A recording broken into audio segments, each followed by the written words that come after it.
So going aggressive for Monte is a bit awkward until you actually have that Blink Dagger on Eknar. Yeah, and I mean, how far away is it with the Philosopher's Stone there as well? He is going to be able to get that gold infusion there. It's going to be a ways away yet, you know, a couple of minutes, but it's not awful as long as he, like you say, he doesn't get picked off. And again, JustBetter, they aren't really pushing in. I think we really are waiting for this next Roche clock, so he is going to have that opening, you know, that little bit of a window here to get that gold up with the Philosopher's Stone that might just be enough here for him to get this Blink Dagger up. Sure. Definitely feels like, you know, both teams understand how important this tournament is. Not only the money going to the second stage, but the points that you get for the LAN. This is becoming very, very tense. They're gonna, for the first time, they're using those DK illusions. And I think that's another reason why it's hard for Monte to really group up in like blind smoke. I mean, first of all, they have no vision around the map, but second, those illusions, they are so tricky to deal with. If you leave your base, they're gonna start sending those illusions. You can like lose your barracks without even like, if you take your eyes off the screen for 10 seconds, you know, your barracks are half HP. Yeah, so it's actually a really, really quick Roshan respawn time actually here. So 12 seconds before the big man's back up in his cave, and at the minute JustBetter aren't grouped up. They don't have this timing. How far away is that Blink Dagger? Because I mean, this could be, it's still gonna be about 500 gold away. So yeah, about 400 gold away here for the Enigma. Not the, I was thinking if that was a perfect time, you know, a big black hole inside the Roshan pit, it might just swing this game right back in the favor of Monte. You know, maybe able to open up a couple of lanes of racks here, but they are smoking out. They've got this early Roshan timing down with the smoke, and they're looking to make a move. And again, JustBetter aren't grouped up, so if they do find out, maybe even just the supports, they might be able to take this third Roshan away from the side of JustBetter. Oh, this is awful. Because comes out. Yeah, but it doesn't matter. The jump comes in. They take down the Venge. Venge is dead. 50 seconds. Buyback available, though. Alright, so Monte, how much are you going to munch here? Do you feel comfortable just going hound this Roshan? You got to remember, the TPs on those outposts are way faster than they used to be, so you can't expect the Venge to be ready. Yeah, and the Dragonite illusion comes in. You can see that the Venge TPing back in. This is going to be the buyback here for the Vengeful Spirit. Buyback-wise, Mars doesn't have this for a couple of minutes. In fact, it's pretty spotty onto it. They're going to be able to find out. Yeah, QBF White, he's going to go down. Astral, big pickup. He doesn't have his buyback-wise. He's 260 gold away from it now, and the hunt is on from the side of JustBetter. They're looking to get something from this. The cooldown comes through as well onto the high ground. Infernal has to back himself away. Backlines, you get the sounds. Eknar, even with the Greaves, he's going to go down. Does have that buyback, but all of a sudden, this is right back in the favor of JustBetter. Yeah, this is a disaster. The Rubik had vision with a ward and thought he could initiate and get the lift off, but he was instantly stunned by the DK. So sad for him. And, you know, the fight was over. As I said, no buyback, and even if he did, this is a Radiant fight. He wouldn't be able to get here fast enough. This is hard. But Enigma, very close to that blink. There's still the chance they can get that, you know, one smoke into a black hole you wouldn't expect type play. Tier 2 tower did fall top, though. That's huge, because they could potentially just go top here. And this was, I'm surprised that Monte moved themselves into the Roche pit here after taking down the Venge. I thought they would have taken advantage of still having pretty much all of the spells up and looked to, you know, try to take that fight 4v5, but they move into the Roche pit. It gets scouted out, the two supports die, and all of a sudden, like you say, this is right back in JustBetter's favor. They've got this Aegis once again. They've got the Butterfly up. They've got a big swing in terms of the experience now. So I think they're going to try and look towards this last tier 3. Maybe even potentially look to wipe out the racks and look for Megas. Try and maybe force this game to an end. Moonlight, he jumps himself in. Going to get sounds out now. The boat comes through. Skylark gets the kill. He does have that buyback. The tier 3 tower's going to get low. It's going to go down here. Focus. He steps up to the high ground. Skylark, telekinesis will be used, but he's going to be able to walk himself away. Homing Missile comes through onto Crystallize. And Focus push back. Aegis has been popped. Can they do it a second time? Was that Arena? Was that anything? Follow up here. Onto the Gyrocopter to keep him locked down. Telekinesis from the God's Rebuke, but Focus, he's going to have that Satanic still. He's got that Refresher Shard if he needs it. And he's going to take... No, the swap comes out. And inside the arena here, Spartan, he might go down, but this is going to be a really big one. Black Hole, he gets the catches onto Focus now. Do they defend the base once again? Slowly chipped down now as well. The damage coming through. Crystallize got to be careful to jump in from the Dragonite onto the Enigma, but the Enigma's already used that Black Hole. His job is done here. He might be able able to get the kill into Astral. Astral can get himself away from this one. Buybacks coming through from the side of Monte. They know it is do or die time now. They have to defend the base. They have to get something from this, though.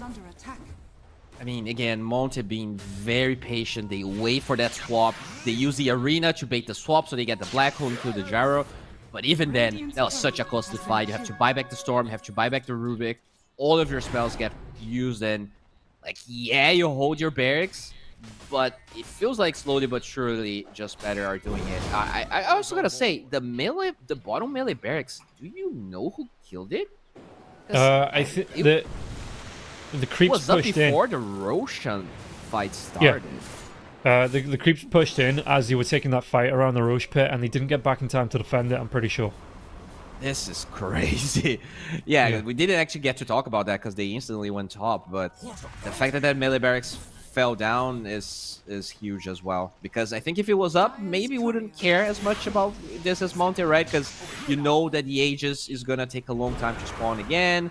You were slowly like creeping back up in terms of net worth, but now you only have one lane, and well, they did get the blink on Enigma, but not in time for that play, and now it is on Kuno. So if they want to go for something, they still need a minute.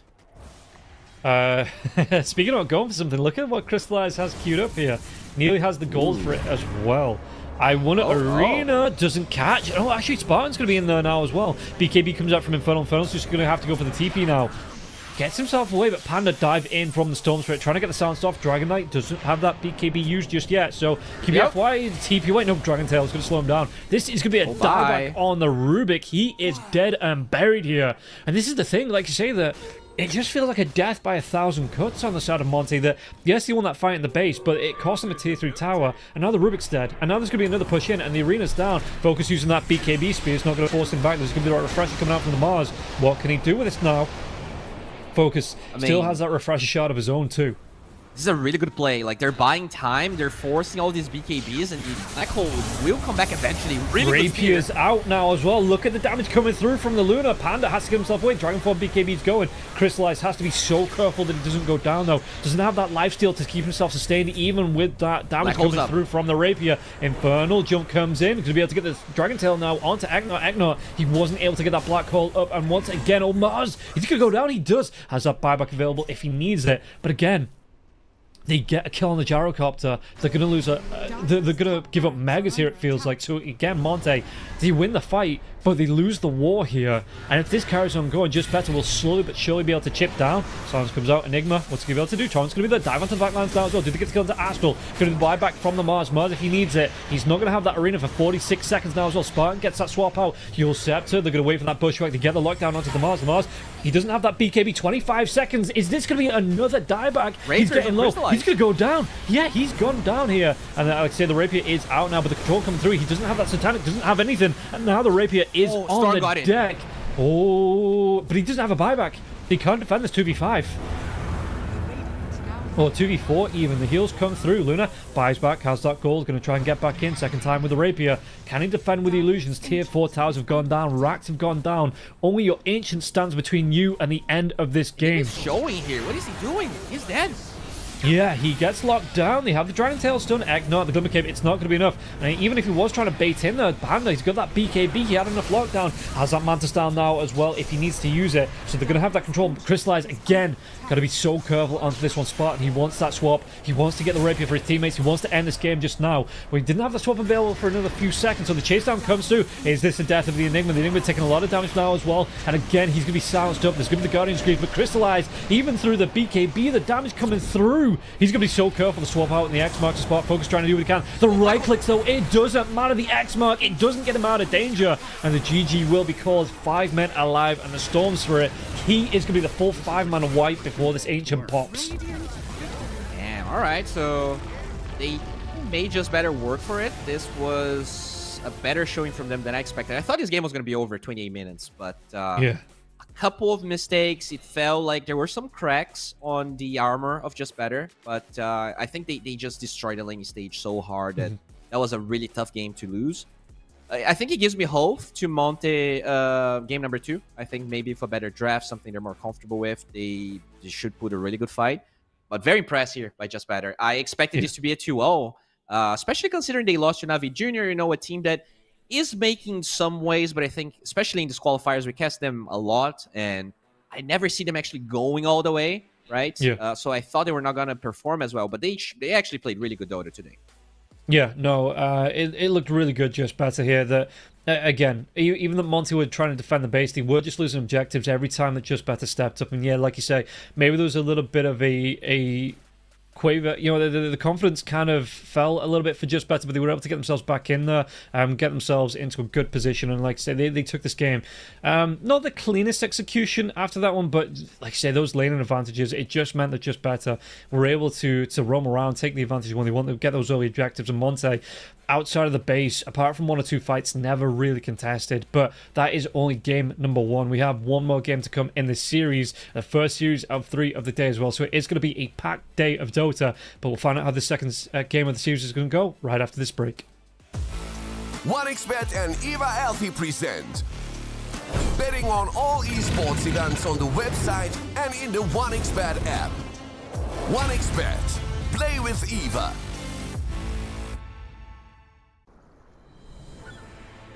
What if Kunka knew that he could not only play Dota, but also place bets? Better the best black hole.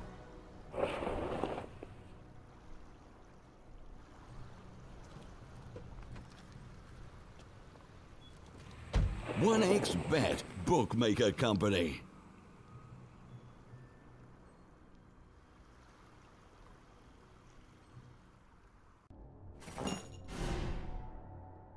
Chances of breaking items in a tournament match are non-existent.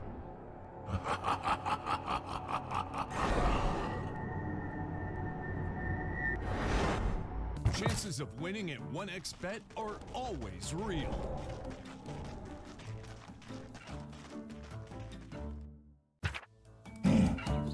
Join with me. At your service. Stealing Aegis from Roshan is very difficult.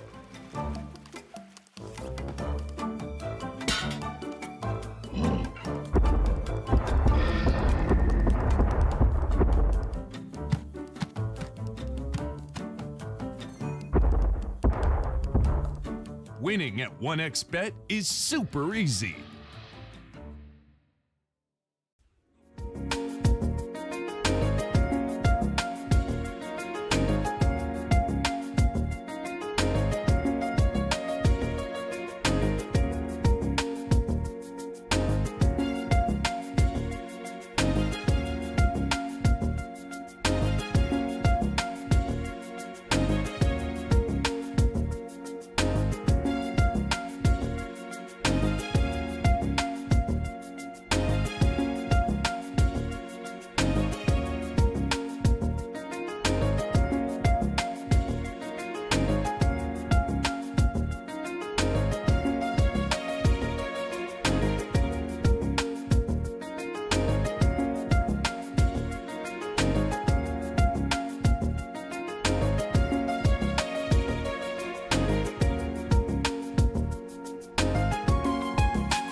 your skills into gaming. 1xBet.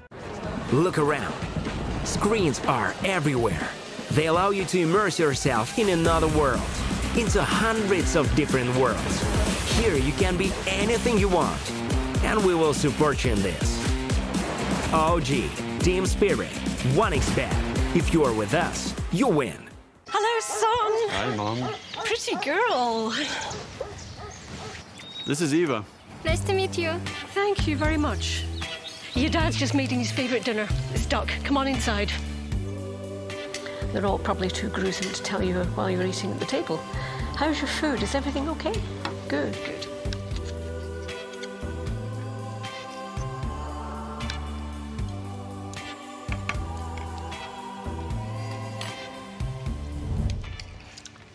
You seem to know each other. Yeah.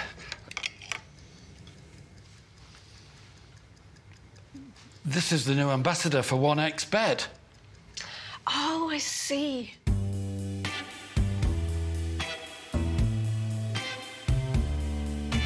Everyone felt good when Eva Elfie became the new ambassador of 1xBet.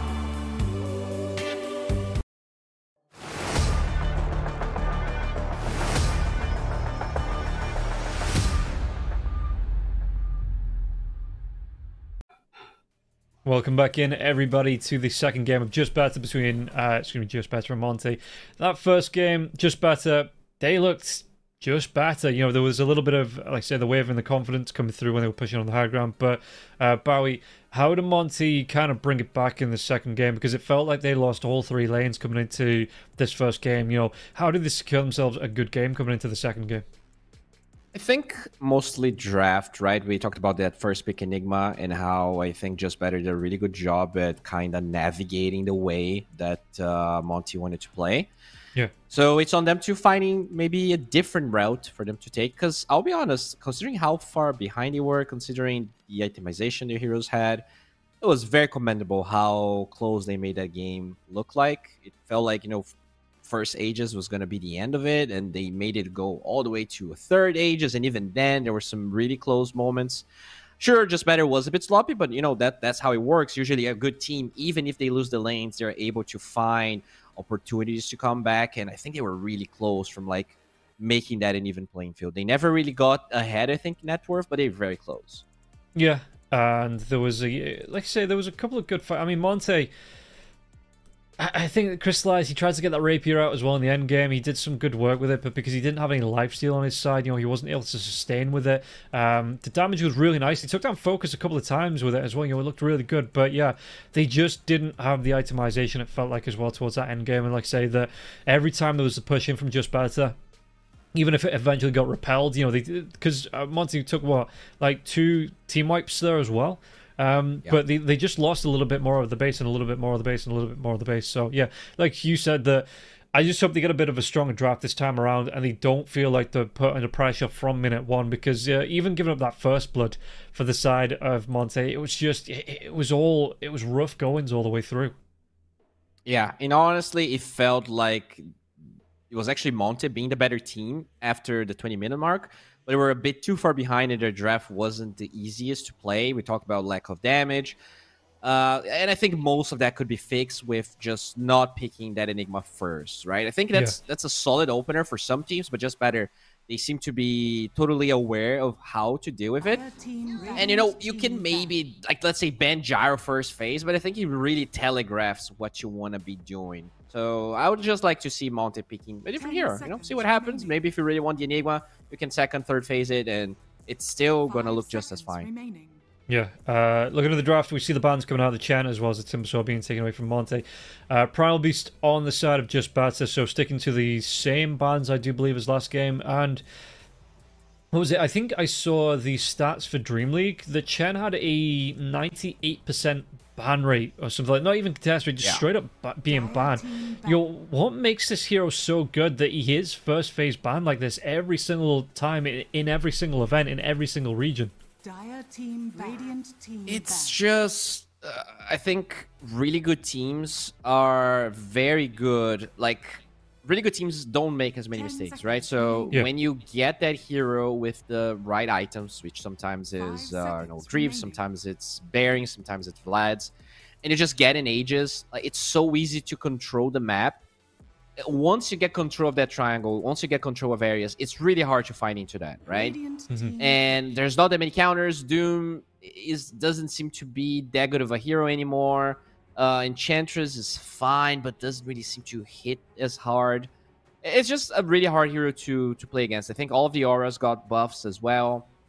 It's tough to play against it, right? Like, why would you play against Chen where there's way other, like, easier heroes you can give to your opponent? I think it's mostly that.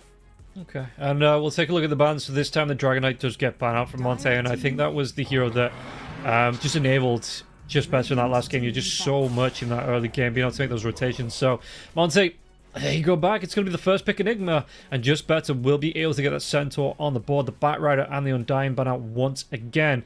And yeah, Monte, this is brave that they saw, you know, first pick Enigma in that last game. It didn't do the best in the lane. They didn't really, you know, do a lot in that safe lane, and they just go right back for it.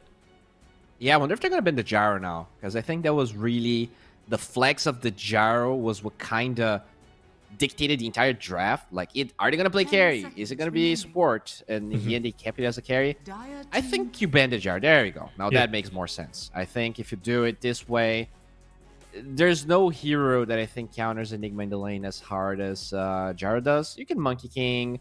You can, you know, there's definitely other ones, but I think Gyro is by far the strongest one, especially when you pair it with Venge. So honestly, rather than picking the Rubik, I would want to see Venge on the side of Monte. I think the hero brings more damage than Rubik does, and it's also safe for the Enigma. But okay, they are very confident with their heroes here.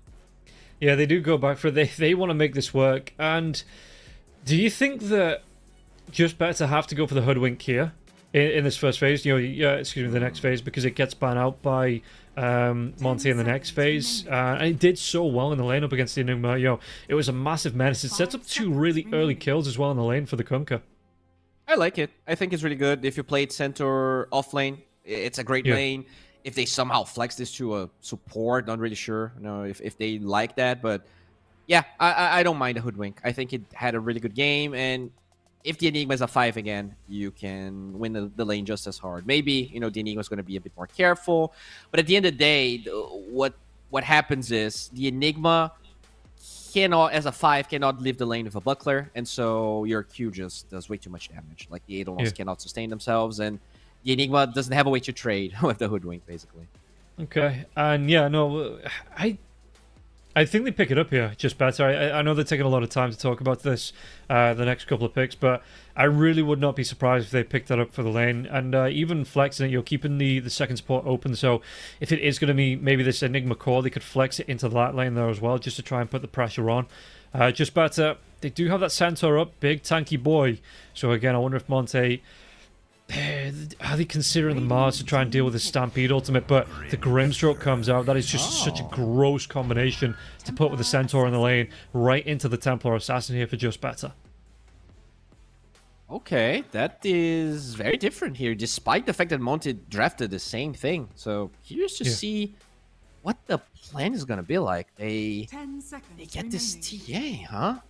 Is it going to be mid? Do they want to play? Because, you know, if this is carry TA, you know, she's kind of a melee hero, but you usually don't expect Inkswell TA to be the reason your lane's going to be strong. It's just not that common, but it's interesting.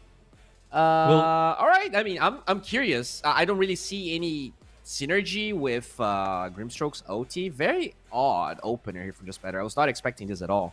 Would you not stick the Grimstroke in the lane with the Centaur? So you've got the Stomp into the Inkswell, into the Double Edge. You know, you've got the double edge, the quad edge coming out from that Soulbind there as well. The Grimstroke and the Centaur really are, I think, lane-wise, are a really good combination to run and can get incredibly aggressive in that lane. Yeah, I think that would be better. Maybe this TA is their second counter to the Enigma Eidolons, right? You want this as a carry just because you can refract Psyblade babies. Oh, okay. Oh, that is a really good response. This Lifestealer hero making a lot of waves. Very strong hero at the moment. Yeah, just being able to run down onto the center, just even being able to stand in the lane up against the centaur. There's not a lot of heroes that can do that. The rage there as well means that you can, you know, deal with that Inkswell without having to run yourself away from the creeps. It's a really nice combination to have in the lane, and the lifesteal, I think, kind of. He doesn't auto-win that lane, but it makes it a lot easier for the carry of Monte here to stand up against the pressure that Centaur and Grimstroke can put on in that off lane. All right, hear me out. Centaur 5, pick a different offlaner, and I think that's how you win this game. I think Centaur 5 is pretty decent here. You're going to have a control for the TA to do damage. I think the Centaur lifestealer lane is really hard. I wouldn't wish that in my worst enemy. You don't really get to use the Inkswell against the lifestealer as well. You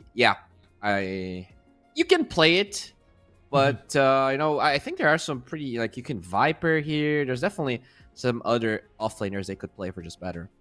Yeah, no, they could flex that one through. Do you think that with the TA being up as well, this lifesteal is going to be a straight up Radiance build? Yeah, I think you go Armlet Radiance here. Armlet Radiance eggs probably, or Sange, maybe Halberd eggs.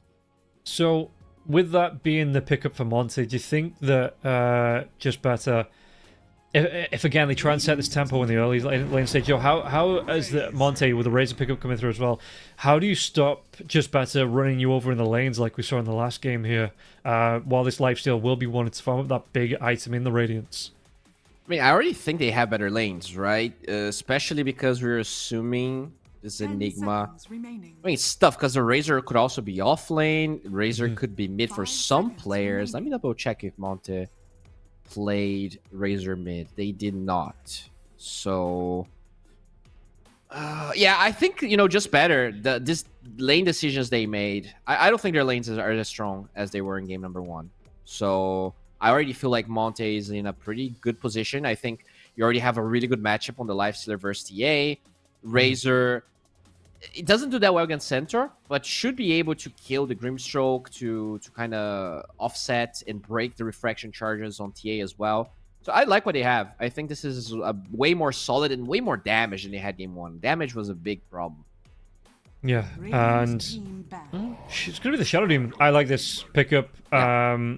You know, again, I think it was being picked up a lot towards the end of the games, end of the series, and it just looked like a menace. It is an absolute menace, not only in the laning stage, but just be able to pull those illusions out every level of the game. You'll be able to mirror the heroes at late game, mid game. You're being able to turn those heroes against each other, especially the lifestealer. If it is going to be that Radiance build as well, against the lifestealer, against the Razor, it could play havoc in Monte's aggression coming out in these team fights. I like it. I think the lanes, though, are very weak. You have 2 range heroes on that safe lane for JustBetter. Not sure how strong it's going to be, but it does depend on whether this Enigma is going to be the support or not. I have a hunch it's going to be support again, probably the 5. Yeah. And it's going to be a Rubik Razor lane, so they need mid laners for both sides. And how's the pick order? So Monte do have the last pick. They're going to be able to respond to whatever JustBetter pull out in terms of these mid picks. So for JustBetter, without considering what they might be playing up against in the mid lane, is there anything you think that completes this lineup? Are you looking back for that puck to help get the setups, help get it off? Or are you looking for something like a little bit more, I can't even say aggressive, because the current puck build is very, very aggressive once you get the ball rolling on the puck? In hindsight, this might actually be mid-TA. I feel like now with this Razor pick, they realize Enigma's not going to be support. It's not going to be off lane. Yeah. Maybe you actually want to play TA mid and pick a different carry. Something melee, right? You would have a better lane because it would be melee plus range on safe lane. TA mid is fine. We saw that, most of the mid heroes are melee right now. The Pango, the Kunkka, I guess DK is banned. 5 seconds. So yeah, they might actually pick a carry here, and I think I think Void looks decent, right? You have a cancel for the Black Hole. It's a good matchup against Lifestealer. Have Time Walk against Razor. I actually really like Void. Okay. Well, the Wind Ranger comes out here for JustBetter, so flex. Yeah, they ban out the Huskar there as well to make sure there's no cheese lane winner coming through as well. And Monte, I wonder how they respond to this one, because again, you can run this TA and the Wind Ranger both as the mid laners and the carries. They don't bother which way around. They're not really too bothered which way around it's going to go. So Monte, they have a 50-50 guess here on who they think is going to be playing up against this mid lane. And yeah, JustBetter with that final pick. It is a really nice, like you say, a really nice flex pick coming out on the Wind Ranger. I like Pango. I think from the heroes they played, Pango and Lina are open. I think Lina against Centaur is a bit scary. Yeah. So I wouldn't mind seeing Pango. Even though against Grimstroke, I feel like it's a decent lane stage, but you would go for the Kanka. Okay. So now your heroes get a bit tankier. You're gonna have some auras again. I like Monte's draft. I think this is way better than they had game number 1, and I love the way they play. I feel like they are the better team. I think I'm siding with them. Yeah, I think after that last game, I'm a little bit more in on JustBetter. You know, I thought the last game was going to be a little bit close towards the mid game. You know, it was closer, but JustBetter they kind of have shown, and it's actually going to be focused on the Wind Ranger. Panda will be playing that TA in the mid lane. It looks like coming up against Moonlight here on the Razor. So that's a surprise to me. I thought with the Moonlight Razor mid, they might have gone for that mid lane Wind Ranger. You know, the Wind Run away from it every time the leash comes out from Moonlight in that static link, just to make sure he loses as little damage as possible. But it looks like it's going to be Panda here on the TA that's going to be in the mid lane. Yeah, I think it's better against... Oh, yeah, I actually expected Kunkka to be mid, because then you can dodge the Tidebringer, right, before Refraction. But it's actually against the TA, which I would prefer as the mid ranger, but maybe Monte is actually the team that kind of for the chest JustBetter here in the laning selection. But you know, none of the lanes look particularly weak besides Skylark center against Crystallized Lifestealer. I think that's going to be the lane that kind of makes or breaks this laning stage, because the other two seem playable. They seem skill, you know, pretty skill dependent, whereas Center Lifestealer, it is one of those classic ones that usually Lifestealer should come out ahead. The first levels are a bit hard for Lifestealer. Once you get level 4, level 5, you should cruise. Yeah, and what does the Centaur do then? You know, if he loses this lane, does he just have to hang around, soak the XP to 6, and then look to, you know, get in with the Stampedes, look to aggress on the other lanes, or do you just kind of have to tough it out here, Skylark, even if it is going to be a really bad lane for you? Yeah, you kind of have to do that. And this is a lane where armor and... No, this is a lane I think in the past was way easier for the Centaur as well, because the build-up was Vanguard every single game, right? But after they nerfed some aspects of that item, you don't really see that Vanguard first item anymore. Yeah, this is probably a double ring build on the Centaur, and maybe even like chainmail before phase boots, but he actually did leave the lane with only 1 ring. We'll see how he's going to itemize. Yeah, coming in with the just that gauntlet coming out now, like you say, only the 1 ring. Once we go into the bracer, and it looks like maybe just that Helm of the Iron Will to you know, the casual Helm of the Iron Will. You can turn that into the you can go back for the Shivas a little bit later on. After that, you can build it into the Veil as well. So it is looking like the standard build at the minute for what the Centaurs want to go for, you know. But yeah, I don't know how well a standard build is going to work against the Lifestealer. Yeah. I mean, phase boots is definitely necessary. It's just that... Yeah. I don't know. They nerfed, you know, this Helm of Iron Will a lot, and it is definitely going to be an interesting lane to watch, as there's a smoke play going on here. Maybe trying to get first blood on Skylark. He is in the low ground, but the Watcher should reveal the Rubik if he moves forward. Yeah, he's not quite seen now. He's going to be seen trying to steal that Watcher away, and you see that Skylark backs himself out of this one here. And Monte, they were looking for some revenge after that first blood given up on the other side in game number 1. Won't be able to find it here. Skylark playing it right. He gets that Watcher and then just plays it at a distance. And in terms of the way the runes are going to go, actually Skylark, he's going to be careful here because there is still 3 heroes around, so he doesn't want to get too brave on this one. And he might just let Infernal snatch his one, but Infernal. Does he go down again? Is he going to give up another first blood here? There's going to be the Inkswell coming through, the damage of the burst. And it's going to be focused. He gets himself another first blood on the board. That's going to be another great pickup here for the side of JustBetter. Yeah, that's first blood for your carry Wind Ranger. This is going to be really good. This hero, you know, not the greatest attack damage level 1, but once you start getting some bracers and that universal stats start kicking in, you feel so happy. Yeah. All right. This is a good start. Now, top lane, I think, is the lane we should be watching, because that's where things are going to be spicy. Eknard did start with Malefice this game, which I like. I think you might be able to kill Grimstroke or the center level 2. Yeah. And the rundown, I mean, yeah, the Lifestealer actually went into the feast, obviously once that's sustained. But once that Ghoul Frenzy comes out, like you say, maybe able to get that rundown. The only thing you've got to watch out for is the Inkwell is up, so that could come out, you know, level 2 on Crystallize. He's either going to have to go for the Ghoul Frenzy or the Rage. And I think if he's trying to chase heroes down, he wants to prefer that Ghoul Frenzy, so the Inkwell could be the saving grace in this lane a little bit earlier on.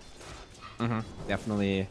Yeah, this game is interesting because usually I think if you pick this Grimstroke into Enigma, you want to use Stroke of Fate to kill the Eidolons, but because he's might not even be using them that much, having the Demonic Summoning against Lifestealer is also great. So very curious to see how Astro's gonna learn his points. I don't even think you learn. Okay, he instantly gets Stroke of Fate. Okay, never mind.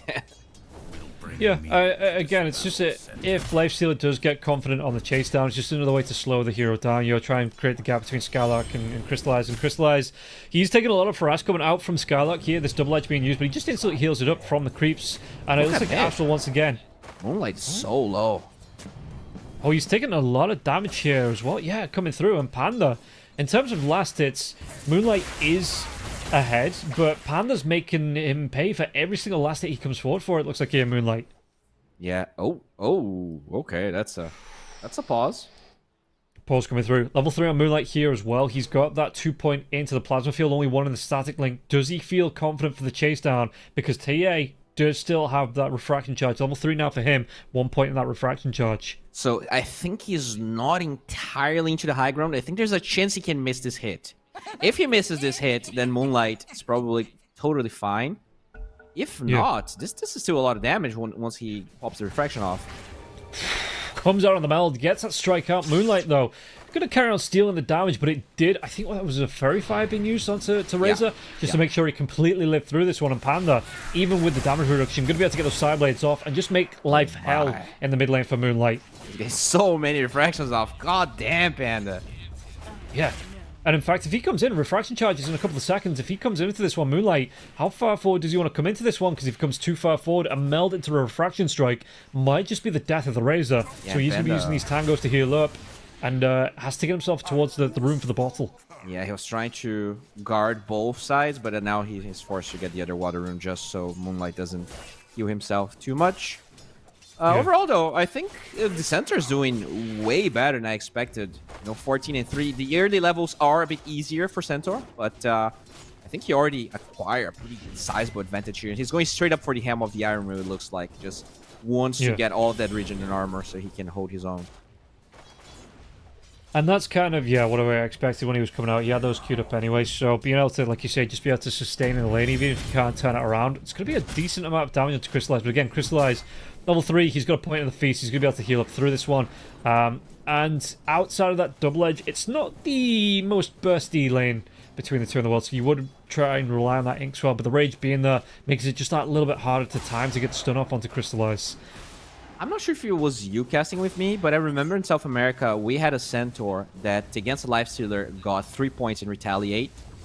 And very interesting to see a Centaur go the totally different route, just, you know, getting the burst damage. And sure, I guess if you have this Dreamstroke, you might be able to 100-0 this Lifestealer if he doesn't have the Rage or if he doesn't pop it in time.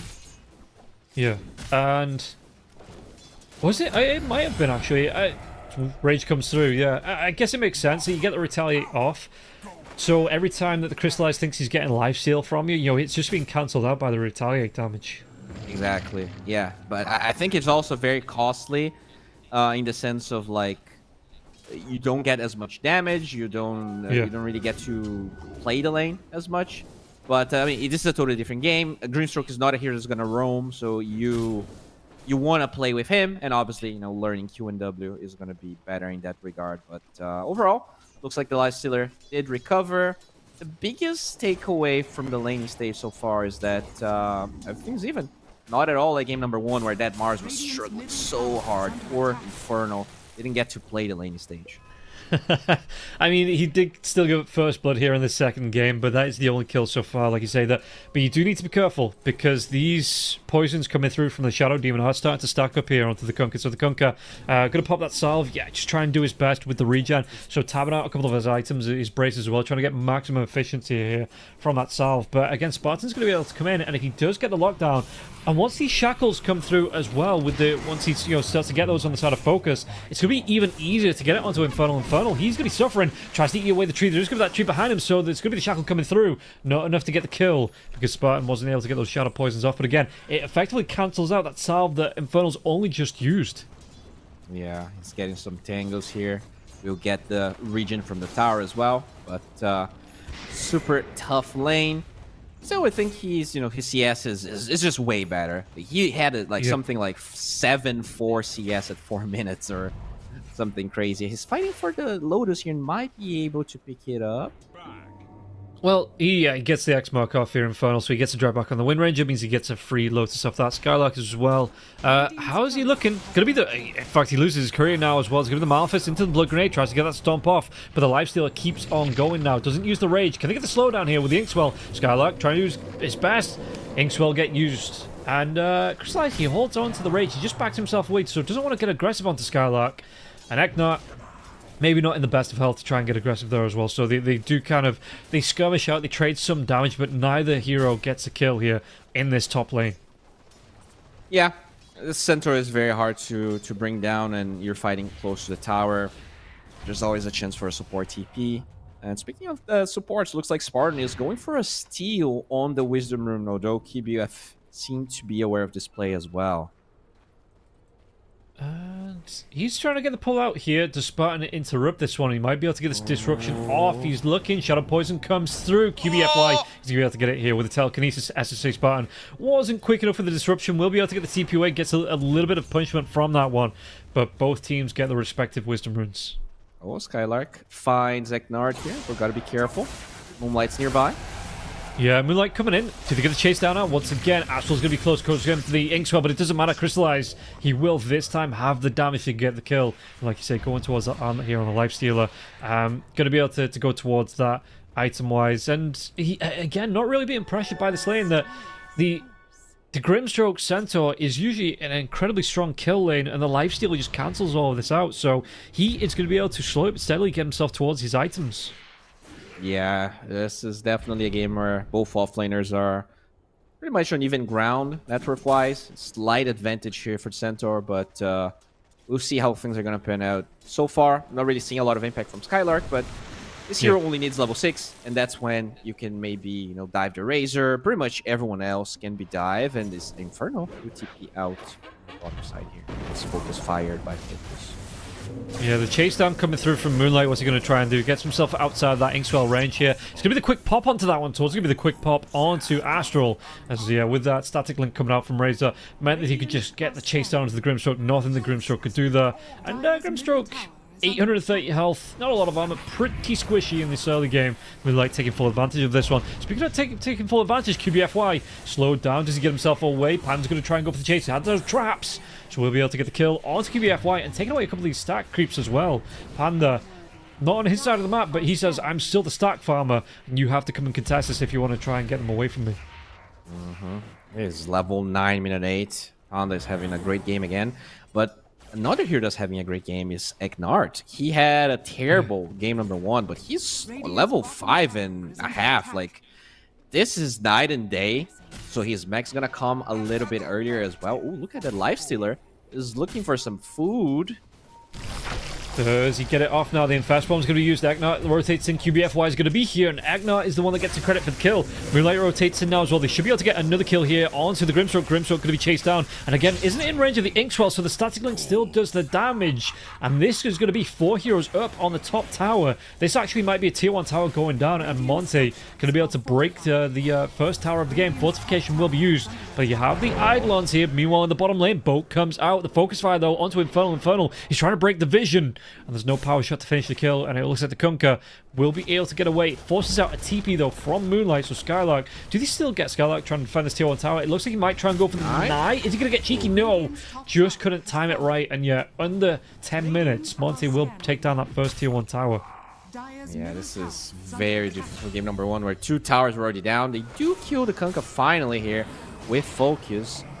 Oh no, now Ignard. He's not level 6, he's so close. Yeah, the Demonic Purge comes out here. He wants that one, but it's going to be enough. Spartan gets the kill. And Agnar, I mean, he was stuck in no man's land. The Shackle, the Demonic Purge. There was no way for him to get himself away from that. Dude, this game is so close. This game is awesome. Like, you can see how both sides are utilizing the weaknesses of the offlaners here to get some kills. Razor is being more active, whereas this TA is farming towards her timings, which is actually this very early Blink Dagger. So curious to see how Panda's gonna try and utilize it. They do have Stampede not used just yet, so I think this might be a timing for a smoke. You're gonna clear all of this catapult wave so you don't lose any other towers, and maybe go look for this Lifestealer, go look for the Razor.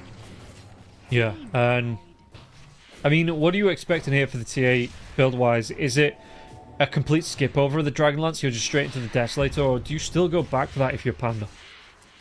I think Deso Shard seems pretty good for me. I'm not a TA player, but I think Shard is incredible this game against the Lifestealer. It's also very good against the Enigma. I guess we didn't talk about it during the draft, but not only counters Enigma in the lane, but just having that silence into the black hole, it's very hard for this Enigma to ever get a black hole off, even though you don't have the Venge this game.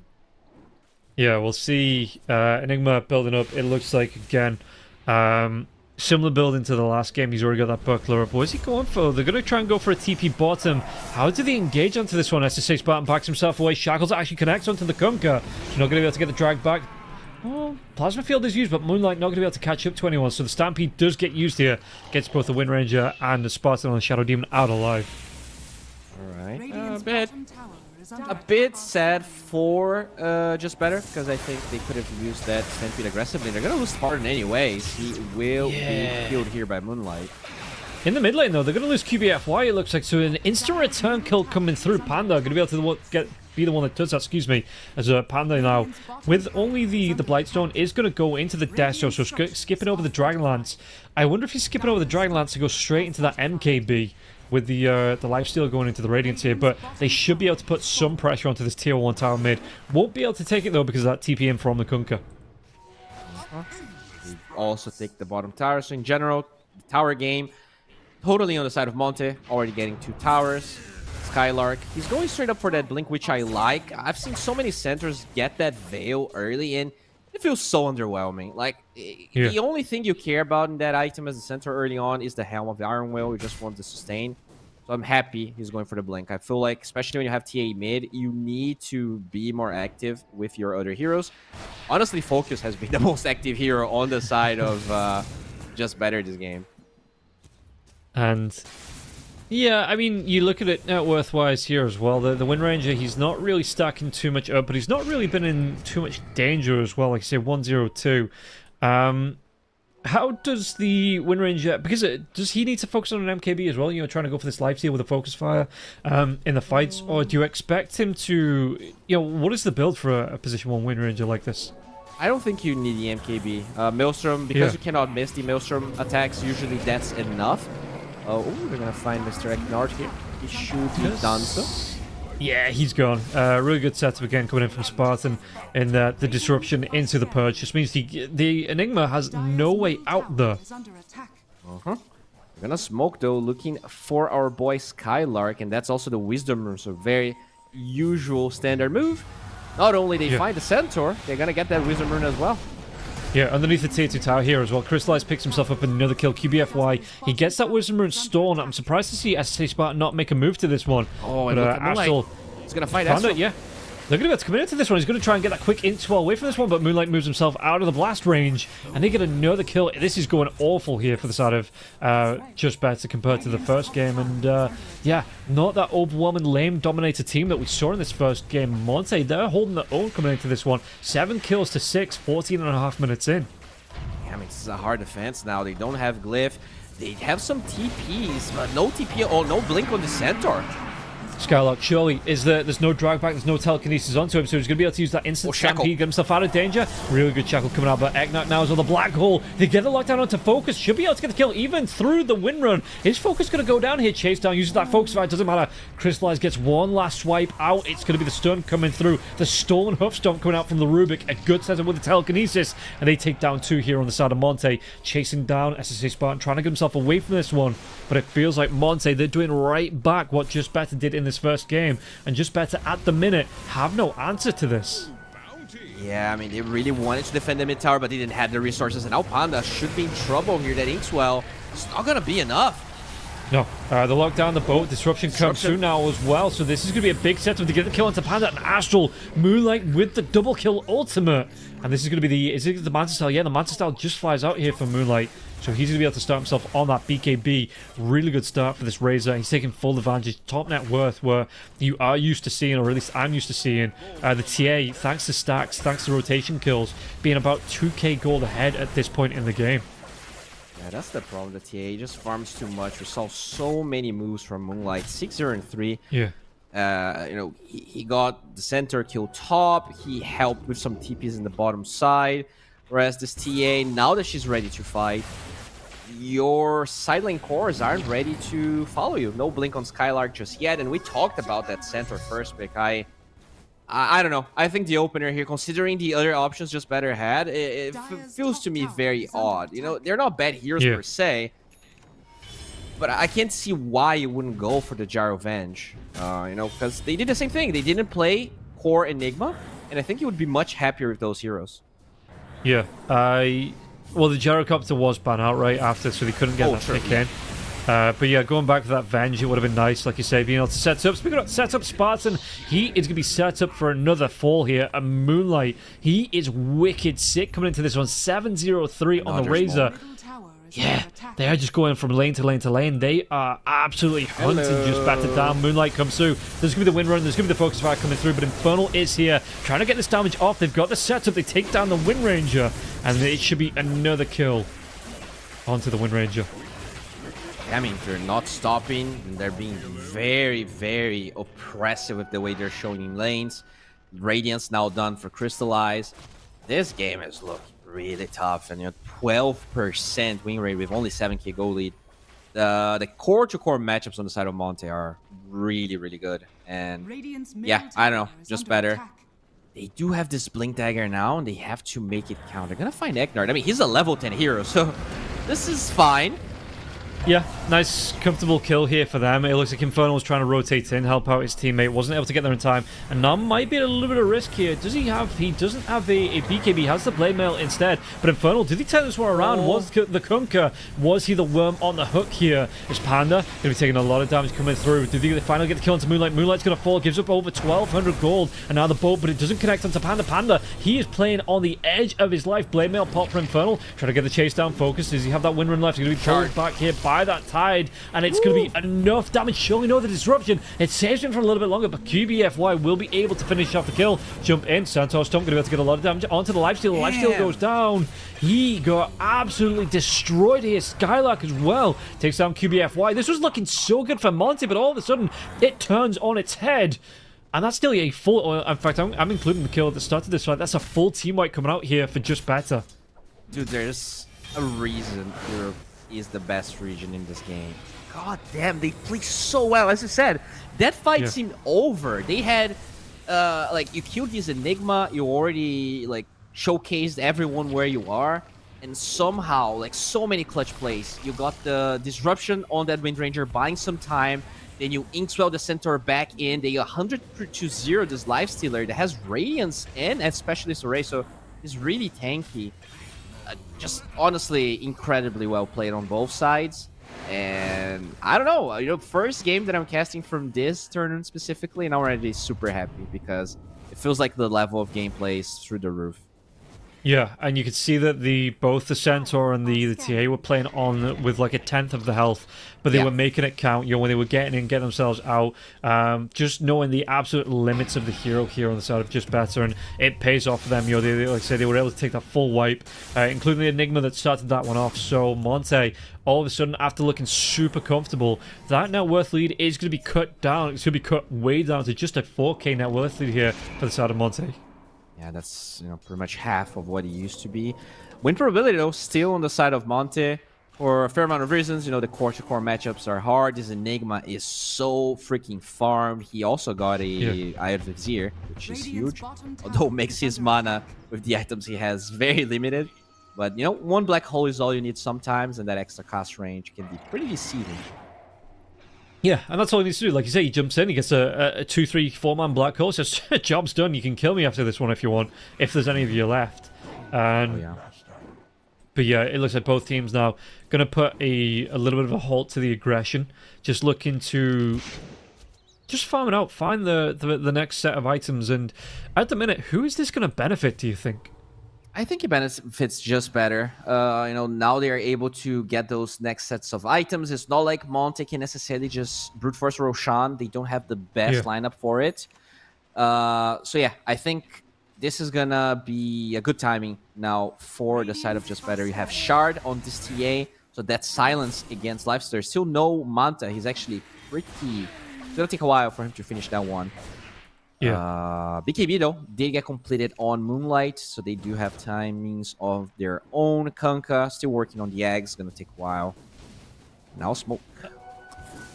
And yeah, you were talking about Roshan and Monte not having the quickest lineup to take it, but on the other side, JustBetter with the focus fire coming through, you know, with the armor reduction as well from the TA, not only the meld but the desolator too. If they get a 30-second opening, in fact they might be going towards it, they smoke over, they're going to be able to get themselves on top of QBFY gets caught out, power shot and Panda with the right click finish the job. So Roshan now Monte, they know this Roshan is going to be contested.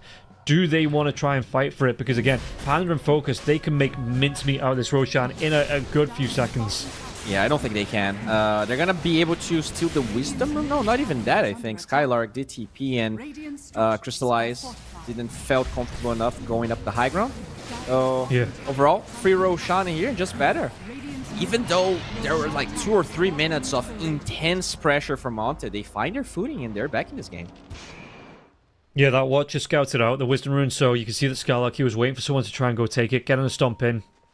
Maybe looking for a solo kill if it was Eknar that made a rotation to that one, but no one did, so in the end he does pick it up himself. But yeah, he just now on the TA, really nice pickup, 4.5 minutes with the second life here for Panda. And we'll see how they're going to be able to try and make this one count. He is going to go back into the Hurricane Pike, so being able to separate himself from the lifesteal if the lifesteal gets in his face is really nice. And it's just a really nice power spike to have for the TA. So what's Crystallize got on his side? Not going to be too far. Just that recipe now for the Mantis, of course. It did get a big cost increase, so it's still going to be about over 1,000 gold away for Crystallize, but that is going to be his next big timing on the items. Alright, so mid tower is going to be glyphed here. They are smoking inside of Monte, but I don't think you necessarily want to fight for this mid tower. You know, what kind of scares me for JustBetter is that even though they are regaining their position in this game, okay, they find the Kunkka. That's a big one. My problem is that TA is a hero that's very fragile in timings. You cannot make a lot of mistakes, and I feel like they had a fair amount of mistakes in a game they were playing from ahead. So what happens here? Well, they just jumped this Razor. Good lift, though. Protecting Kodan from QBFY, like you say, you're going to be able to force back the TA away from the Razor. The Razor lucky to get out with his life. A couple more right clicks there, he would have just straight up disappeared. So Moonlight, going to be the Lincolns coming out for him into the Nullifier. But at the minute, all of a sudden, yeah, JustBetter, not even all of a sudden, you know, the past couple of minutes here, JustBetter, they've hit these earlier timings, they've hit an earlier power spike, and it feels like Monte, once again, just can't contest into the side of JustBetter. Yeah, I mean, that ages obviously makes things pretty hard. But now they will finish the Manta on this Lifestealer. He is pretty much, yeah, he does have it.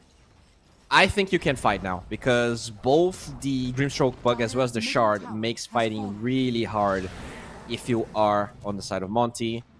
Sure, the Kunkka can't really deal with it so far, but everyone else now has ways to deal with it.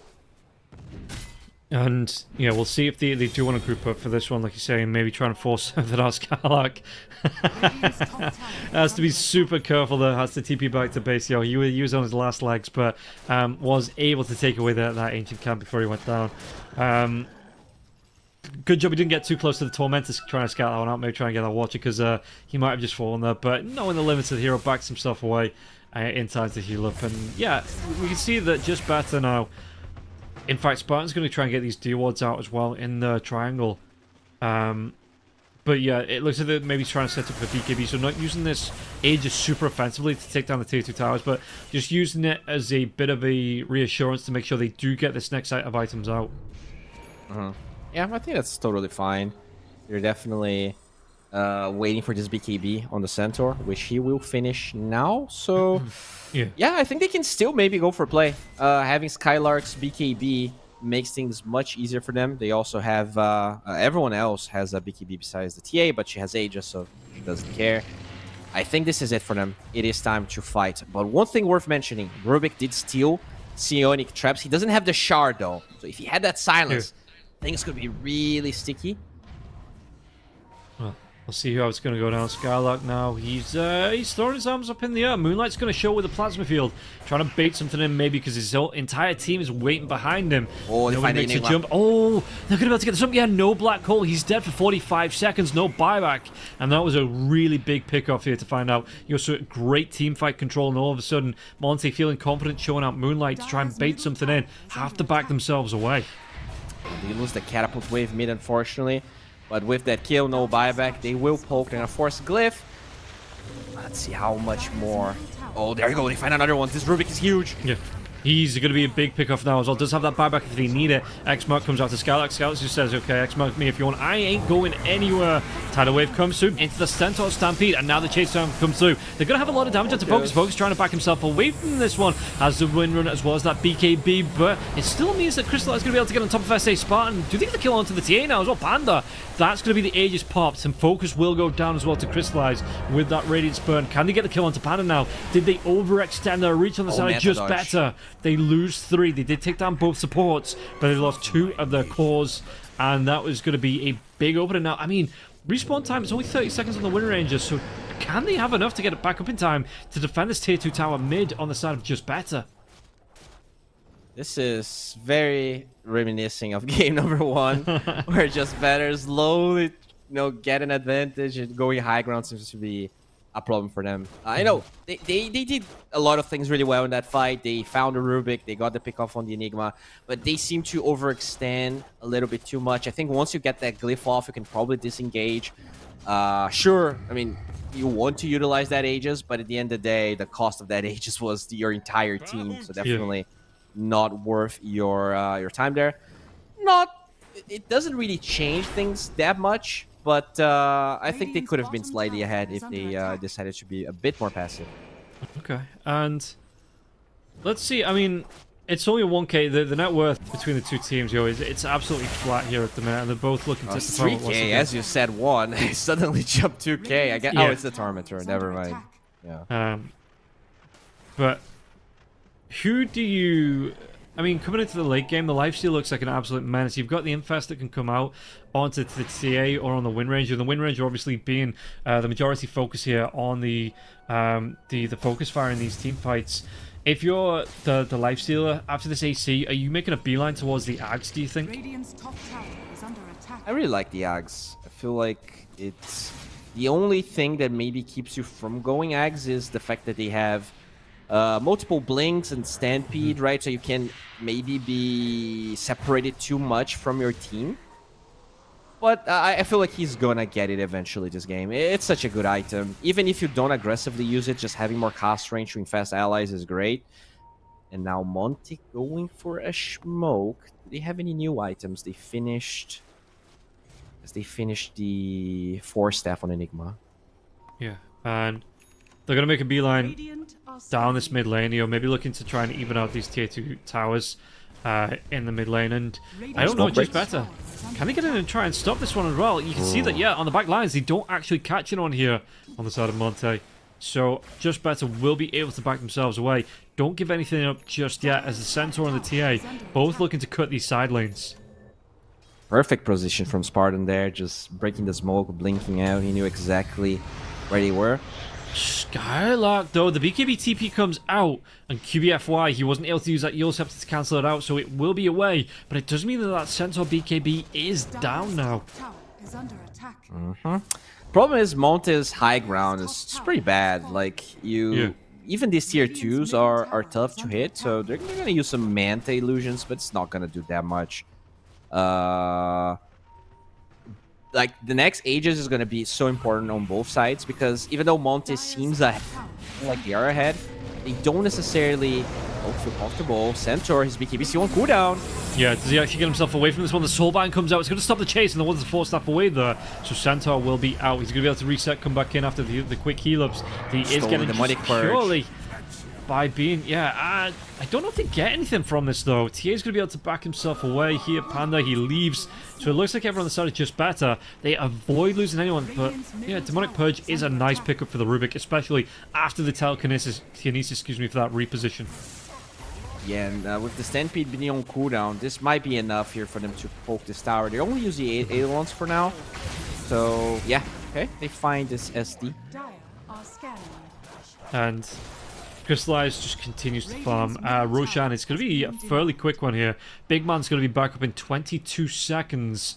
So both teams, they're looking fairly healthy. The big thing is, though, that this Shadow Demon is down for about 10 seconds after the respawn. So if Monte, if they do this quick, they might be able to take a contest or maybe even a fight around the Rush Pit and get themselves the, I think, first Aegis of the series. Yeah, that's true. They're already in position here. Although those traps makes fighting to this area. Oh, Lifestealer. He has to rage off. Yeah, able to get that rage up again. There's no Shadow Demon for the next 10 Stolen seconds. Demonic Purge. Moonlight trying to come through that Twin Gate, but there's going to be the Soulbind. It keeps the Crystallize in place, keeps that lifesteal in place. The chase down coming through.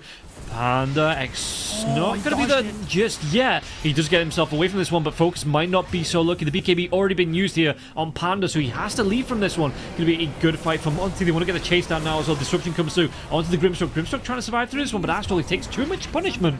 And he will go down now as well. They might not even go for this Roshan first. They're looking for this tier 2 tower bot, maybe even a tier 3 tower, as they don't have the Wind Ranger for the next 35 seconds.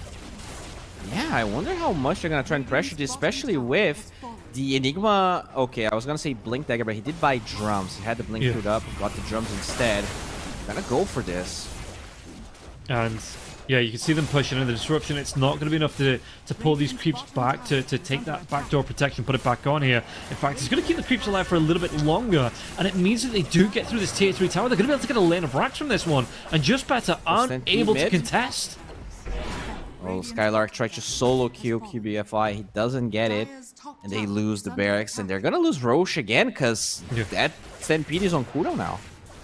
And Conquer TPs himself up to the top lane. Crystallize, though, with Agnar and Moonlight should be able to make quick work of this Roshan. And I don't think JustBetter can contest this one. Even with the shrines being up, I don't know if it's going to be enough. But Kunkka, he isn't there. So maybe actually JustBetter making a move as 5 out from this one. Do they want to try and contest? Or are they just giving this Roche up? Well, they're not going instantly.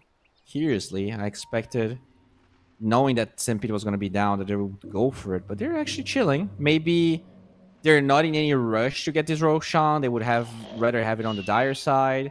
Or maybe they're just waiting for everyone to connect. And yeah, there we go. Yeah. I mean, Panda isn't even grouping up with the rest of his teammates to connect onto this one, so he needs that MKB, it looks like. I think gold-wise, that's all he's waiting for. Going to be spotted out by the trap now. Does he try and go for this Tormentor solo? It looks like he's going to be able to do, using those refracting charges as well. But, yeah, okay, no, he gets it for free. And it is actually going to be Skylark that gets himself the shard, as Crystallize does pick up the Aegis, second Aegis of the game as well. So we are going to be seeing that banner coming out for Infernal on the Kunkka. Oh, they found focus. Did they get the kill? Lockdown coming through. He's going to try and do his best. Gets that kill into QBFY before he goes down. Crystallize. No way to interrupt the TP focus. Yeah, no Basher here onto the lifesteal, so he wasn't able to interrupt that TP. And Wind Ranger able to get it out from under his nose, get that TP away, and he does live. Even gets the kill onto the Rubik for if it leaves as well. Yeah, that's a small fry at the end of the day. Yeah. You use your BKB. They have the Aegis. And you know, the biggest thing in this game is that I look at this Wind Ranger. He had such a good laning stage, but it's just being controlled. I'm not necessarily sure how he's dying so much in those fights, but this Razor has been a big problem for both the TA and the Wind Ranger, and which is why I don't like this Grimstroke that much. I feel like if you actually have a Grimstroke, you want to have one of your cores, like ideally one of your 1 and 2 that can jump the backlines and like really make use of the Inkswell, because Skylark, a lot of the initiations he's going for, he doesn't have Astro nearby. He does it now, but do you really want to fight with the Aegis on the side of Monte? No, and you can see the Panda again. He's just looking for the sniper item. BKB, MKB, Desolator, as well as the Hurricane Pike, Blink Dagger. But he's going to go into the Arcane. How much do you like the Arcane Blink here for the TA? Because quicker Blink Dagger, you get some health and mana back from doing that. But would you prefer like a Swift Blink for the extra attack speed and the everything else speed? Looks like they might be able to get themselves on top of Spartan. I do like it here because you're against X and you have the Shadow Demon, right? So you have that low cooldown. Yeah. You might be able to get those blinks off in between disruptions and in between X's that usually wouldn't. Oh, look at that. They're trying to trade barracks, but it's not even close. That Lifestealer is a monster right now. Glyph gonna be forced on both sides, but can you actually... Yes, I mean, this TA is going for the trade. Yeah. TA... out of all the heroes, great building, taking on these trades, the uneven trades like this one, is one of the better heroes to do it, but not going to be able to, I think, keep this up because they want to move in here on the side of Monte into the mid lane, and Skylark's going to be careful here now, so does have that Lotus Orb coming out, but what else can you do? BKB is going to be used now as well. Yeah, focus, trying to get some damage onto Crystallizer. There's going to be that Soulbind now as well coming out, but just gets the Infest. Will be able to back themselves away. Dude, this Lifestealer is such a counter to both the Grimstroke and the Centaur, because it's impossible to get the Hoof Stomp off, and when you get Soulbinded, you just infest the other target, so you lose the slow aspect, and you're just faster anyways. Yeah, no, the blink away from the Centaur. He gets a stun onto Infernal, but he has to get himself away before it costs him his life. But Focus might not be so lucky. Destruction's already used. He's going to be able to get the Black Hole here onto the TA now as well. The damage coming through. TA, surely he doesn't live through this one. Refraction charges come out. It doesn't matter. Crystallize going to be able to burn through them and forcing out a buyback from Panda. Moonlight does get the credit for the kill. Now on the bottom lane, what can they do? Blade Mails will be popped here from the Kunkka. BKB gets used now as well. But Panda, he's going to be so careful that this isn't a dieback, because if it is, it could cost him this second game. And Centaur, he wants to come in. He's got that stamp animation coming through, but not going to be thrown out just yet, as everybody on the side of Monte to back themselves away. Infernal with the heals up, X mark into the TP out, will be able to heal up, come right back to his teammates here, and maybe fight this one out, because the Aegis is still up onto the Lifestealer for what's that, for another minute or so. So they're looking for this open, and they're looking to get this fight out now. Yeah, they're going to be able to get the jump, but is this the dieback force staff away? It's not going to be off. Surely the high ground though. Moonlight, he gets it with that long range attack as well as the Eye of the Storm here. Skylark trying to do his best, but the two cores on the side of JustBetter are gone. Buyback coming out from the Centaur, but I think this is going to be the slow march to the end of the game and the GG as everybody else is falling. 3 buybacks being used here for the side of JustBetter, but both the Wind Ranger and the TA are dead, so I think it's going to be a matter of time. In fact, they don't even go for the racks here. Yeah, GG is going to be called, and Monte, they will be able to even this one up 1-1 and get themselves a draw for the series. Yeah, pretty good showing from JustBetter, honestly. I expected Monte to 2-0 this, and in game number 1, they had a better draft, in my opinion. Game number 2, I think things got a bit harder for them, but still an overall even game. I think they had their moments, but I think they had to play this game perfectly, and they were far from doing that. Specifically, that top lane was a disaster for them. Yeah, so JustBetter, like you say, looking super comfortable in that first game, but Monte, the odds did reflect that they were the favourites coming into the series as well. They will be able to drag back to a 1-1 in terms of score. That is going to be it for the first series. We're going to take a quick break, and then we'll be back with a mouse double header as they take to look to push up the table. We'll see you after this break.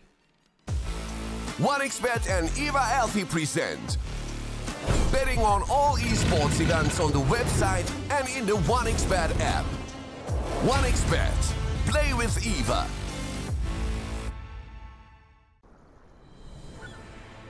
What if Kunkka knew that he could not only play Dota, but also place bets? Better the best black hole.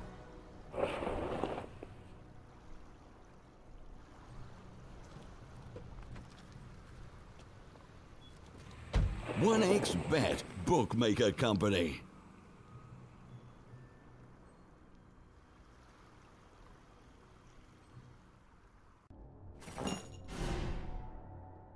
Chances of breaking items in a tournament match are non-existent.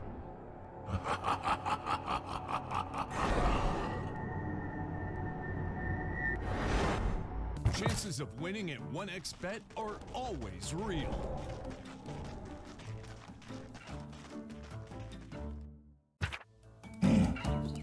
Join with me. At your service. Stealing Aegis from Roshan is very difficult.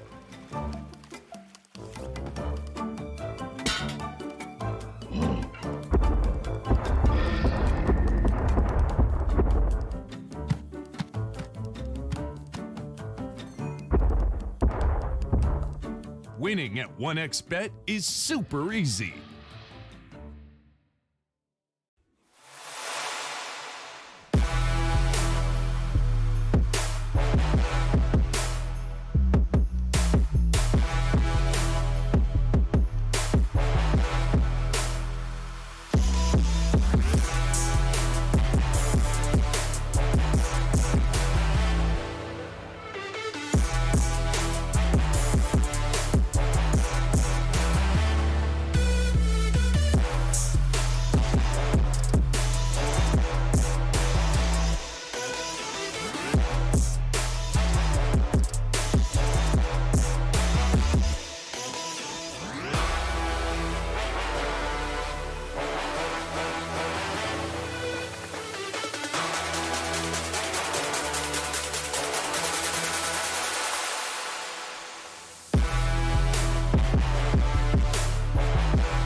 Showcase your skills into gaming. 1xBet.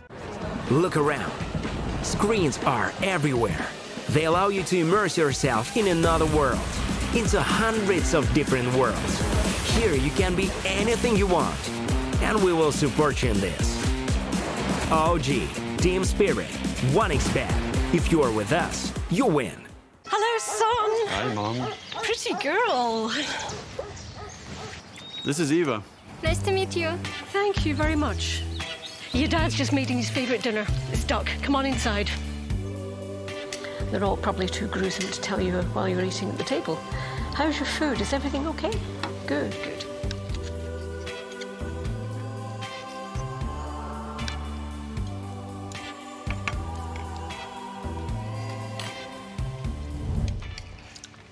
You seem to know each other. Yeah.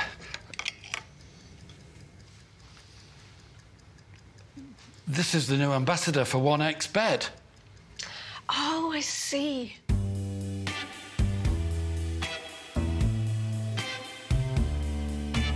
Everyone felt good when Eva Elfie became the new ambassador of 1xBet.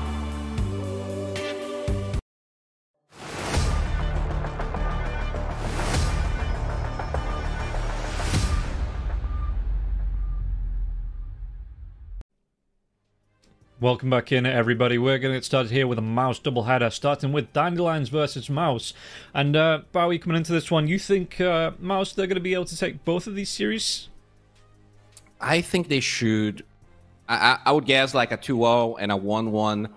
Looking at the teams they're going to be playing today, in my opinion, I think the Dandelions match is going to be a bit harder, even though they are below. They didn't play as many series, so I think Dandelions... They should be at the same level of Navi Jr. So yeah, I would say like maybe a 2, maybe even 2 1-1s. Like this is not, they're not playing against easy teams this time. But yeah, we're very curious to see how they're gonna play. Even the Monte versus Better one, where I expected Monte to be clearly better, it wasn't at all that way. So no, that's why Europe is such an interesting region to watch. And I do like VTune as a carry. You know, I've watched him for the past however long he's played. You know, Mobe as well as Plintimos, Desire, and Kadaro. They are a good selection of players, so I am interested to see how they want to try and play around this one. You know, what they're going to be able to do coming in as a team. You know, how they're going to be able to play with a nice mix of heroes. Excuse me, a nice mix of players. But yeah, it's to me, Mars, like you say. I'm happy that Mars are back in it. You know, maybe in a couple of months we'll get Cloud9 back in there as well. It'll feel like the good old times. My bad. But it's okay. But yeah, no, it's.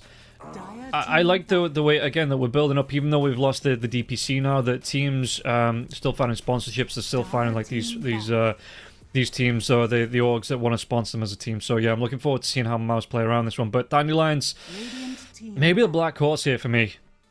The Black Sheep, Black Horse. Anyway, but they're going to be maybe not favorites in my eyes, but still with an outside chance of winning this one. So I'm interested to see how they're going to play this one. We're already into the draft, already into the banning stage. So it's going to be the Brewmaster, the Chen, no surprises there, as well as the Shadow Demon, the Primal Beast, as well as the Lesh and the Tiny being banned out here.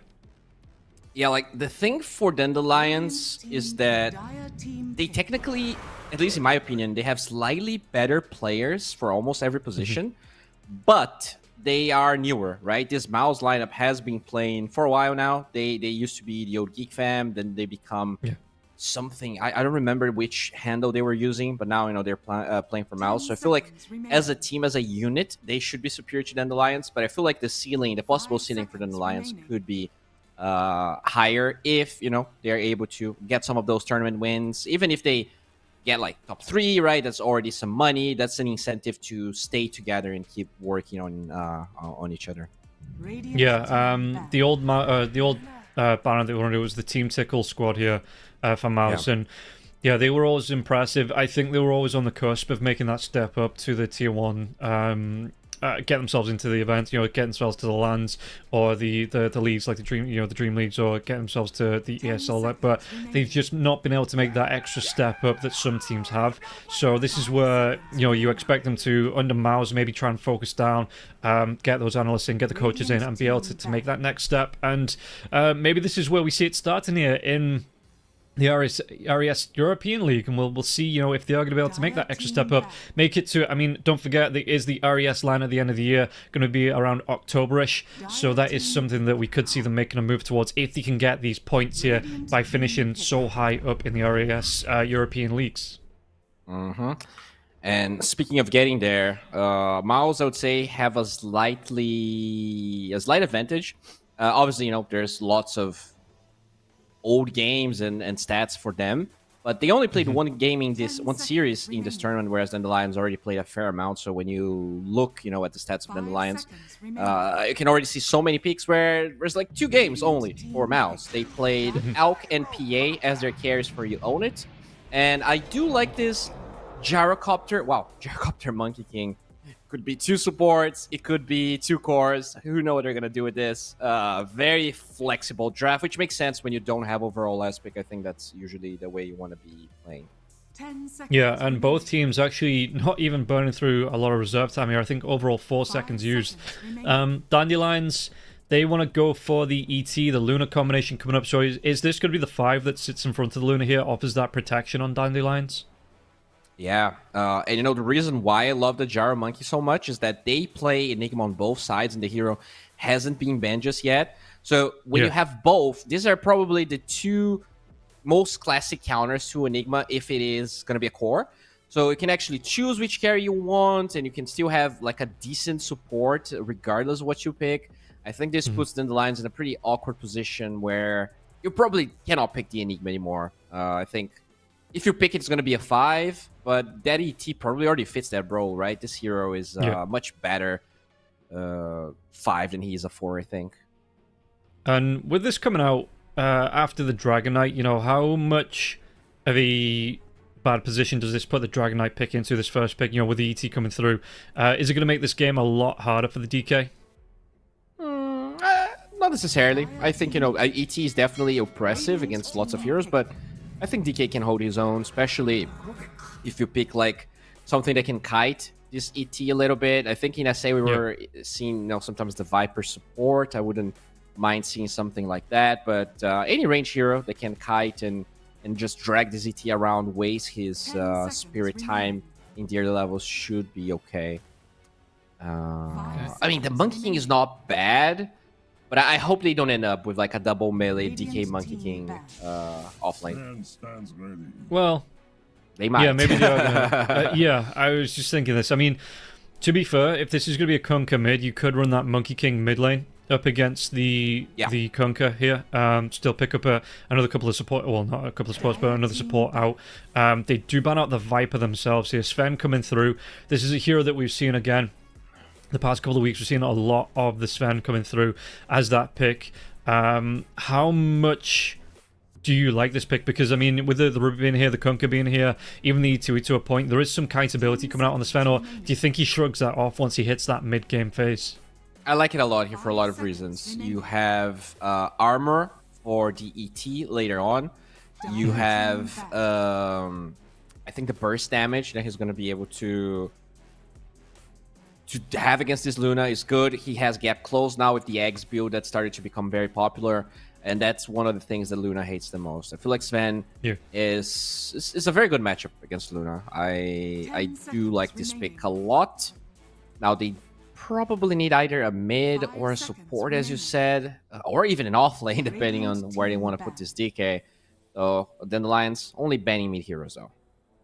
And yeah, they take away the perk as well, the Keeper of the Light, and we'll see, like you say, whether you want to put this hero, you know, whether they want to try and lane all of the roster at the minute here.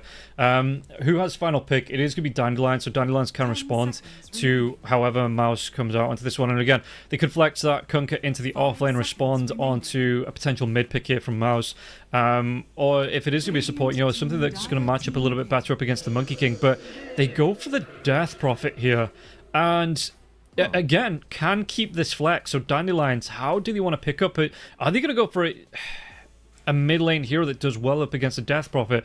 Or do you think it might be that Monkey King here moving in and running that? Because do you even run Death Prophet supports anymore? You do, actually. I saw a fair amount of it. I'm not sure how I think. Honestly, I like core Death Prophet this game. I'm kind of a hater of this hero, but when I look at the Lions draft, there's not that much burst damage. Like, you have decent control with the Kanka and DT, but I think this is a game Death Prophet, especially if you get something like what's the? I mean, why did I forgot about that item's name? Oh, damn. If you get the Eternal Shroud, I think this is a great game where you don't get bursted down. Whether it's going to be offlane or mid, you kind of have to wait on Dandelion's pick. But I do like the pick, actually. For Dandelions, I think they lack damage. I think you need something that's more explosive. And some of the bans, especially that Zeus, I think, was spot on. That is definitely DP. She hates being bursted down. You need to make every OT count. And the push that they have, right, for Mouse, it feels like their pace this game could be so fast. You have this Monkey King just roaming around, getting vision, and it's so easy for the DP and the DK to set up and start getting those early towers. You may now select your heroes. Okay, so we're gonna see the Dazzle coming out. Yeah. So that's gonna be what the mid Dazzle here. Playing Tomas on the offlane Kunkka. So Force as well. Lineup wise, if we take a look at the teams coming through, you know how they're actually going to be lining this one up. So it is going to be Supreme on that Death Prophet in the mid lane. You've got Force on that offlane Dragonite, which means that you are going to be seeing that double melee offlane coming through with the Dragonite and the Monkey King. How much do you like that coming up against the Luna in the lane? I think the weakest lane is definitely going to be that DK Monkey King. You know, Monkey King, if he's stronger than DT, he can actually like stand his ground. I feel like an ET that gets like 2 waves of creeps with and also hits heroes, he just mashes down this Monkey King. So I don't think you necessarily like trade against him. You're gonna have to play a bit differently. Maybe just kill couriers. We've seen, you know, those crazy games. Were you with me in the game where maybe it was Spanda actually? It was a game where in the Latam version of this tournament, I think we had like 14 career kills, 14 minutes. It was crazy. The Monkey King literally played in the enemy base, and he was just forcing people. Yeah, there was a few games like that, right? Yeah, I think there was a couple of games I remember, because I do remember one where they tried that one and it just didn't go right at all. You know, it left the lanes at a disadvantage, but there was a game where it definitely paid off. I do remember that, and the Monkey King just being a massive pain in the ass. Maybe we see that again today. Yeah, these games are really hard. These drafts are hard to read, but I would probably just go with Mount because their draft seems easier to execute. You have a hero that has clear timings on the Sven, and he has a good matchup against the Luna. And you have 2 cores that can actually push towers. So I expect him. The only question mark is how hard of a lane is going to be to force. But even DK is a hero he can actually recover, and he doesn't really need that many items to be useful. So I think I'm going Mouse here. Okay. I'm split between the two. I think if Mao's got a good start, sure, but I like the control that they're going to have here before the Sven BKB is up. I think first game, I'm going to lean towards Dandelions. Again, not a lot between the two teams, but I just think Always I think I like Dandelion's draft. Never get my side, man. I agreed with you in game 2 of the last series. You know, I thought it was going to be, and we were wrong. You know, but no. I was on the right side. I definitely ended up going with Monte. Okay. Well, then I was wrong. I've been wrong all day, so don't listen to me anyway. Maybe it is going to be. Maybe it is going to be the Mouse win. Oh, look at the Monkey King. He gets found. He was going already for the fountain, but really good positioning here from Natalie, knowing exactly the path he was going to take, but he's not done. He's going to go all the way around that Monkey King. Do you reckon that's something that one of the Valve engineers or coders, you know, they've got the patch all nice and set up and ready, they're just building the new event, you know, they're looking towards it and they're like, this is going to be really good, you know, we're on schedule for release, and then something like this happens where the Monkey King just sits in a base and farms couriers out, and this dev just has to like fully face palms. He's like, okay, I'll go back and change that for the next patch. I think It's very possible. You know, I was reading some of the threads on Reddit, and a lot of people were talking about TA reflection becoming a barrier instead of just like a one-time, you know, damage instant thing. And the way that Mischief works with towers, I wouldn't mind seeing that change. I think I like the whole, you know, I'm gonna become a banana, walk around the map thing. But the fact that it isn't aggro by towers is weird. And maybe that's hard-coded, right? Because you don't show in the minimap, so maybe the towers doesn't necessarily attack it. But if you can somehow make the towers attack you, but still not show into the minimap, that would probably be ideal, I think, for me. Yeah, just make it a little bit harder for him to get into the base. Because like you say, it is free for him to just walk into the base with that up. And it's just then you have to dedicate resources to that. It makes it a lot harder to try and manage. And even though the Monkey King might be coming in, you're like level 6, level 7, like minute 20, it just makes it so hard to get those early power spikes out. So, yeah, to me, I would just like to see some balancing around it. Yeah, Force here. It's getting some farm, and it did buy time for Narman to drag away, but how you're gonna just have all of those creeps meet here? Although there's an angry creep. Oh no, that's Narman actually. Never mind. That's the Monkey King. Yeah, he's gonna be able to sit around this one. Yeah, sometimes creeps, you know, just do weird things. They have a mind of their own. Yeah. Yeah. And Force is going to be taking a lot of harass coming out from this here as well, so he does back himself away. He pulls the creeps from one side of the lane to the other into the little pond. Mid lane, Dazzle Courier is going to be sniped. There he goes, yeah. That's a bottle. The ward in the base doing its job, and like you say, that is going to be a big delay here for the Dazzle in the mid lane. Yeah, that's huge. Already denying some of that region here to Mobe. But yeah, the price you pay is Force. Actually, it was the same. The game that I cast was the same lane. It was a DK Monkey King, and yeah, sure, DK is sustainable, but this lane is pretty hard if you're 1 versus 2. Yeah, I think it was the same. Yeah, it was the same game. We were both on it, right? The Monkey King. Oh, we're gonna see the first blood. It's actually gonna be Narman that picks it up with a double kill. Takes down a double kill on Couriers, waltzes himself into the lane, and a double kill on the heroes here. He is stacking the gold up early on in the game 1.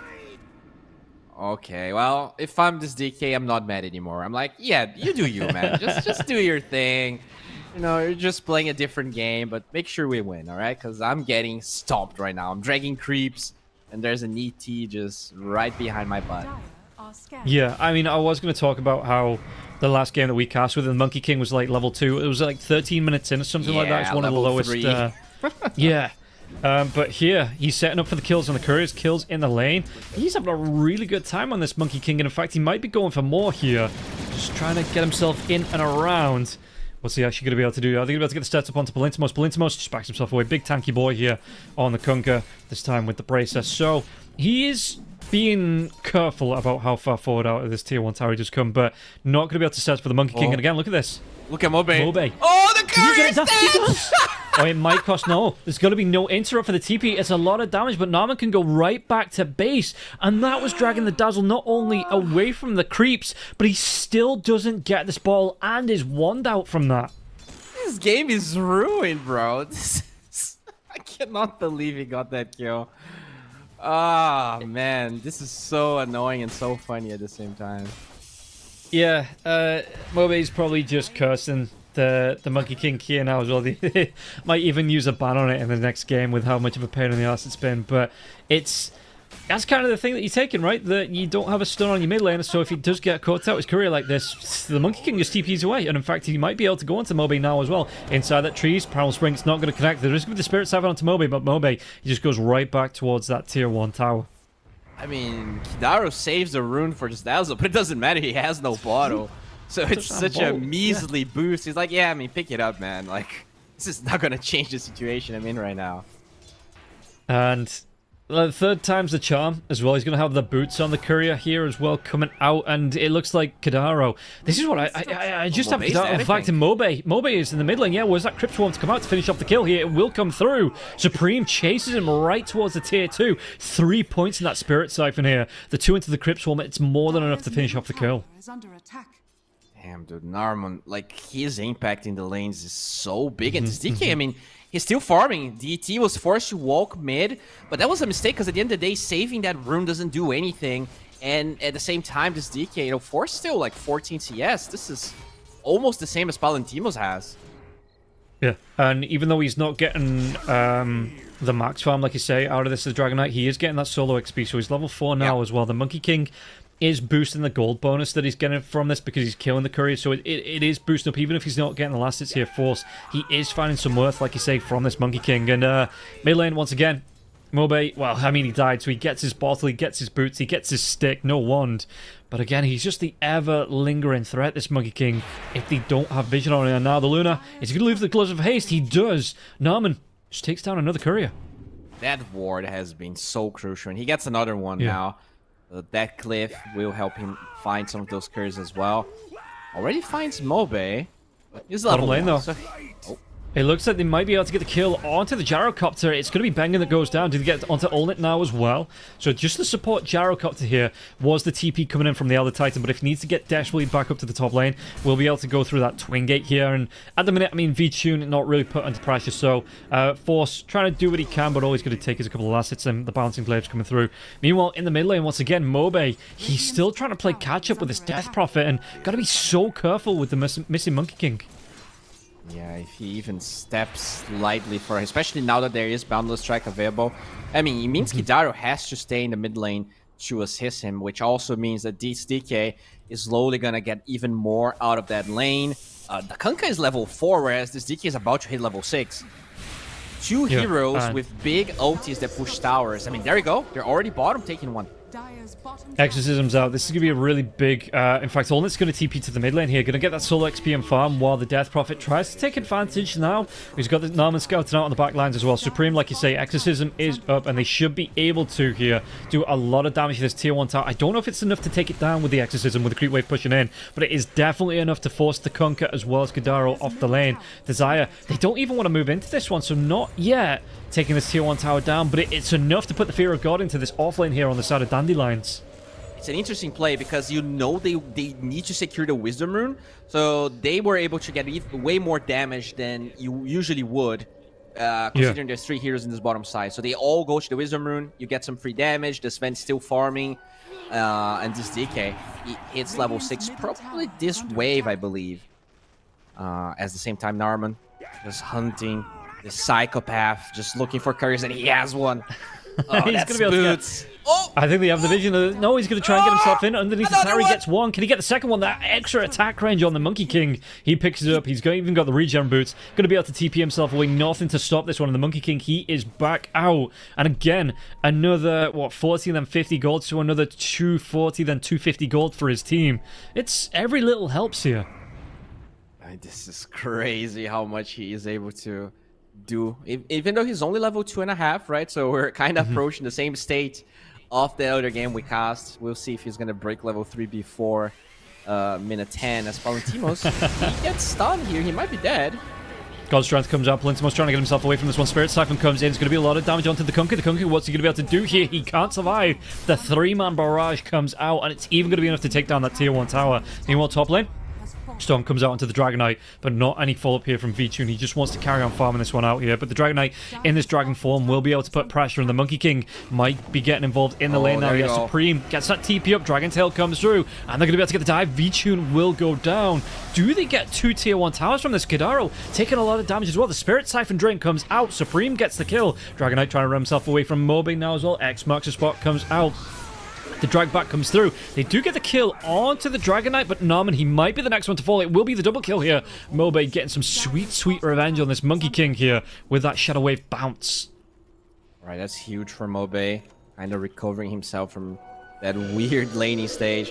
Oh, but now this DP... Okay, quick TP. Mobe's got the TP away. Yeah, he is going to be fine. This is going to be Supreme using the ultimate. Does he want to go back in, though, to the tier 1 tower? Because it's still got more than enough health left to survive through this Exorcism. And Supreme not even going to get the full benefit from this. Mostly going to be over here as he pushes on towards the creeps. And, yeah, by the time he gets towards the tower, this is going to be, what, 2/3 of the way done, this Exorcism.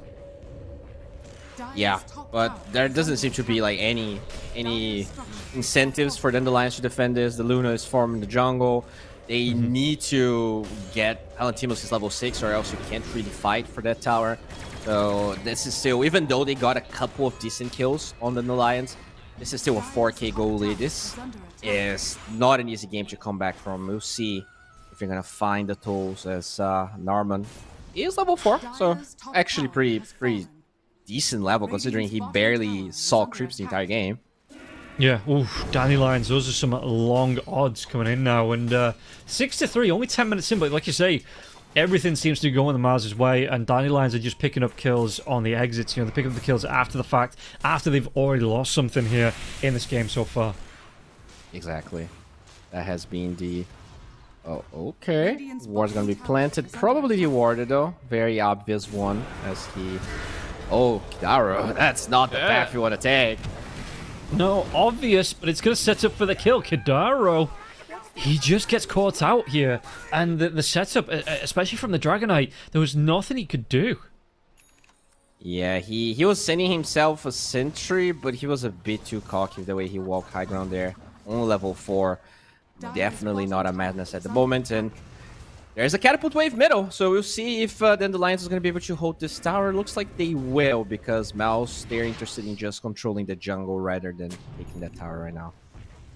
Yeah, and Smoke. If you're... They know Supreme's here. I think they're about to get the kill now. There's going to be the telekinesis, maybe. Yep, to follow out of range of the stomp, though, so maybe a little bit of the synergy issues on the team, and Supreme's going to survive for a little bit longer. Spirit Siphon, and look at this one. That should have been a really easy kill, but there was just a couple of misplays there from the sound of Dandelions, and they might even be able to get the kill onto Norman after it, though.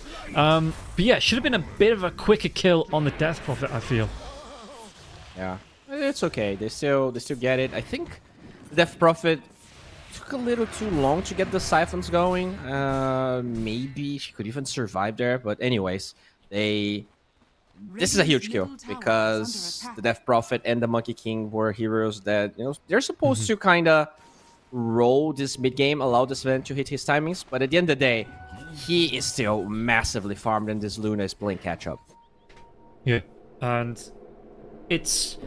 I mean, this is the thing, right? The Sven has been put under no pressure, like you say, so he's going to be able to get to that early BKB. So that kite ability that I was expecting Dandelions to have against the Sven, it's just not going to be here. The Ulna, especially if he goes for the Ag Scepter after that one, he is going to be able to get himself around these fights. And Dandelions, I don't know if they have enough or anything really to control the damage coming out from the Sven once that BKB is active on him.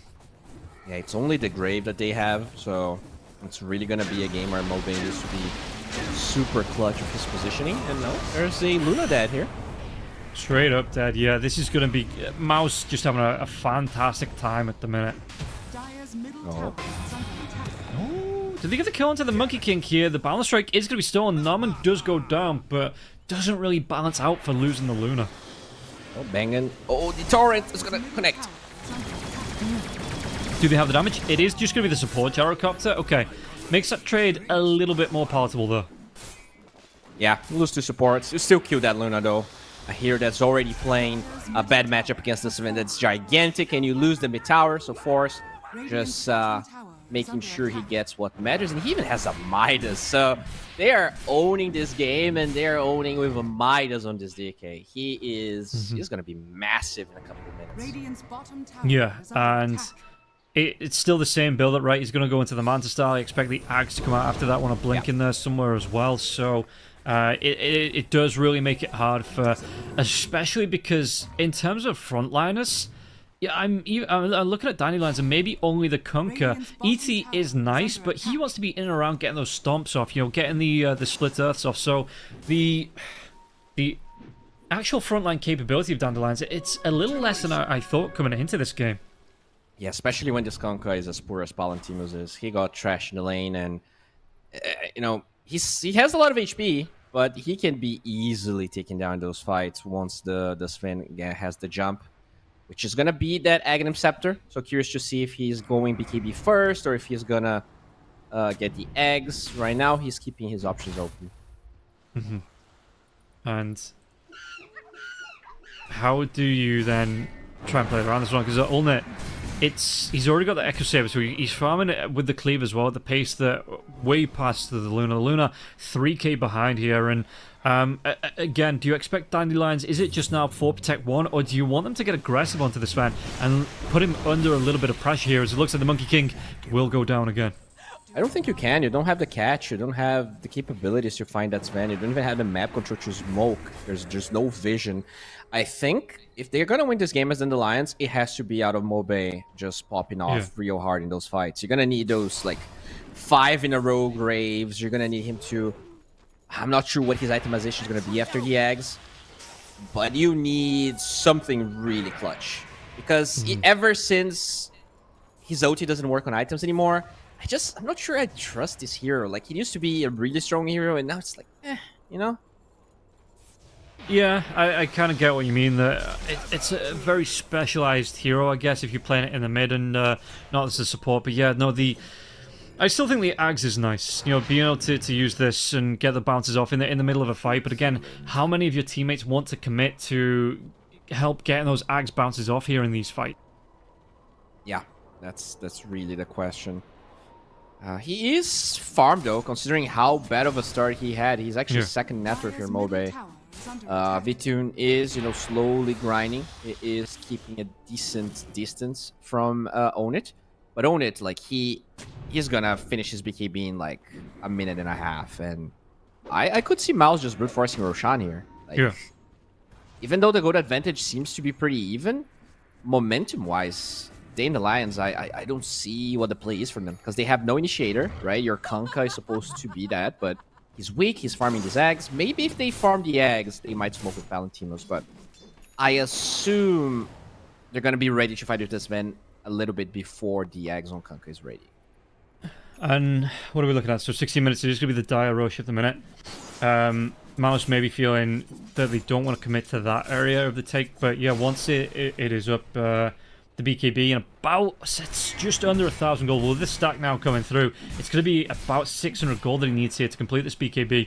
And like you say, that might be a good timing for them to even risk it on the Dire side of the map. Definitely think that's the case. Force, you know, keeps on farming. Supreme is going to Kaya on. They are posturing around this tier 2 tower top. We'll see if they're willing to... They do have level 2 Exorcism, but level 2... Other Dragon Form's not there. There you go. Good Midas. Yeah, just being able to pick that one up now. Manta style not too far away. He needs himself. Ooh, do they have the catch out? Do they have the vision?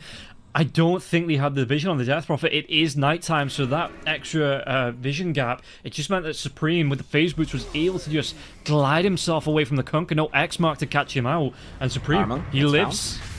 Oh, Monkey King might not be so lucky here. Yeah, Norman only level 7. Saying that, Norman, he's recovered quite well in terms of levels. The Boundless Strike onto 2. They're not going to be able to get the kill. He's away.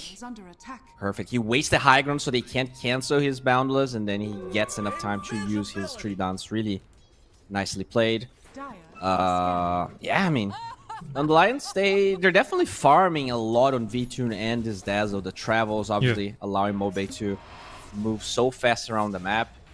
And he's going straight up BKB. Alright, he just wants to be able to fight. But they might find you, Mobe. He's going to be so cut. And this is the thing, right? The Dandelions, it's such a greedy draft that they've got going on here that even with all the extra space on the map, because of the map control that Mouse have taken here, it's so hard for them to find the safe space to farm out. They finally get the bottom 2 on tower here, so kudos to Vitun getting that. Did finish his Manta.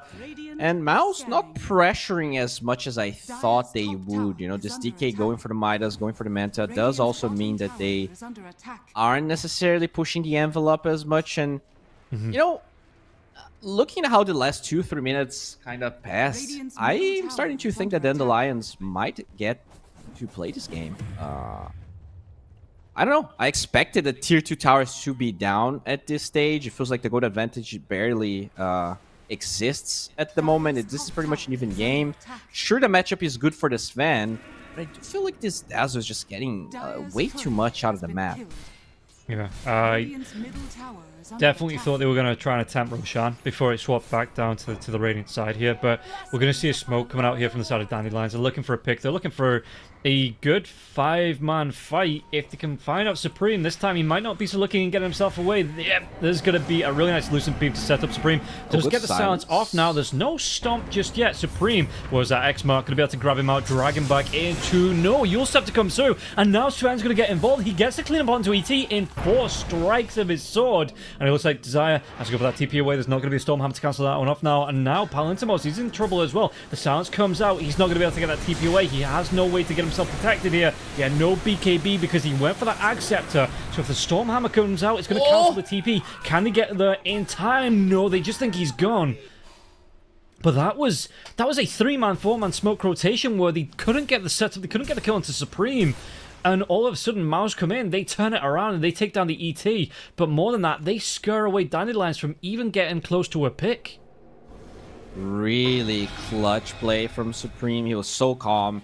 He didn't insta-pop his U-Scepter. He gets the silence. He walks to his tower. He was able to turn that around. Unfortunately, they don't kill the Kunkka. Because, you know, even though they got a couple of kills, God's Strength was on cooldown, so you couldn't necessarily Rosh out of that. But, you know, they're just gonna keep farming here with Own It, but Vitun, he is getting scary.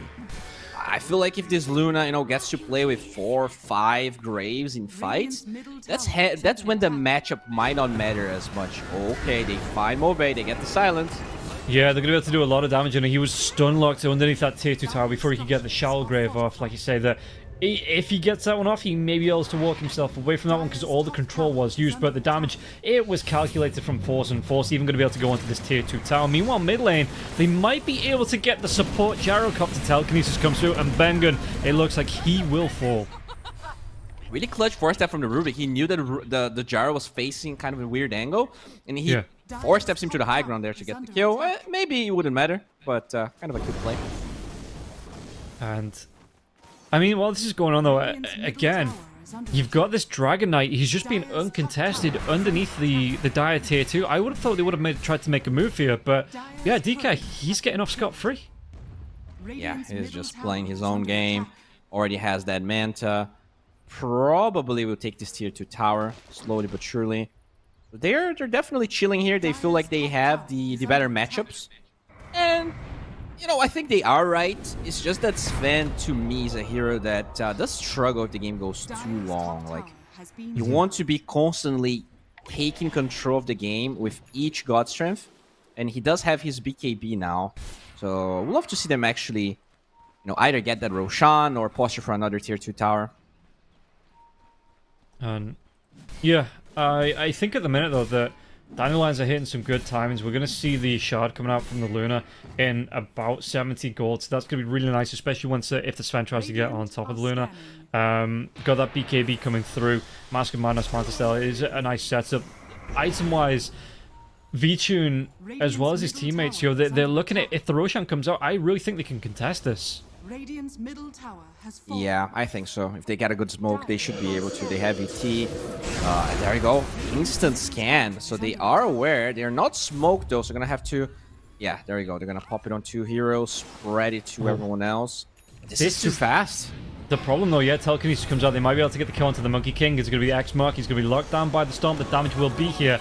But the Luna's courier was dead. Had to go back to base to pick up the Shard. And now, yeah, he has to... It doesn't matter. The Aegis is... It's going to fall. Roshan falls here. Aegis is on the deck. And they might be able to get themselves on top of the Kunkka. What can he do? Own It. He's just going to go for the TP, actually. They do... Oh, the cancel! Off, though. Ultimate.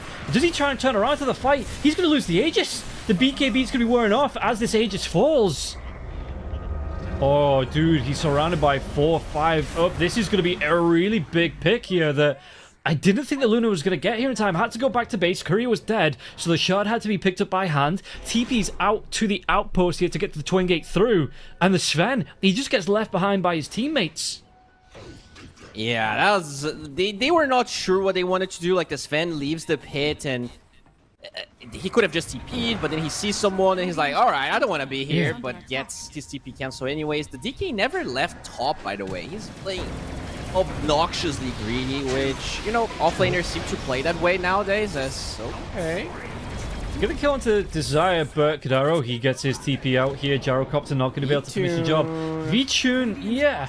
I'm surprised that they split the aggression like this here on the side of Dandelions. Has no TP.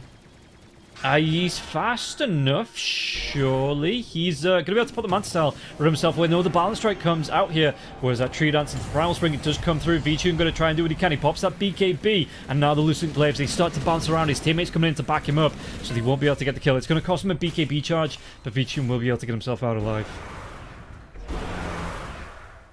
Very close situation there.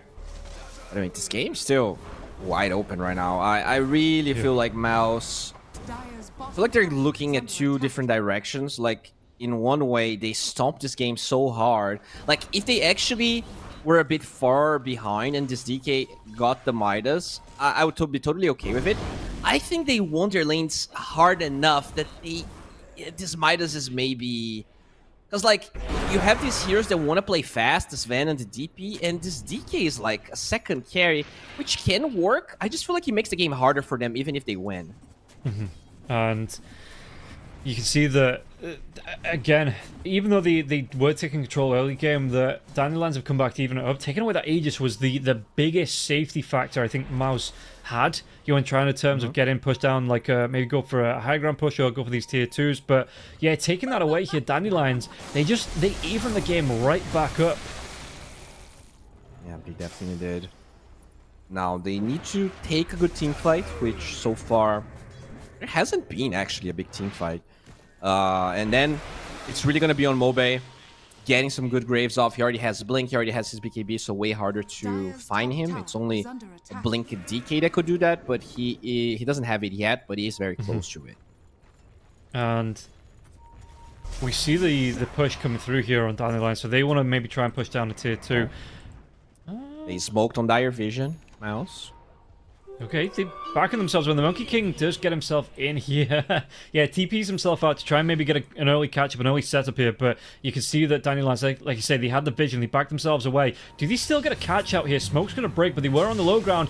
Oh, Gyrocopter comes up, might be able to go into Plintimos. Plintimos has that BKB coming through now as well. God's Strength will be used. It's going to be a lot of damage coming through onto the ET. ET, what can he do? He's going to be silenced, but the Shellgrave does come through now. Throws out that Earth Splitter, so no one's going to be able to jump on the top of him just yet. He will go down eventually. And what can they do? The BKBs are going to be wearing off now as well. Sven, he's still got about half of that God Strength still going here. The damage coming through. Plintimos, Telekinesis trying to save his life. It's going to be the force forward onto Plintimos. He's still taking damage, but he's under the BKB, so they can't lock him down. He will be back onto the higher ground, but that was a big push from where the tier 1 tower was right back towards the tier 3, and Dandelions didn't feel comfortable at any point trying to fight into that one.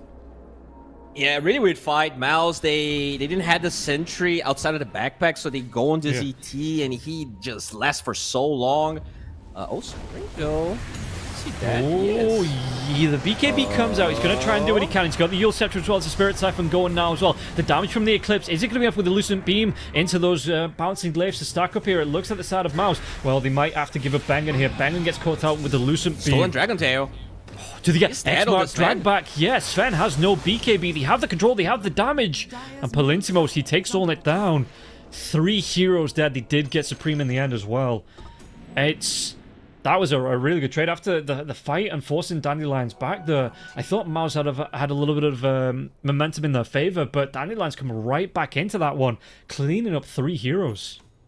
The vision from Dandelions, considering how behind they were, has been really good. Like, they have this one ward in the mid lane, and they had another one that got dewarded. And that's how they're finding these pickoffs. Mouse, they're playing very wide because they want to be farming on this DK. They want to be farming on everyone. And, the pickoff with the Kunkka is always going to be very strong. There's, now they have BKB on Death Prophet, but even that wasn't enough to save Supreme in that fight. And Mobe is going to take some harass coming out from the Dragon Knight Illusions. How's he looking here? Net worth-wise, he dropped down. I can't even say he's dropped down a little bit. It's just that the Luna's recovered, and I mean, V-Tune early on he had a terrible game. When the Monkey King's going to be back at his old tricks, he takes down 2 couriers after they deliver their items. So it's going to be again another decent amount of gold. But does Desire get the catch out? He doesn't, and Narman will be away. All right, so he's been sending some of these illusions to the tier 3 tower top, but yeah. It's honestly not doing that much still. pretty healthy tower. But as you said, that Roshan that they lost on Mouse, I think that is the one hit that kind of stopped the momentum they had this game. And now, like... Oh, I'm just watching, banging on the bottom lane here. The Luna comes up, drops one Lucent Beam and a couple of... Oh, gonna BKB TP out of this one. Oh, because Force was close. Okay, so protection from that Dragon Tail. But yeah, no, that Gyrocopter's health just straight up disappeared here. Speaking about disappearing, Monkey King, now you see him, now you don't. Oh, but they're gonna smoke. They know that the BKB on Luna is on cooldown here. If they can somehow find a good fight, it would be the dream. And Link on DK. Okay, they who find do they Rubik. find? Yeah, okay, they're gonna be able to get back lines on Rubik. He will go down. No Shallow Grave to heal him up, as the Dazzle was TPing into this one. Palintimos pops his own BKB. What's he gonna be able to do here? It's just a drive back onto an illusion, as it looks like Mouse. Do they want to set up to put pressure onto this tier 2 with the Dragon Form being used? Kind of what you want to be using it for here. Has that Aghanims, a level 3 Dragon Form as well, but won't actually be going on to any towers. In fact, they might be able to find out the Dazzle. Dazzle, what are you doing down here, man? Yeah, he's just split pushing, you know, using those travels, using that dirty bad juju to do his thing. You know, it doesn't work on items, but apparently TP Scroll is not an item because it still lowers your travels cooldown, and he's just, you know, pushing all those side lanes, making Mouse run for it. And that's how they've been kind of delaying this game quite a bit. Yeah, Dazzle playing the poor man's Tinker here, kind of with, like you say, with those TPs being... the cooldown being reduced onto those, so he is able to push that lane out and, you know, like I said, get himself towards the rest of his teammates. And I wonder if he's going to opt towards the Boots of Travel too, so he can get right on top of his teammates, you know, if they are going to be in danger. I think it's possible. I think it's a really good item. It's an under-purchased item and also very good on Dazzle. Yeah. They will smoke. Maybe that ward got a glimpse of it. That one raid Look at this tier 3 tower top. The Roshan respawn time in here as well. It was 13 seconds on the clock. This could be, if they find the separation from the Sven, from the rest of his team, this could be a massive opening here. All that he just has to go back to base, it looks like. And he can always TP himself back to his outpost if he needs to join up with the rest of the team. But Dandelions are coming around for a massive backstab on this. Yeah, they are. And it seems like Dandelions is aware. They have really good position. Smoke's gonna Brave Force, pops his ulti, the illusions. Yeah, the Lunar Illusions come in, scouts out, so the Dragon Knight going to use his own Manta style now as well to scout back out here. And to get some lockdown onto the Kunkka. Kunkka silenced up, but he does have that BKB. He just has to outlast all that lockdown coming through now. Kunkka, yeah, Glim Capes, who's going to hold on to that BKB for a little bit longer, which is nice, because if a fight really kicks off in earnest, he still wants that to be able to keep himself going here. Homing Missile will fly through, but Palintimos, for the most part... Oh, teammates, Dragon Tail comes in. They're going to try and reset here now. Again, the silence comes out. Kunkka, what can he do? He's missing about 2/3 of his health. Still going to be able to survive here. Norman on the backlines drops that Wukong to man, but the damage coming through, it's more than enough to clean up, and now the God Strength will be used. Yeah, they've got the Exorcism coming through as well from Supreme. Dazzle coming through. Yeah, did he actually get this kill onto him? Palintimos, he survived for so long onto this one, but he should finally go down here. BKB was used as well. Backlines, what's this Rubik going to try and do? What does he steal? Going to be the cooldown here. Banging, not a lot of health left, but it doesn't matter at the minute. Mouse, they are cleaning up and should be able to walk right into this Roshan pit with the buyback coming through from Narman. That was huge for Narman. Like, it looks like he's just showing up and killing himself, but he gets the vision of the Dazzle, and that is how you have to take this fight. You can't be jumping the Kunkka, or if you are, like, you have to be poking. Once you find the Dazzle and kill him, the fight is over, and that's what that buyback on the Monkey King allowed them to do. Surprisingly, though, they didn't go for the Roche instantly. Maybe they want to get this tier 2 tower first. And yeah, maybe the like you say, just taking some map control out. But in fact, did anyone actually scout out the Roche? But I don't know if they did on the side of Mouse to see if it was back up. I mean, I think it's almost... I guess it was a fast spawn timer, but yeah, regardless...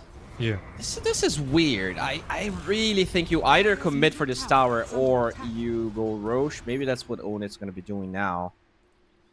Maybe waiting for these It's also going to be ultimates. Dire side, so you really want to have it now, so that's not on the advantage of Dandelions. Yeah, no, I was just thinking about it. Maybe they're just waiting for the ultimates to be back up, and maybe they're not super fussed about contesting on the Dire side. Just so if another fight breaks out like that, they have all the tools in their arsenal to fight back against the side of Dandelions.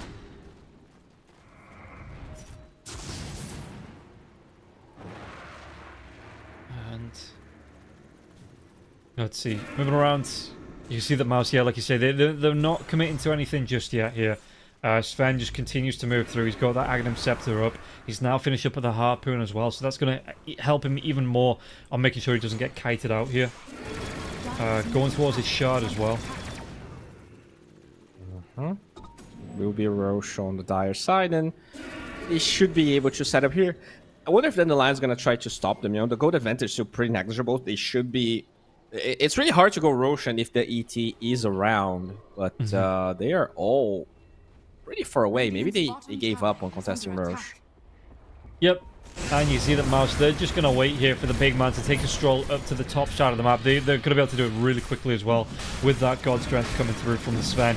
And yeah, you see the Dandelions, they're not even bothered about trying contesters or even learning if it's being taken out at all here. Dragon Knight, he's going to be just popping these illusions, keeping these lanes pushed in as well, which means that Dandelions, they couldn't even get out to contest if they wanted to because these lanes just carry on getting pushed in and skipped over here. Yeah. Alright, so Octarine now on Mobe. He is really annoying. Okay. Oh, it's going to be the Rubik Stolen cooldown coming through. They get the kill onto the Dragon Knight. So it wasn't a Roshan contest, but that's pretty big here. Dragon Knight's down for the next 80 seconds, though does have that buyback available. And that's the second time, right? Miles, they get Aegis and they just have someone out of position. Munch a lot of this Aegis duration. Like a minute and a half, pretty much. This is not ideal. A bit sloppy of Miles, and considering how good of a laning stage they had, I didn't expect them to do, you know, pretty much make the same mistake twice in a row. Yeah, and at least this time, you know, they keep this Aegis going, so once the Dragon Knight respawns, they still have that pressure they can put on potentially this last tier 2 tower, maybe going towards the high ground. And how's Vichun looking? Luna, gonna be the Satanic coming out here, so the Butterfly is up, and Sven not going towards an MKB, nothing like this, so the right click is going to be a little bit less effective here up against the Luna. But yeah, once that Satanic comes out for the Luna, with those bouncing glaives, could be an incredibly scary prospect to fight into here from the side of Mouse. Here, I mean, it is Dandelions actually pressuring the towers here, but there is a pretty cheeky ward right in the middle of the lane. Thankfully, there's not going to be a fight there. They're all TPing back. They find armor though. They do, yeah, they do get the lockdown. Monkey King, Yule Scepter is going to come out here, but the Stolen Primal Spring, Bolt even gets thrown out to this one just to make sure they secure that kill. So he's dead for 70 seconds. No respawn, no buyback, so 70 seconds till he respawns. What can Dandelions do with this window? Yeah, I mean, they just have to wait, right? They don't really need to do anything. As long as Mouse is not ready to go high ground, they're happy. And this is a dieback on the Monkey King, which means it is a pretty long respawn timer. This Aegis is pretty much... It's almost gone. Like, if you take a minute out of this, you only have a minute and 40.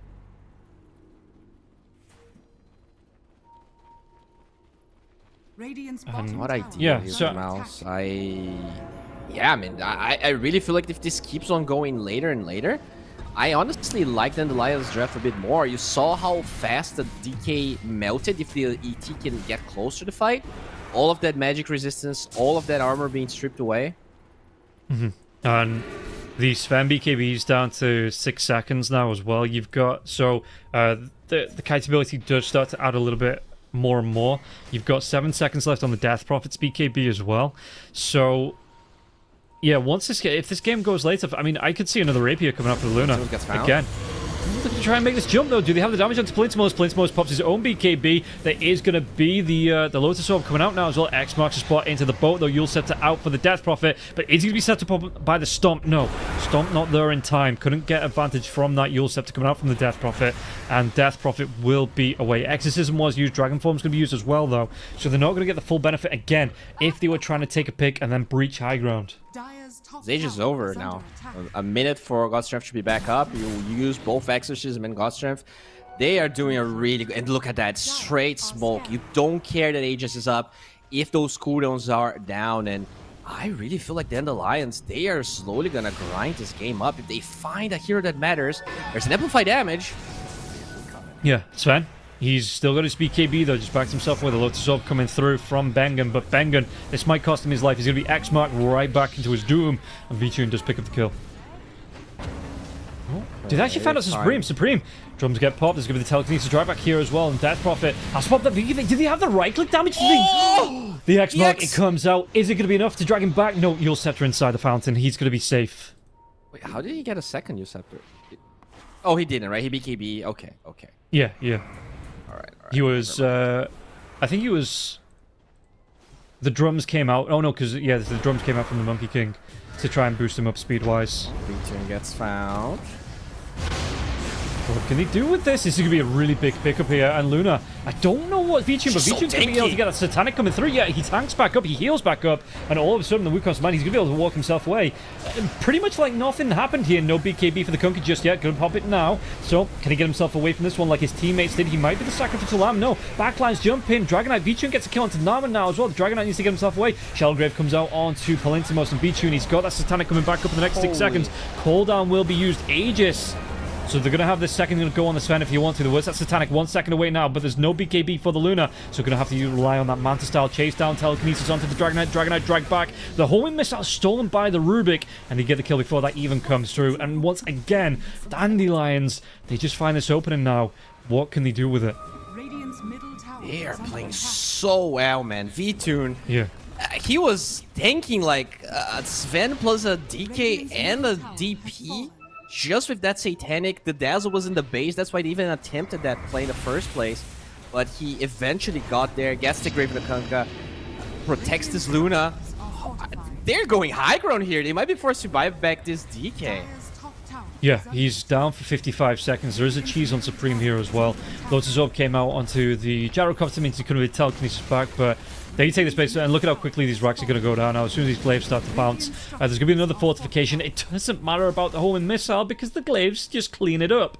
And this is going to be VTune just standing on the front lines. He's got his BKB back up now as well. Supreme taking so much damage. Yule Scepter comes out again and again. If he needs it, he's going to be able to use that cheese. No, Supreme just backs himself away. The buyback will be forced out here from the Dragonite. Bengen going to be taking a lot of damage by the bouncing blades, but meanwhile, back outside the base, look at this. All that he needs to run himself away. That was a BKB Sven with the God Strength coming out now as well, and the damage was just too much. He doesn't have a buyback.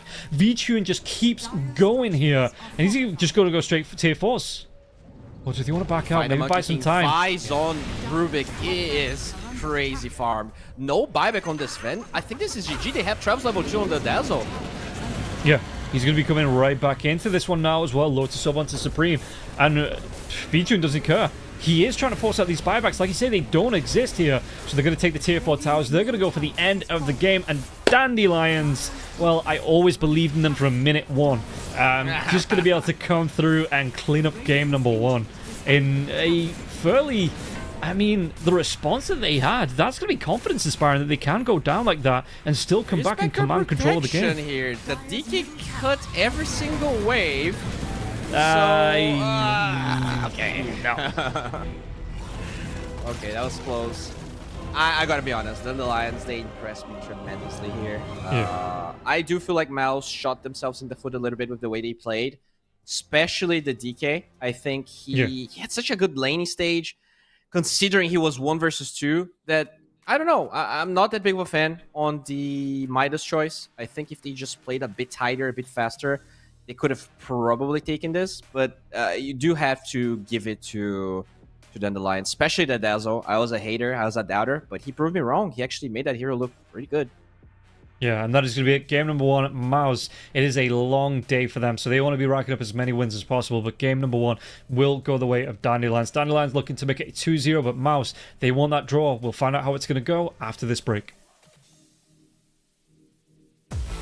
1xBet and Eva Alfie present betting on all esports events on the website and in the 1xBet app. 1xBet. Play with Eva.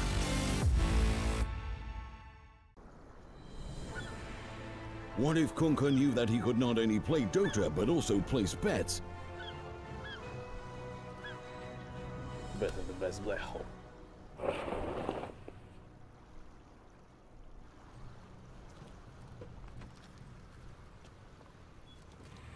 1xBet, bookmaker company.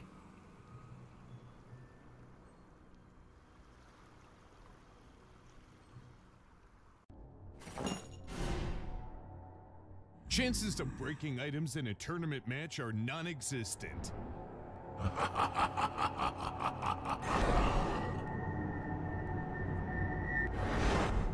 Chances of winning at 1xBet are always real.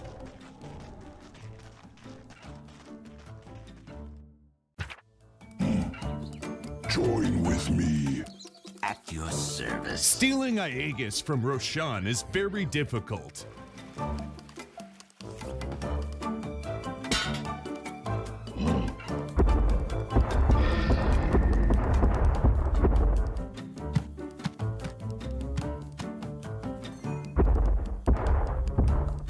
Winning at 1xBet is super easy.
skills in the gaming. 1xBet. Look around. Screens are everywhere. They allow you to immerse yourself in another world, into hundreds of different worlds. Here you can be anything you want, and we will support you in this. OG, Team Spirit, 1xBet. If you are with us, you win. Hello, son. Hi, Mom. Pretty girl. This is Eva. Nice to meet you. Thank you very much. Your dad's just making his favorite dinner. It's duck. Come on inside. They're all probably too gruesome to tell you while you're eating at the table. How's your food? Is everything okay? Good, good.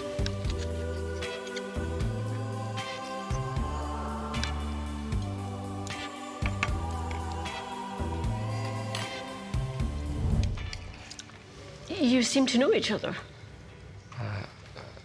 Yeah.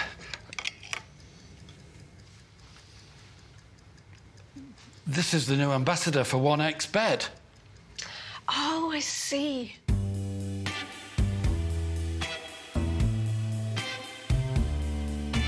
Everyone felt good when Eva Elfie became the new ambassador of 1xBet.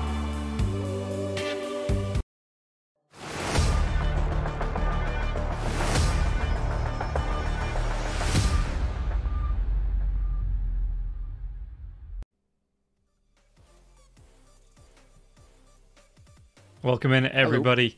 We're going to start here with the second game now of Mouse versus Dandelions. Dandelions in that first game, they looked pretty good in the end game of that, but Mouse, it was a great start from them. So, Bowie, how do Mouse capitalize on how they started last game? You know, how do they keep that momentum going here in the second game, do you think, and maybe take the series 1-1?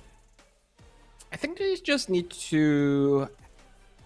have a better game plan, because I really like their draft. I think they played their lanes pretty well, but they were not in the same page when it came to pressure, right? We saw them just trading farm, and Vitum got a lot out of the map. That Dazzle, like, I think Dazzle's weakness is that he's pretty bad at fighting early. You need to get an eggs, you need to get travels, and he didn't even get the eggs first. He rushed travels, so when he was the weakest, I don't feel like Mouse really took advantage of that. So maybe ban the Dazzle less phase, right? If you're afraid of playing against that. I really feel like that was a lot of Mobay. The fact that Vitun got so much time to farm, despite the fact that the DK had the Midas and was farming so much. Eventually also get the shard, so you deal with the DK illusions.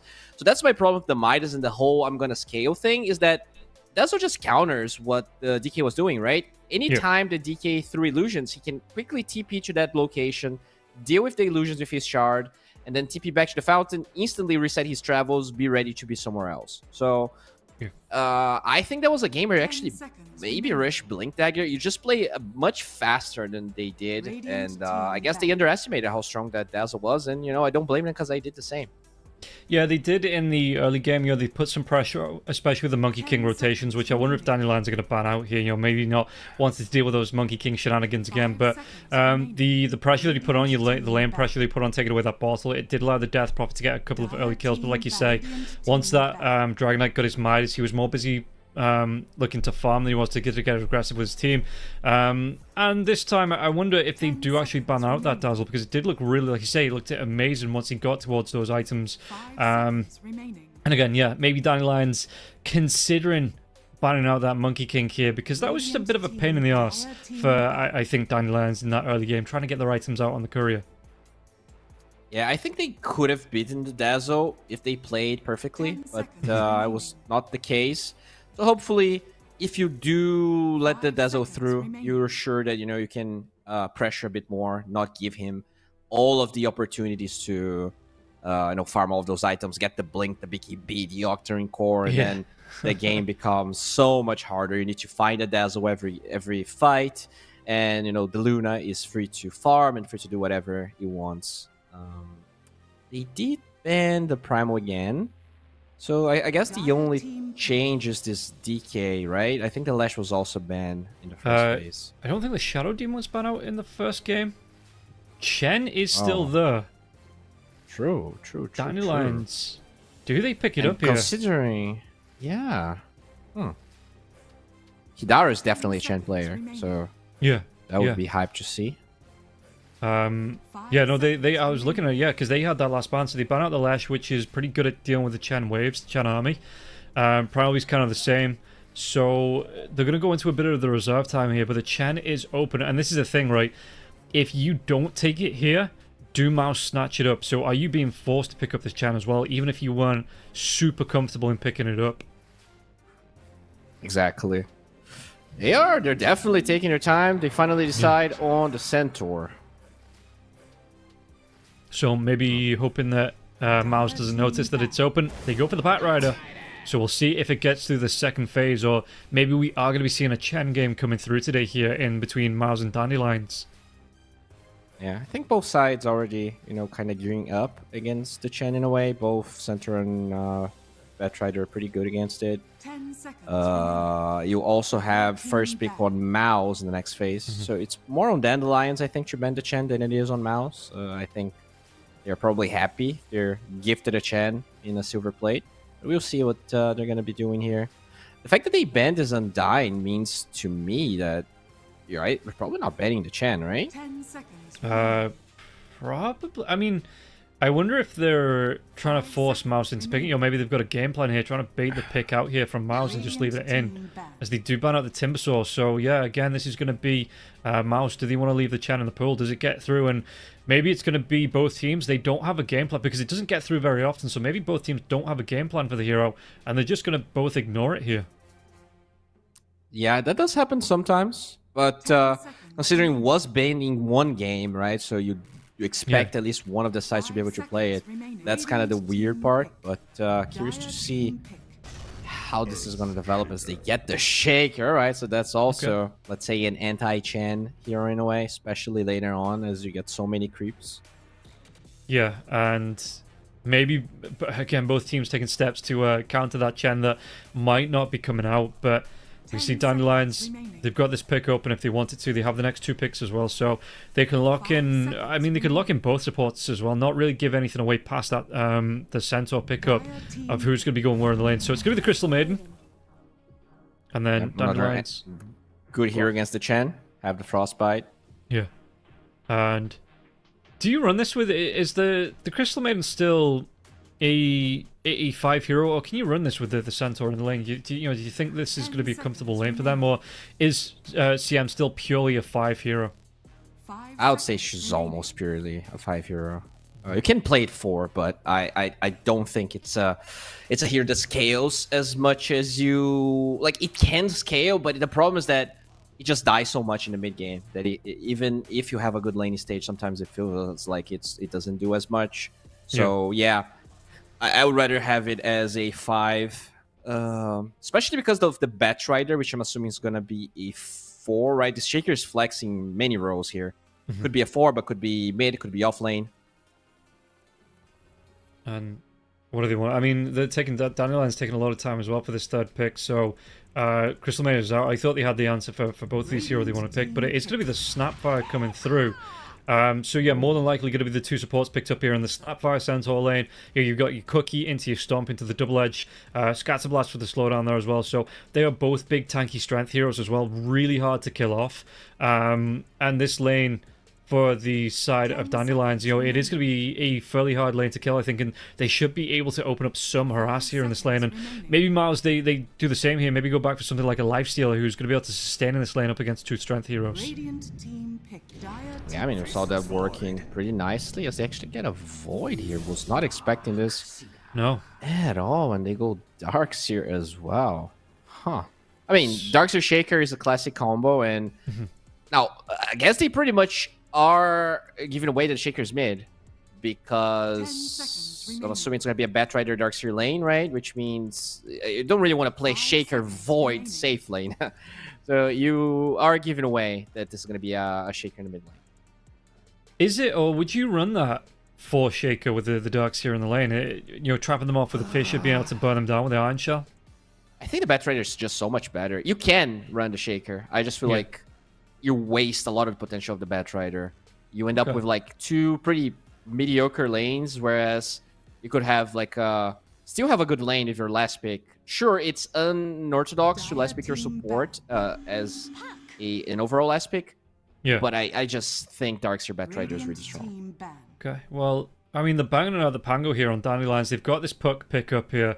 I wonder if they ban out... What else do we look towards? Maybe ban out the Queen of Pain as well. Up against the puck. As Alt gets banned out here from Mouse. So yeah, Dandelions looking for a carry. What is left for them? Especially going to be coming up against this Darkseer in the lane. Yeah, against Void. Not that many. I think Slark is good, right? You can deal with the Iron Shell. You have a Dispel for the Batrider. You have a Dispel for the Shaker. You have your Shard for the Chronosphere. 5 seconds I like it a fair amount. It is a bit on the squishy side. But they don't have that much burst damage. It's pretty much just this Shaker. And, well, I mean, they're burning through a lot of reserve time here on the side of the Dandelions. Thinking about this next pick, you know, maybe considering whether it is going to be that, like you say, that mid-Earth Shaker coming out here. But for the minute, it feels like they ban out the Huskar. Again, a cheese pick actually goes well with the Iron Shell from the Darkseer. Just be able to dive in, keep on top of heroes with the damage. They go for the Ursaba. Oh, okay, not a popular hero whatsoever. A hero that not at all, no. I actually consider to be trash, but it is good versus Darkseer, and it is good versus Shaker. Just having the eggs on the Ursa here, it's amazing. And okay, so it's gonna be a Shaker 4 then, I think. Yeah. And that is going to be coming up against the Ursa in the lane. And even if you're going to have the Surge away from the Darkseer, you know, the Frostbite comes out from Kitaro. There is good setup, especially being a double melee lane here for Mouse. Dandelions have a good setup for kills in this safe lane, I think, here with the Crystal Maiden Ursa pickup. All right. So it's going to be a TA versus Puck. Pretty classic lane here. Supreme should have a dandy old time. I'm not sure I like Mouse draft. I feel like they don't necessarily have that much damage in the chrono. Their lanes are okay-ish.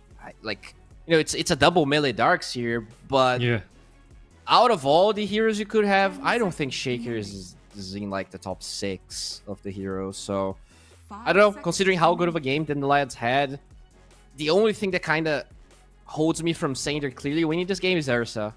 This hero, you know, I know Vitun is really good. He's probably one of the best Ursas in the world.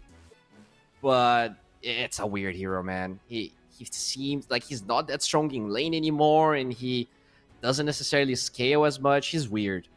Yeah. It could have been worse. Could have been a Troll Warlord pick. But yeah, VTune picking up this Ursa. But maybe this is the revival of the Ursa here. Maybe VTune knows something that we don't. You know, he's getting some practice in before the patch drops on this Ursa here as well. But yeah, I don't mind it in the lane. I just think it might struggle, especially when you've got the Lasso coming out. You're going to have the Chronosphere coming through, the vacuums, as well as everything that the Earthshaker throws out there. Again, VTune, this Ursaba, it's one of those heroes that I'm afraid might just be kited to death before it has a real impact in the fights. Yeah. It's going to be interesting to see how this game is going to unfold here. This Darkseer Shaker, though. This is, you know, maybe not in the lane, it isn't the strongest, but later on, I want to see some teamwork here. I want to see some vacuum, you know, 3-man vacuum into Echoes. Because there's a lot of potential for Wombo combo. Chronosphere and Echo both benefit greatly from those. Chronosphere and Echo benefit greatly from the vacuums. Yeah, so we'll be able to get ourselves into the second match to see if Dandelions are going to be able to pull off a 2-0 on Mouse. Will they get themselves a first win on the board for the day? Plenty more action to come for Mouse, so them go and get themselves a quick win here. Or just, you know, a win in general will be nice to lift the spirits coming into the second series. Oh yeah, let's see if they're going to be able to get that as Mobe. Very quick ward here. Smoke breaks. How do you play around this? I mean, the TA in the mid lane up against the puck. How are you looking to play around this? Are you just looking to trade off in the lane, or do you think that you're going to be able to, maybe with the help of the Earthshaker, get aggressive here onto the puck? I don't think you can kill the puck. You might be able to kill Supreme once you have Coil and support rotation. So maybe level 6, I think you might be able to kill him. But in general, TA should have the advantage, should be able to, you know, stack for herself and do all that. And it's more on the puck to either rotate to another lane or have the supports collapse onto this TA. Okay. And yeah, so I just expecting similar, but same build every time for the TA. The Dragonlance, Desto, Blink Dagger, you know, etc. picked up early on, and look for those I don't stacks. mind the Blink Shard this game. So maybe like Dragonlance Blink Shard. I feel like you actually get more value out of that silence than you get having Desto. So yeah, that could be one route. I'm very curious to see how Supreme is going to itemize. Okay. And odds on the screen, Mouse coming in as the favourites, and we'll see how this one is going to fall. As the last game, maybe a little bit of an upset, but now Dandelions, do they have the confidence, do they have the momentum coming into this second game to carry themselves through and just get themselves another win on the board? In terms of the table, just taking a quick look at that, you can see that, or I can see because I'm looking at it, you know, Dandelions are in third, just above Mouse because they've played one more series and got the points on the board for that. So yeah, Dandelions, they want to be climbing this table and maybe making it a little bit harder for Mouse coming through in the last couple of days of Group A. Yeah, I mean, I would be, not sure if upset is the right word, but it would show that these groups are very competitive. You know, with the exception of Havu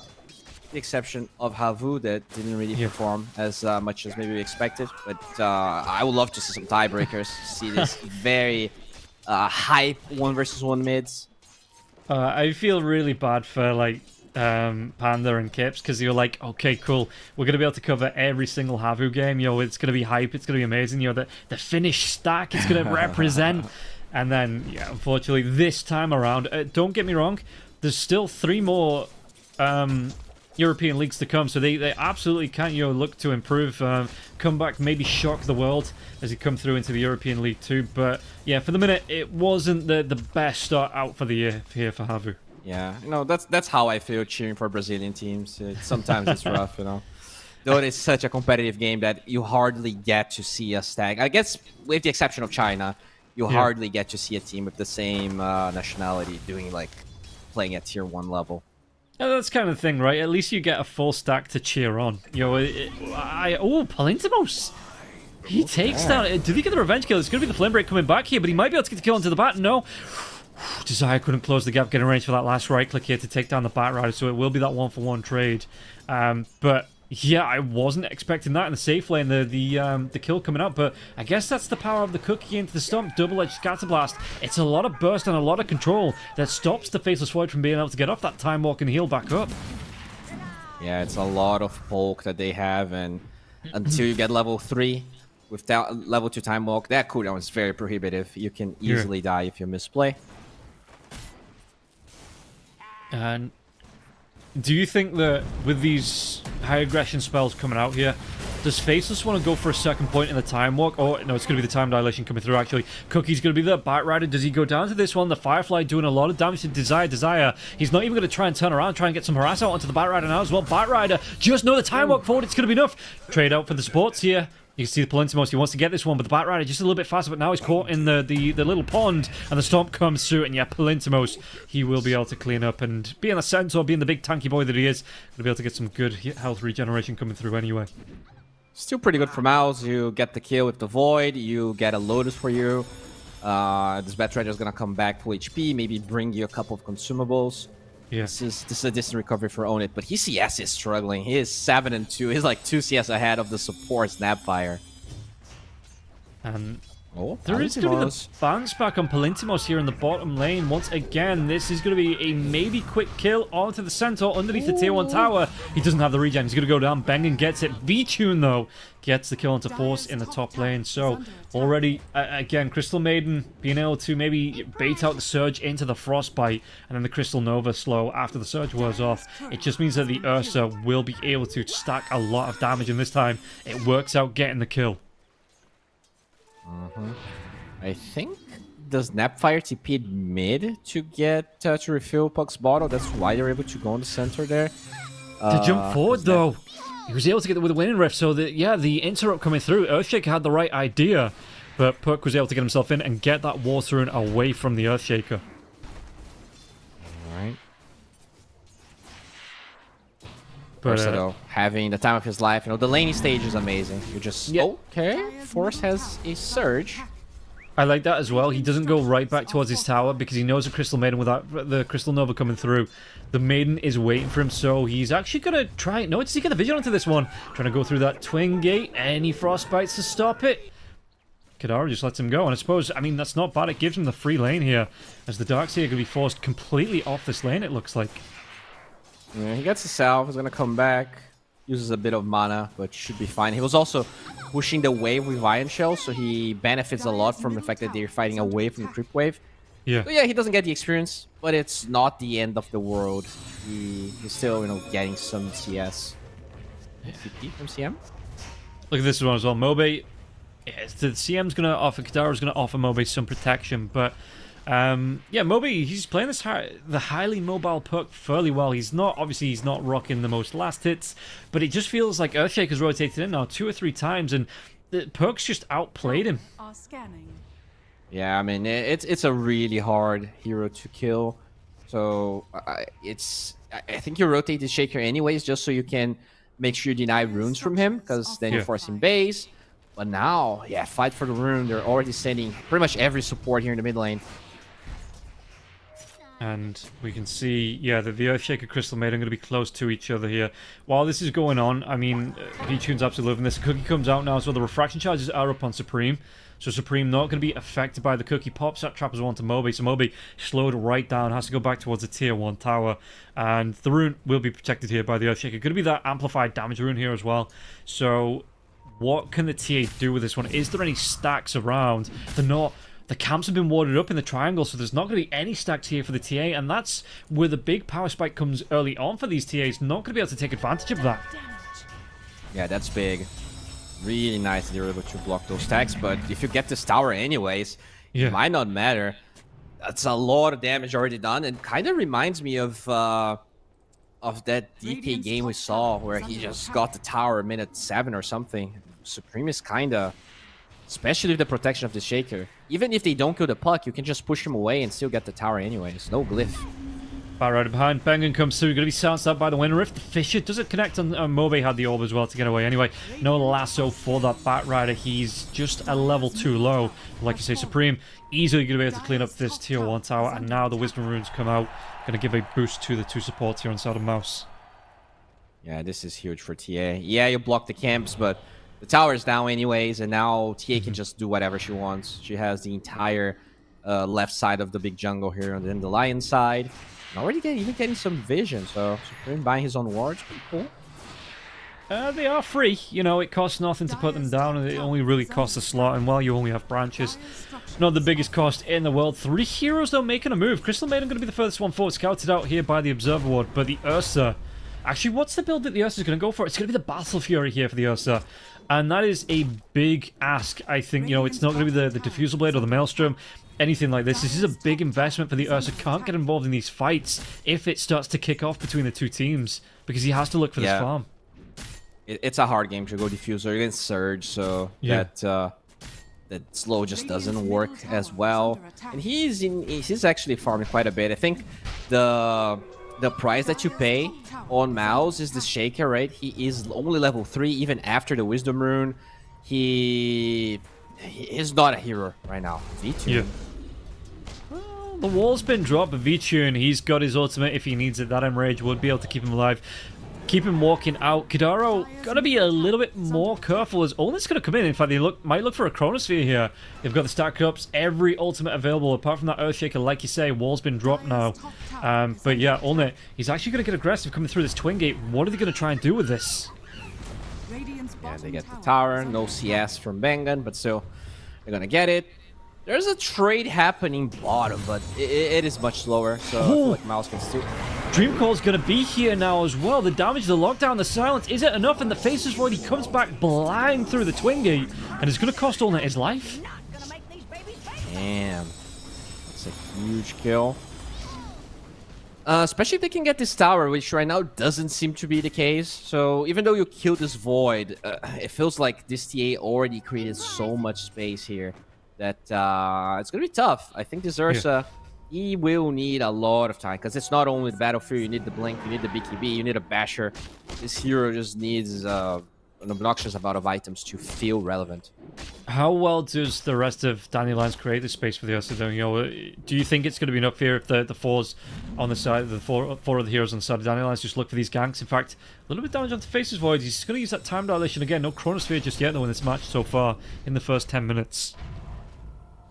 Yeah, I mean, I'm not sure if it's enough right now. I feel like healing the Void is nice, but at the end of the day, with TA drafts, TA is usually the carry. So killing TA is like 3 times more important, I would say, than killing this Void. He eventually will get his items, whereas for the TA, timings are everything for her. You need to be playing from ahead. You need to be getting those Aegises. And right now, I don't see what could stop them. And she's going, I guess Supreme is going for that Blink Shard build, which I love. I think that's exactly the build you need. Yeah, meanwhile, take a look at Mobe. It's going to be the Witch's Blade coming out, so that's going to be some helper, I think, against Supreme here. But yeah, really, you're going to be maybe relying... Oh, Kadara. Okay, Kadara's just using... Yeah, he's just using it to help out the puck farmer. I thought he actually caught someone out here. Is he helping or is he farming? Okay, he does leave most of the big ones. Yeah, he's helping. Okay. I mean, we kind of talked about this. Centaurs going for the Veil instead of Blink Dagger. It just feels like no one's really creating space for the Ursa right now. Everyone's trying to get their own part. And while that happens, you know, mid and top already fell down. You have this Darkseer already farming so many defensive items. And I think damage is going to become a problem. We kind of talked about Ursa being kited, but even damage, once this pipe is up, a lot of that Snapfire, a lot of that puck damage is going to feel a bit weaker. And that's what I'm scared of. I feel like now's the timing for Dandelions to play aggressive. I'm not seeing it. No, nothing just yet. And yeah, like you say, that, I mean, you've still got Norman at level 5. Smoke. Oh, he just hits a 6 now. So, were they going to be able to go for this one? It wasn't under vision. There was a sentry, but there wasn't an observer. But it looks like they're going to try and go bottom lane, get the kill onto Palintimos. It's going to be the first Chronosphere of the game.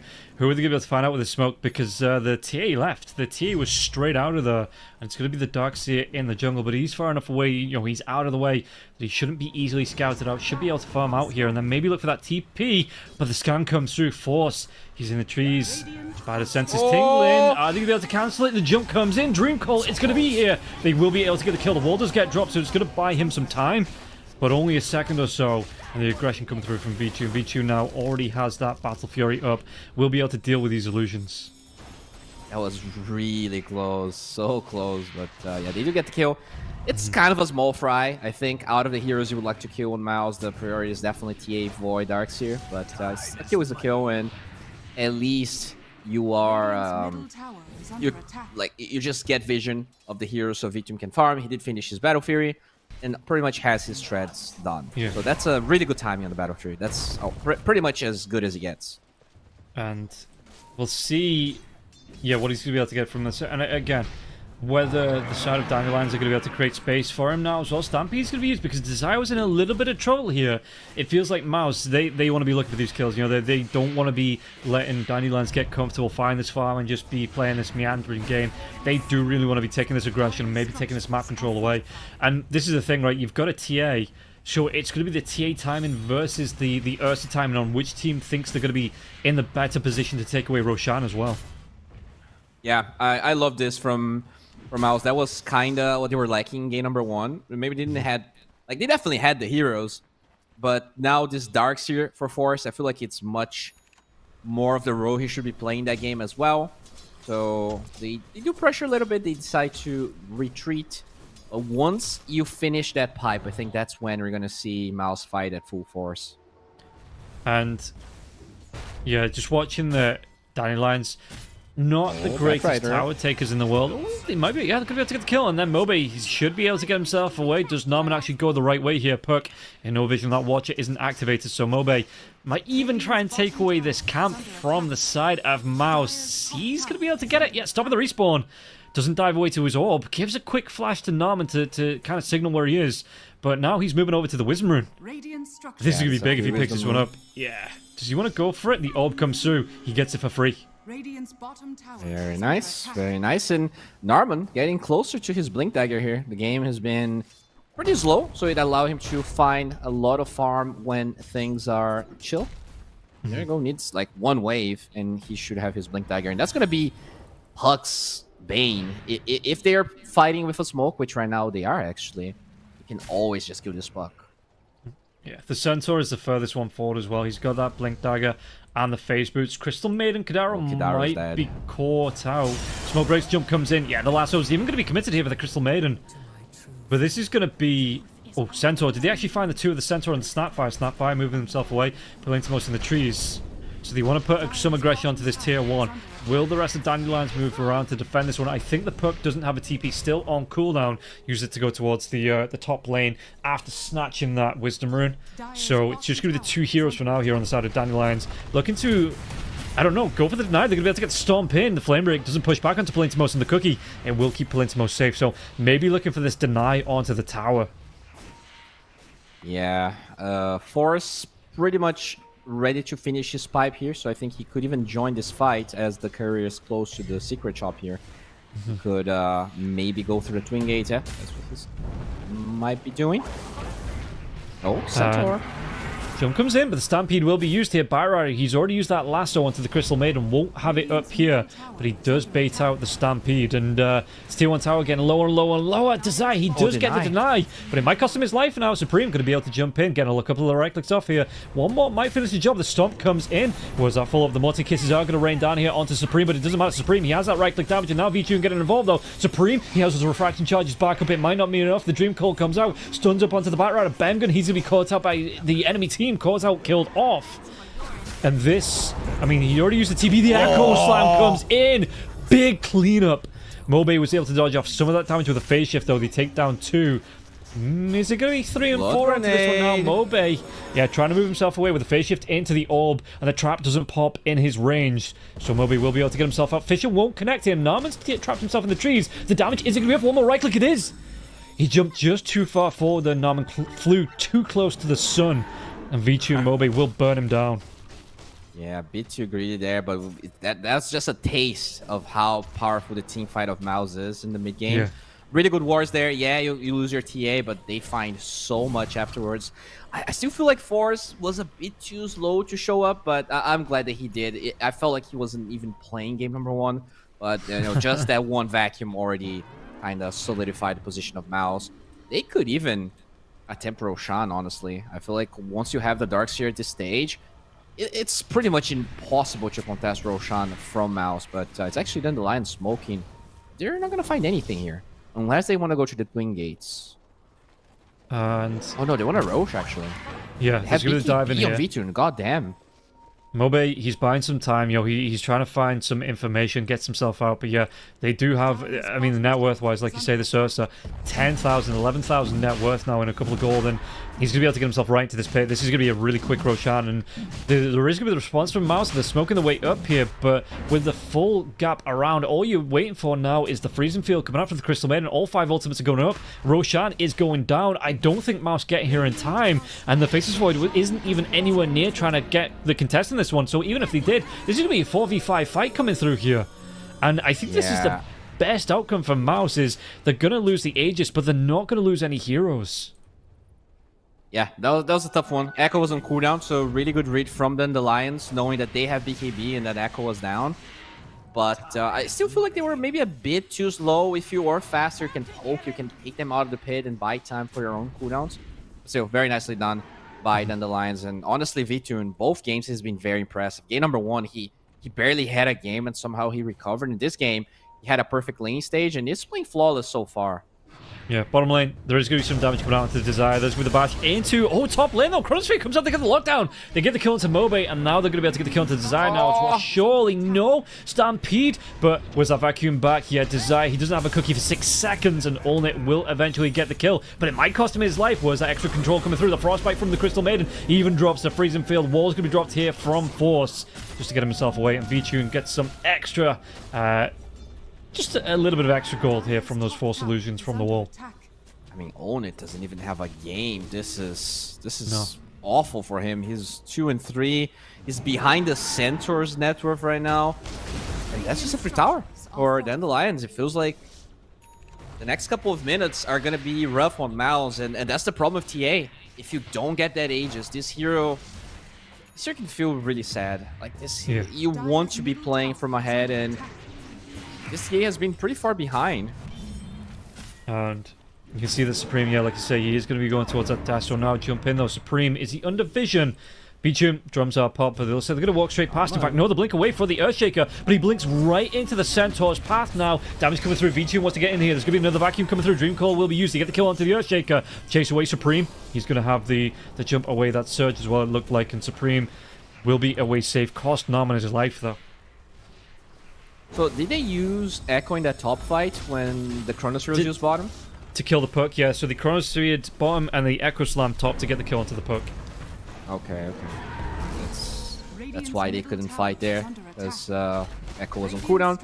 Another tower that looks like Dandelions want to pick up, but the Glyph is buying some time, and that Shaker is a problem once he's up. I mean, not for another 20 seconds or so, as that Echo Slam still isn't back up just yet. He might try and go. Stampede's going to be used here. Did they actually get another kill onto him? There's going to be a jump in. No, but he's straight up. He's only just respawned. He's just straight up dead. Supreme now. The multi-kisses are going to start to rain down. Dealing with those Templar Assassin refraction charges now as well. Wall going to be dropped from the Darkseer. Lasso back. They're going to be able to get the kill into the Crystal Maiden. 1v1 trade. But I don't know if Dandelions are done just yet. Again, they still have this Aegis for 2 minutes. And Vichun, like you say, he's itching to use that fresh Battle Fury. BKB even, excuse me. Yeah, that's another fight where Force was slightly too late with his button pressing. When the Void died, he had Mech and Greaves, and he just popped it half a second too late. Same thing here. He had both the Greaves in the pipe and couldn't really save the Shaker. But as you said, he didn't have Echo. Kind of a... I think he was baiting, but he baited too hard, let's say. As sure, he lost a couple of towers. I don't feel like this is the end of the world here for the Mouse Draft. I think their team fight allows them to play these fights even if they are relatively far behind. And, well, gonna get a Sentry. Well, Palintimos, he will fall as Kadara will get the Crystal Clone out. Which is actually quite nice because the majority of Mouse, should be popping that Crystal Clone. If they get on top of the Crystal Maiden, there's that push away as well for the extra safety. So, yeah, it's just... By the way, go on. They noticed that the creeps in the mid lane just bounced into invisible units, so they realized that Mouse was smoked. They actually pinged exactly where they were. Oh, damn. It was Vitun that did. Now they are smoking, and they can't get ulted here. Oh, Moby, he's healing up for a little bit. No way he survives through this one now as well. Did they have the control? Was that? No! Oh, he's going to be able to get him right into Bengen's waiting hands, but he gets that jump away. No, the Blink Dagger from Bengen. How much time is he going to waste here? Eventually, he's going to go down. Bengen will pick up the kill with Mobe. Just wasting a lot of time, and in fact, he gets out another Echo Slam from that as well. Yeah, they also jumped the Void top. We've been using the Enrage, but this time Force was close and does save on it. And Faceless has that BKB on now. This is going to be a really nice pickup for the survivability. You're pinging him, though. Pops up BKB. Yep, do they have the damage to get the kill into the Centaur? Palintimos, he's going to be able to throw up. Meanwhile, the backlines, Lasso dragged down onto the Centaur. Can they get the kill onto Desire, who is being dragged back here now once again? So it's going to be a kill onto the Snapfire here. Supreme picks it up. Vichun takes down Bengen. What else can he do? He's going to go for that BKB TP away. This Lasso was already used. The Chronosphere 2, it is down. Kadara, though, he gets bashed and couldn't get himself away from that one. So good fight here from the side of Mouse. He first hit bash the CM, and he was about to hit the Ursa there. That hit was gonna be a bash, so very lucky from Vitun that it's not him that gets the hit instead of Orchidaro. And we'll see just what they're going to be able to do with this one, because it feels like the reverse of the last game here, where Dandelions were in some good the Mouse were in some good control, and then Dandelions pulled it back. But here, Dandelions had a great start with picking up kills, finding some good fights. They even took down the first Roshan, but Mouse, after 2 good fights, 2 good pickoffs, it feels like they're right back in it, and now they've got that control of the map. Yeah. Really like Vitun's item build, though. He's going straight up for that Axe we talked about. It's amazing this game. Just getting that Enrage inside the Chrono, getting after the Echo Slam. So he is really hard to kill. But I think the problem has been this Puck. He's being picked off, right? That Echo, the Lasso. Yeah. I think he needs Linken's or Kaya Sanj, and he is going Kaya Sanj. Yeah, it's really weird to me how Mobe's been playing away from the rest of his team like that. Getting caught out a couple of times, and another puck wants to be split pushing, but usually you do it with the support. You hold hands with one of the supports, either Crystal Maiden and Snapfire, who will help you escape. Mobe, twice now he's been caught out in no man's land on his own. Yeah, I think the traps have been a problem for him, so he did buy the gem, and also has an illusion rune, so should be, if he dies now, it's probably on him. I think he has all of the tools to handle the mouse traps. And mouse traps, I like that one. Good one. Well, they will smoke. See if they can bypass all those traps, and it gets pinged out. They know exactly where the Dandelions are. Batrider isn't here, though. He has to come through that twin gate. Well, you could TP himself to the tier 1 tower top as well, but this is... If it's the quick Roshan respawn, the winner of this fight, if there is a fight to go out, will get a big advantage from this one now as well. Earthshaker, smoke breaks, but he's going to be able to get the TP, and the Ursa goes the wrong way. So what's it going to be? 30 seconds until the Roshan respawns. Yeah, until the possible. Yeah. Alright, so Forrest, he bought himself a U-Scepter. Very classic item against Ursa, although he already has BKB. Interesting item. I was not expecting the U-Scepter. I feel like I'm seeing this item way more than I used to, and there were no changes to the item itself. Just kind of crazy how popular it's become. Yeah, and it's going to be minute respawn. The lockdown onto the Snapfire. Straight up dead on Desire here. Great jump here. Mouse, what can they do with this? So it's going to be, it looks like they're going to make a beeline towards the Roshan pit. Roshan not respawning for 40 seconds, so the Snapfire, especially with it being a nighttime Roshan, this is going to be perfect timing for the Snapfire respawn. So how is this fight going to go first? Are they just going to try and go fully into it? Oh, they're showing Own It here. Dive comes in. Banging. He is going to go down here, and this is going to be, again, a great opening. Coming through. Really good ward from Dandelions in the middle of the top lane there. That's how they were able to get the Batrider. But they wouldn't expect it to be this deep. So even if they try to de-ward, I'm not sure they're going to find that. Roche is up now, so with no Batrider, they might just get another free Roche on Dandelions. Yeah, and it's... again, the Batrider is still down for 18 seconds. Does have a buyback available. They know Roshan is up, so the was the Ursa who wants to come into this one. Yeah, timing-wise, that tier 1 tower is still up. If Mouse wanted to contest this, if they got off a scan to scout it out, but it looks like they're not going to do. Yeah, it's way too late, and Ursa going to be able to clean up another Roshan. Yeah, they're just going to give it away. I mean, I think they could have contested that, honestly. Forrest, once again, just playing away from the team, just getting a lot of farm. He does have this playstyle. He's been very greedy. We'll see if it's going to be problematic here, if those items, all of that gold he's acquiring is eventually going to pay off. He is very close to his Blink Dagger. So this could be a big fight. Blink Vacuum into Echo, that is not something Dandelions is aware could happen. Yeah, and the jump comes in now. The back lines, it's going to be the onto the perk. Do they have enough? It's going to be a great Echo Slam. The Chronosphere, the vacuum. Look at the control on this. They're going to be able to get 4 out of this. And do they pop the Aegis as well? They do. The Centaur going to be the lone survivor through this, and I think they have enough to take down the Ursa twice. He's going to try his best to get himself away from this one. Vichu's controlled off, and he's killed up. And that was just a great synergy coming through there from Mouse. And I wasn't sure if it was going to be there after the first game, but they lined that one up absolutely perfectly. That was huge, and that's even without the Blink on Darkseer first. They just went in, found the puck, really good ward that they placed right on the, very close to the tier 1 top tower there. And yeah, Mobe, he just cannot catch a break. Ended up going for the Kaya before the Sanj. I think maybe if he has Sanj there, it's a different fight. Regardless though, Mao's looking pretty good despite having a tough start, as you said. So maybe whoever loses the lane always wins. What was it, win lanes, lose games? Yeah, exactly. But it's, yeah, 8k net worth lead here coming out from the side of Mouse. They've got that just massive, look at that swing, man. It is a mountain of a climb after that last fight. They're going to get another lasso lockdown, but it's going to be onto Kataro, not onto the puck. Do they have enough stuns to lock down the puck? Ooh, the multi-kids start to rain down now as well. Do they connect onto TATA? These refraction charges.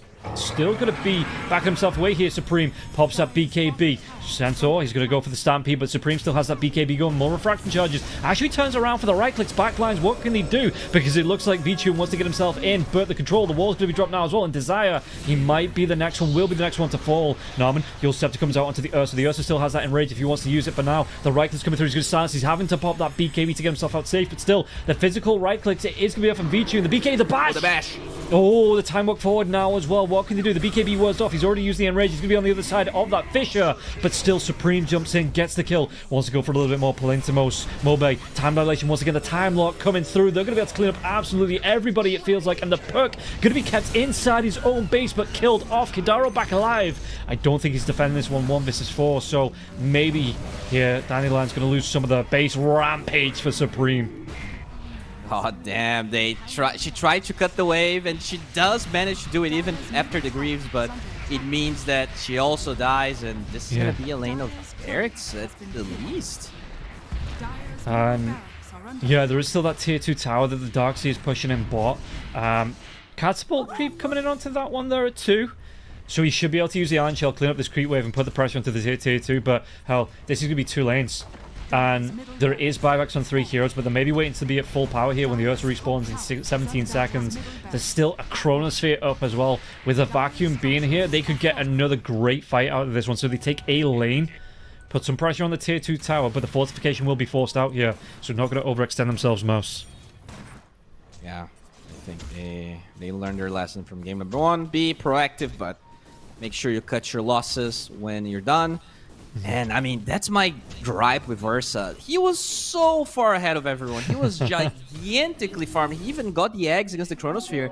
But he just dies anyways. And yeah, I don't know. This here is weird. It looks amazing, but it has, like, the timings this here has is crazy. And crazy is also that Snapfire dies in 2 hits. Supreme, yeah, Desire will fall. I think that's the problem with the Battle Fury builders. I just think it costs too much, to be honest. Yeah. Like, you're looking at the Ursa, you're looking at the Troll Warlord, you're looking at PA. These heroes that more often than not want to build the Battle Fury. Compare it to the Faceless Void that builds a Maelstrom, or, you know, Maelstrom builders that doesn't cost a lot to be able to really amp up that farm. I think the Battle Fury just costs too much, and these Battle Fury builders, they're just dead on arrival. It feels like this Battle Fury heroes to work, they need to be broken, right? So PA, when she had the whole, all of those overtuned aspects, oh, they find Mobe again with the Fissure.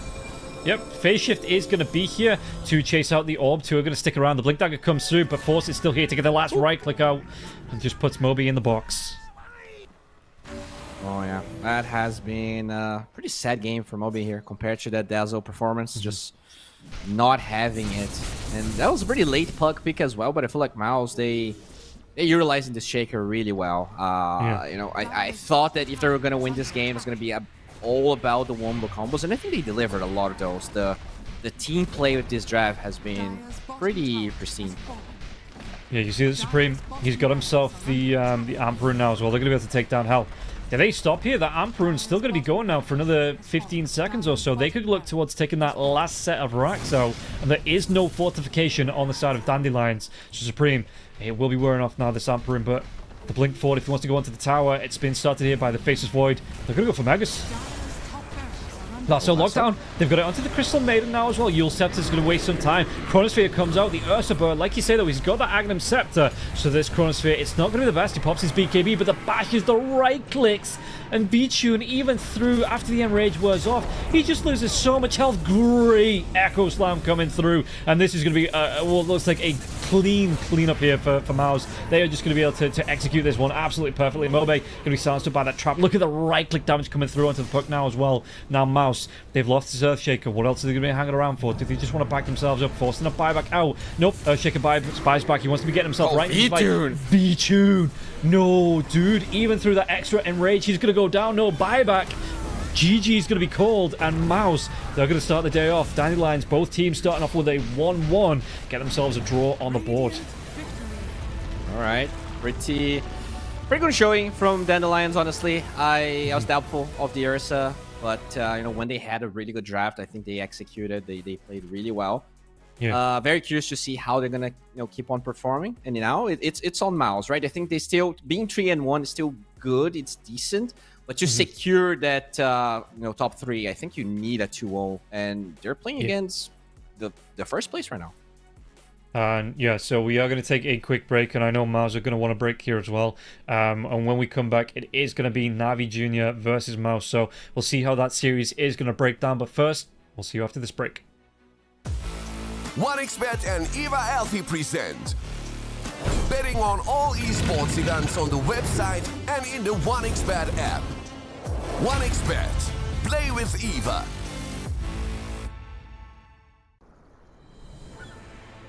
What if Kunka knew that he could not only play Dota, but also place bets? Better the best black hole.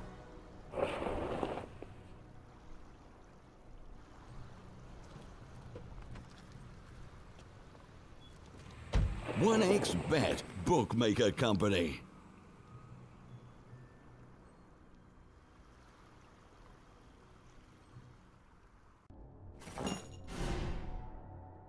Chances of breaking items in a tournament match are non-existent.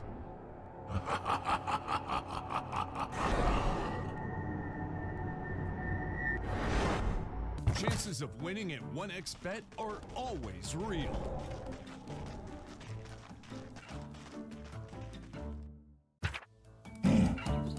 Join with me. At your service. Stealing Aegis from Roshan is very difficult.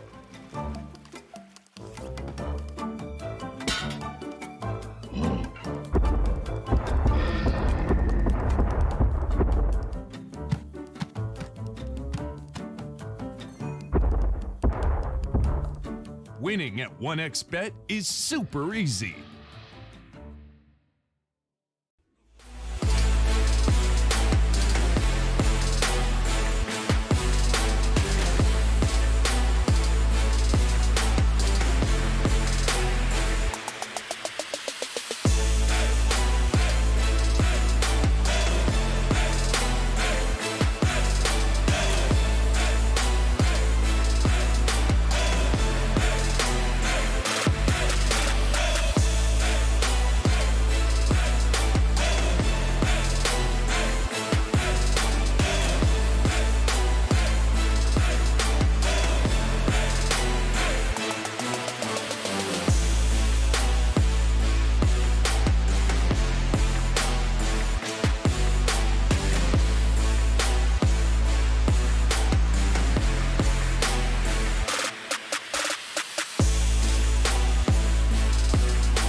1xBet. Look around. Screens are everywhere. They allow you to immerse yourself in another world, into hundreds of different worlds. Here you can be anything you want, and we will support you in this. OG, Team Spirit, 1xBet. If you are with us, you win. Hello, son. Hi, Mom. Pretty girl. This is Eva. Nice to meet you. Thank you very much. Your dad's just making his favorite dinner. It's duck. Come on inside. They're all probably too gruesome to tell you while you're eating at the table. How's your food? Is everything okay? Good, good.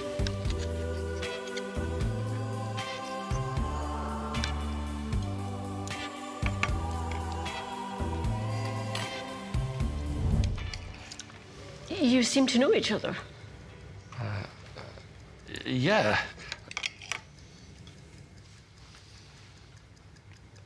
This is the new ambassador for 1xBet. Oh, I see.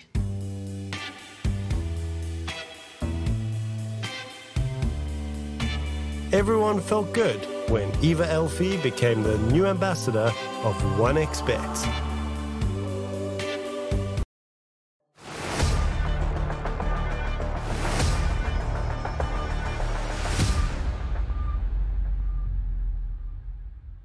Purple.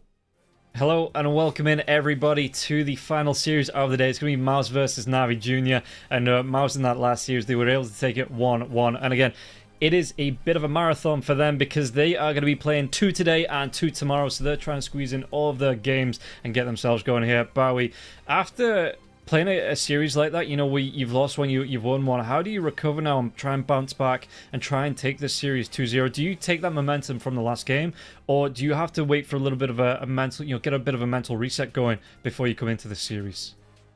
Yeah, I think you need to get the mental reset. You know, it's more of I don't know how much time they had to prepare, right, for the other teams. I do feel like they had a slight advantage just because they haven't played as much till today. But if they do have preparation, you know, it's all about resetting, follow what your coach has, remember what are the important heroes you need to really focus on. And, you know, against Navi Jr., they even play Pudge. They actually are 100% win rate with Pudge this tournament.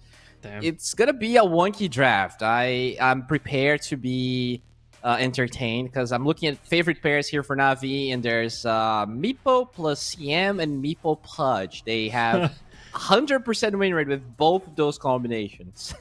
Is Meepo still a hero? I thought we gutted Meepo in that last patch. It's a hero. It's obviously a little bit worse, but like I think it's where it should be now. It's a good last pick like Husker, you know? Yeah, okay. And we'll see if it does come through. Like you say, maybe they cheese that one through. Maybe they are going to be able to pull it out of the bag. Looking at it, it is going to be Navi Junior's last match as well. We can see their lineup on the board as it changes over to the Mouse team. Mouse, again, they've got themselves this series and then 2 more series tomorrow to come to kind of try and climb that table. And yeah, no, this is going to be Navi Junior's last match in the group, so they need to make both matches count here because they might just fall behind. If you take a look at the table, they are going to be sitting in 3rd place, so they need to take this win to be in with the chance of not being jumped over by both Better and Dandelions tomorrow. No, Dandelions are above them, but you know, depending on how this one goes, that Dandelions could still finish above them tomorrow. So yeah, they need to finish strong today. Yeah, like if Mouse for some reason 2-0s Navi here, we would have 3 teams tied with 5 points, and both of these teams not even that far away from Monte, which also means JustBetter could tie it up because they only played 3 series just yet. This is wide open, and I like it. I think the last day is going to be gruesome. We'll see, if there's going to be any tiebreakers or anything of that sort. But yeah, looking at these 2 teams, do you have a favorite? Because I think I do. I don't know, my dude, because this is like my first day watching them properly. Like, I've been looking at the scores, I've been watching the stream every so often, but like actually watching them, for the series that we've seen so far, everything felt fairly even. So I might give it to Mouse just purely on the fact that they have the most series to play, like literally at this point in time. So you know, they might just be able to pick up enough to get themselves in that top 3, that top 2.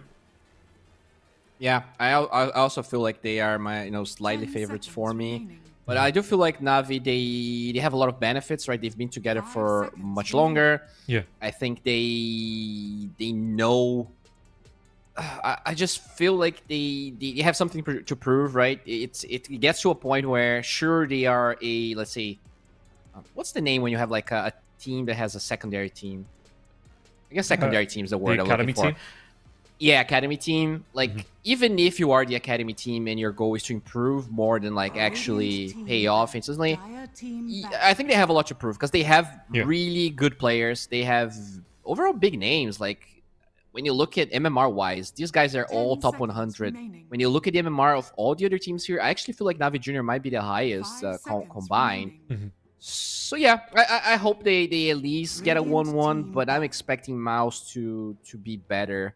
Not entirely sure why. It's just kind of a hunch.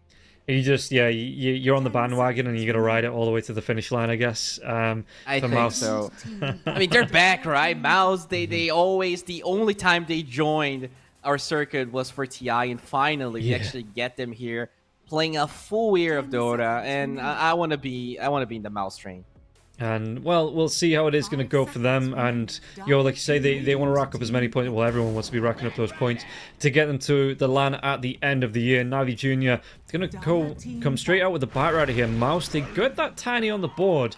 Look at the bands. It's going to be the Chen as well as the Centaur. The Timbersaw being taken away. Dragon Knight, Shadow Demon, Lash, and the Primal Beast being taken out now as Navi Junior get the second swipe at the bands.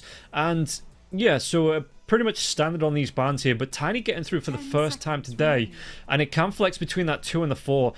How much do you like this hero now with the revival coming through of that build, like I said before, of that brooch build coming through, the brooch build being able to blow up heroes? I like it. I also feel like the position for Tiny is still pretty good. It's such a tanky hero. It plays kind of like a shaker, but it seems more useful before you get to the Blink Dagger. And it's a good response to Bat Trader, right? In the lane, you just toss the Bat Trader away. He's not going to get on top of your core, on top of you. I feel like the hero is pretty good. And it's also the puck counter, a hero that we are seeing a lot, and it has like one of the highest win rates off the patch.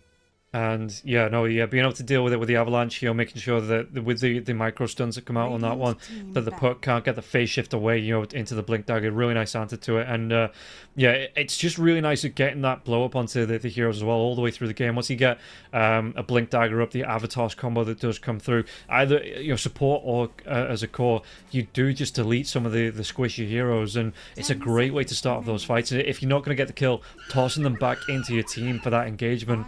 And then the Tiny, big enough and tanky enough to walk himself out of most danger.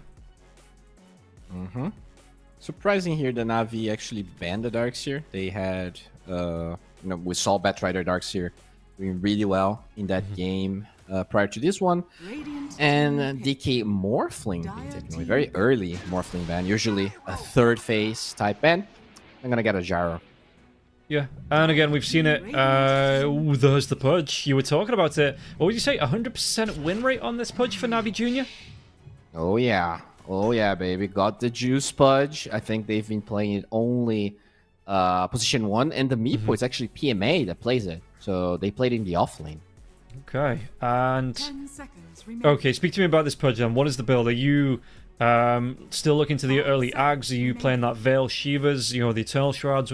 How do you want to play around this hero, especially as a core role? How do you pick it and play around it? Yeah, I didn't see too much recent gameplay, but from what I remember, usually go Veil Ags. So you want that extra armor, you want amplified damage first, and then you can rush the Ags, and then, the sky's the limit. You can get a BKB, you can get a Blink, you can finish Shivas if you want to.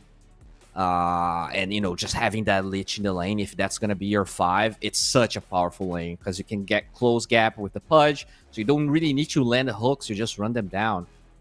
Yeah, and how then do Mao's answer back against this? Are you looking for maybe shifting this Gyro to a support and looking for something like a Lifestealer against the Pudge, be able to chunk him down, or what's actually gonna be the Faceless? Okay, not that big of a fan, honestly. I feel like, yeah, the supports can definitely die in the Chrono, but Pudge is not a hero that you usually kill inside the Chrono. But all right. 10 seconds.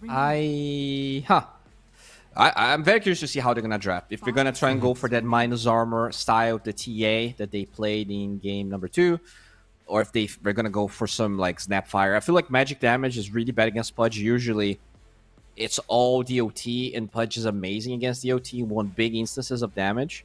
Yeah. So I would prefer the TA much more than I would like a Snapfire here. Just thinking as well, if you're going to try and go for that minus armor, you maybe keep this Tiny as that mid lane, of the Vengeful Spirits available too. Or, I mean, you could even throw this Tiny in the off lane, to be honest, but they go for the Magnus. Okay, so they wanted to take full advantage of the AoE synergy coming out here from the lineup, and there it is. Navi Jr., they have gone full cheese. All right, has Navi Jr. gone too far? We're going to find out real soon. Are they picking Arc Warden here, last pick? You play mid Arc Warden, carry Pudge, offlane Meepo. That would be one of the most disgusting drafts I've ever cast. Because we actually had that Meepo Arc Warden game twice, I think. Yeah, we did. But Pudge Meepo Arc Warden has to be up there. Okay, maybe, so Mouse, you have got to ban mid heroes, right? Yeah. The banner of the Kunkka, again, just something that's got interrupt, maybe an AoE interrupt that can kind of zone out the Tide of the Kunkka. Both would have been nice. The Ravage, the boat flying through that would have been able to deal with that Chronosphere. Just looking if there's anything else that could potentially mess with that Chronosphere from the off lane. Or no, from the mid lane even, excuse me, because yeah, you were saying that Meepo could be the off laner. They could go on. It is, at least from the data I have, it's actually their offlaner that plays it. But yeah, I mean, they're banning offlaners. I'm not sure if they did their research or if maybe my data is wrong. We'll learn very soon. I do like the Invoker ban though. Pretty, I guess, natural to have that ban. I wouldn't even mind seeing Snapfire. I've seen some core Snapfires, but they ban the Pango and they're going to get a puck. So it is offlane. Yeah, and how much do you like the puck? When there's a Faceless Void in the enemy draft, so you are at risk of getting Chronosphere, but it's only once every 100 or so seconds. So are you comfortable with the puck being able to get in, and you're picking it into a Tiny as well? How comfortable is this for Navi Jr.? Yeah, it's weird. You definitely fear the Tiny, but you also have this Pudge, right? So you can chrono the puck out of the Chronosphere. There is a couple of ways to help him. It's going to be curious to see how the fights unfold. I would love to see even a Shard. I know it's not common for carry Pudges, but it feels like a game where if you get one good save off a Chronosphere or an RP, you could totally change the team fights off of that. Okay. And they go for the Lina. So, is it going to be the Lina mid, or are they using this as a support here? So Supreme, yeah, it's going to be, okay, Enforce on the Magnus, so Norman on that Tiny. Going to be using him as a support. So Supreme up against the puck mid lane on the Lina. How does this matchup go? It's definitely Lina favored. The hero doesn't lose a lot of lanes, but puck shouldn't die or struggle too much. I would expect it to be, like a 7 CS advantage, -7, something of that sort. But I like the Lina here because it is one of the few Meepo counters. It just has a lot of damage. You have that AoE stun, very low cooldown AoE stun. They actually have a lot of AoE stuns on both the Tiny, the Lina, and Mag. It's not going to be the easiest game for Meepo, but it's an offlane Meepo. So kind of the priority and the fear you have. Like, you don't have as big of expectations of this Meepo popping off. Yeah. This game's crazy, man. I don't know how to read these drafts. I kind of want to go with Navi because I feel like their draft, if they win the lanes, you just snowball really fast. Okay, and yeah, Mouse versus Navi Jr. Mouse, they've already played one series. They are warmed up coming into this one, but Navi Jr., they are going to be fresh and rested, so we'll see who's going to be able to come out on top. And I think, personally, I'm leaning to know it's Navi Jr. The Meepo and the Pudge pickup here, it's so gross to me, but I think I have to back that. Yeah, we'll see. I feel like Pudge is always a bit of a question mark, right? Sometimes you own your lane and the hero pops off. Sometimes you don't really get that much out of it. It is also a Magnus, so you can get scared into the tower. Got to be careful about that. But theoretically, I feel like this Lich Meeple's Lich Pudge, especially level 2, level 3, should be so nasty to lane against. Well, we're going to see how nasty it is going to be as we jump into game number 1 between Mouse and Navi Jr. Smoke coming out here from the side of Mouse, so maybe looking to get some early wards down, some good protection out here. But Navi Jr. moving as 5 as well. I wonder if they're going to try and go because, I mean, now the pause. Both teams, I think, have kill potential here at level 1. Oh, they do. Skewer into tower, hook into tower. Even just a flame break could be deadly. If you find someone out of position. So it's definitely going to be interesting to watch here. I would say, though, the Navi is easier. You know, getting a skewer, you kind of have to be close to them, whereas the hook, you just get one good ward into a hook, and it's game over in the mid lane. Yeah, and I feel like if they make a move onto this one, is he going to go for the hook level 1, though? Because sometimes you do see that rock coming out. Just to be able to make it a bit of a pain in the arse in the lane. If you get a good ward without Mouse realizing, I think you do get the hook, right? If you're 100% sure you can get the hook, you go for it, but you probably save the skill point, for sure. Yeah, and we'll see if they are going to try and force it out another way here. And we do get the go, so... Smoke coming through, it should be... I mean, Mouse are going to be able to get to this mid lane a little bit quicker. Orb coming out here from the puck, though. Just want to try and maybe deny any wards going down. So they do go down, you know, on the same side of the river as the planter. No crossing over to try and get another advantage. Odds on the screen. Mouse going to be the favourites coming into this one, but Navi Jr. not too far away odds-wise. And again, you're looking at it, there is a Purge, there is a Meepo, and maybe that is going to be the X factor here that just drags those odds in Navi Jr.'s favour. Looks like they did place one ward, but they're kind of far away from it. Yeah. So it's not like they can necessarily get a good hook just yet, but they're going to go for an invade, going all the way around the triangle.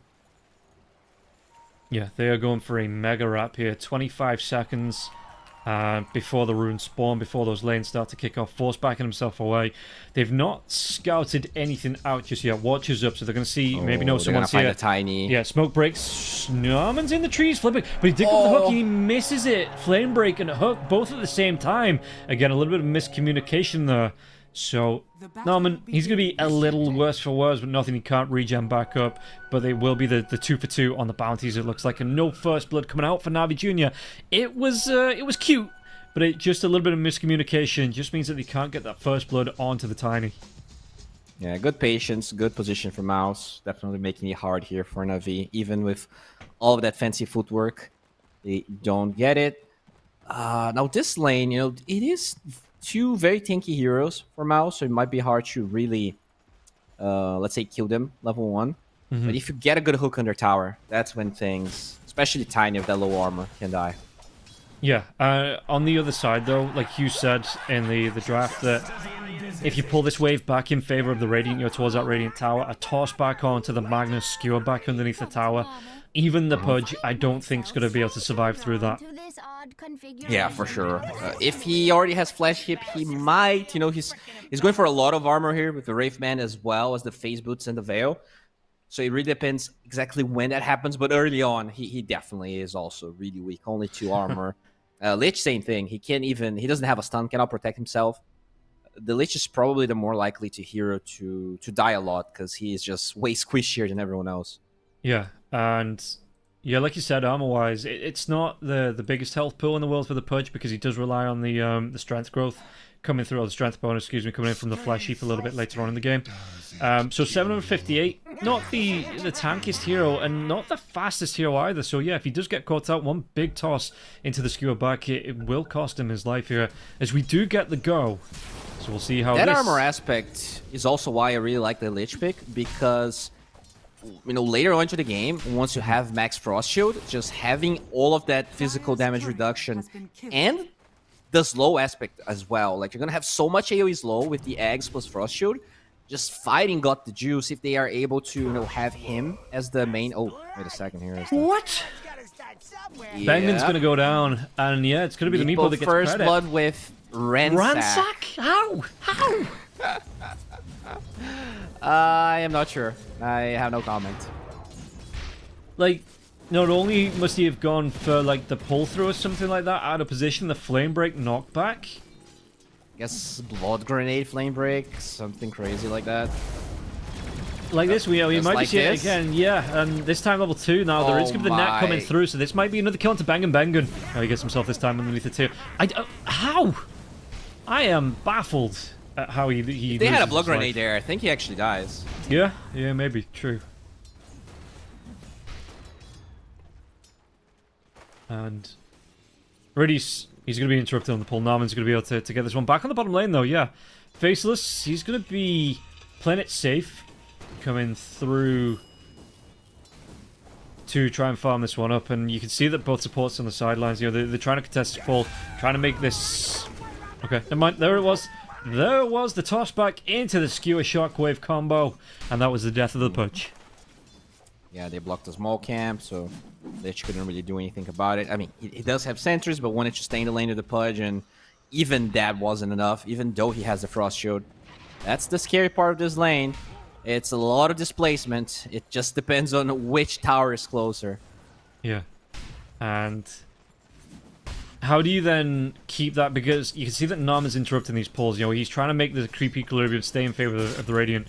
Getting the blocks off on the camps. He's, interrupting these pulls from the Lich. How do you play this on Navi Jr. to try and keep this closer to the Dire Tower?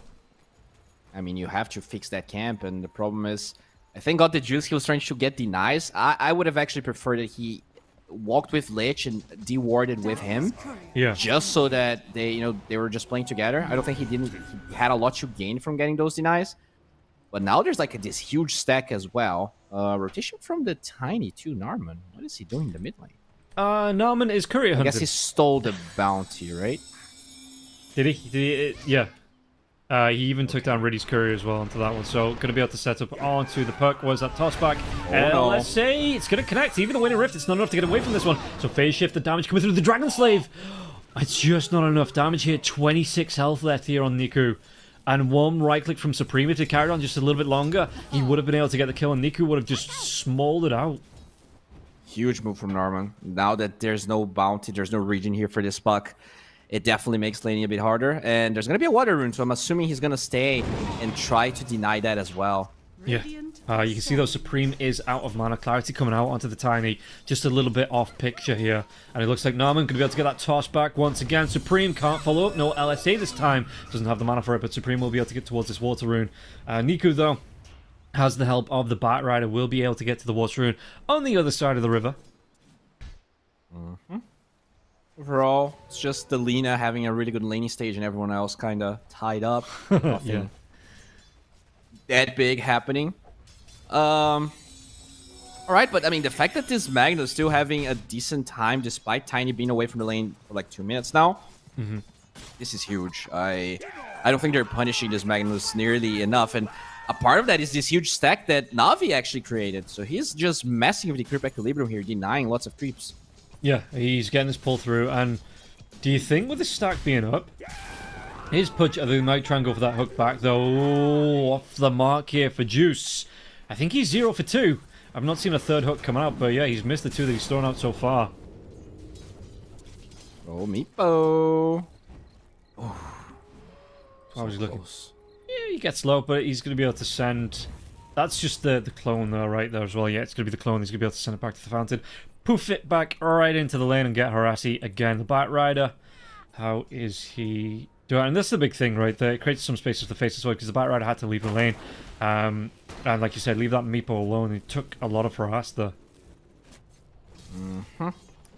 Also, I guess a big something that helped Navi Jr. a little bit is that this Tiny, he's been soaking a lot of experience as... Oh no, they're gonna find this puck.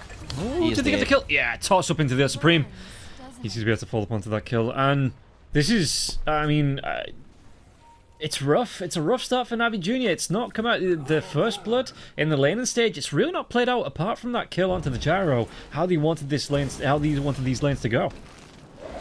And they have an obscenely greedy draft, and they're rotating this meeple, so this should be a kill on Armor? Oh, maybe not. Maybe not. No, he's a big tanky boy. 1,000 health and boots here at level 3 for that tiny now. But Supreme, he might have gone a little bit too far forward. Tries to throw the Laguna Blade. It's not going to be able to get the kill onto the meepo. Can they get into more into this one? Lena is going to be punished for just getting a little bit too far forward. And now Bengen slowed down by the blood grenade. They might even be able to get 2 out of this one. He will tick down. Riddies is the one that gets the kill as Daze takes the credit for the courier. This is crazy from Navi Jr. Great rotation. You don't expect the level 4 offlane meepo.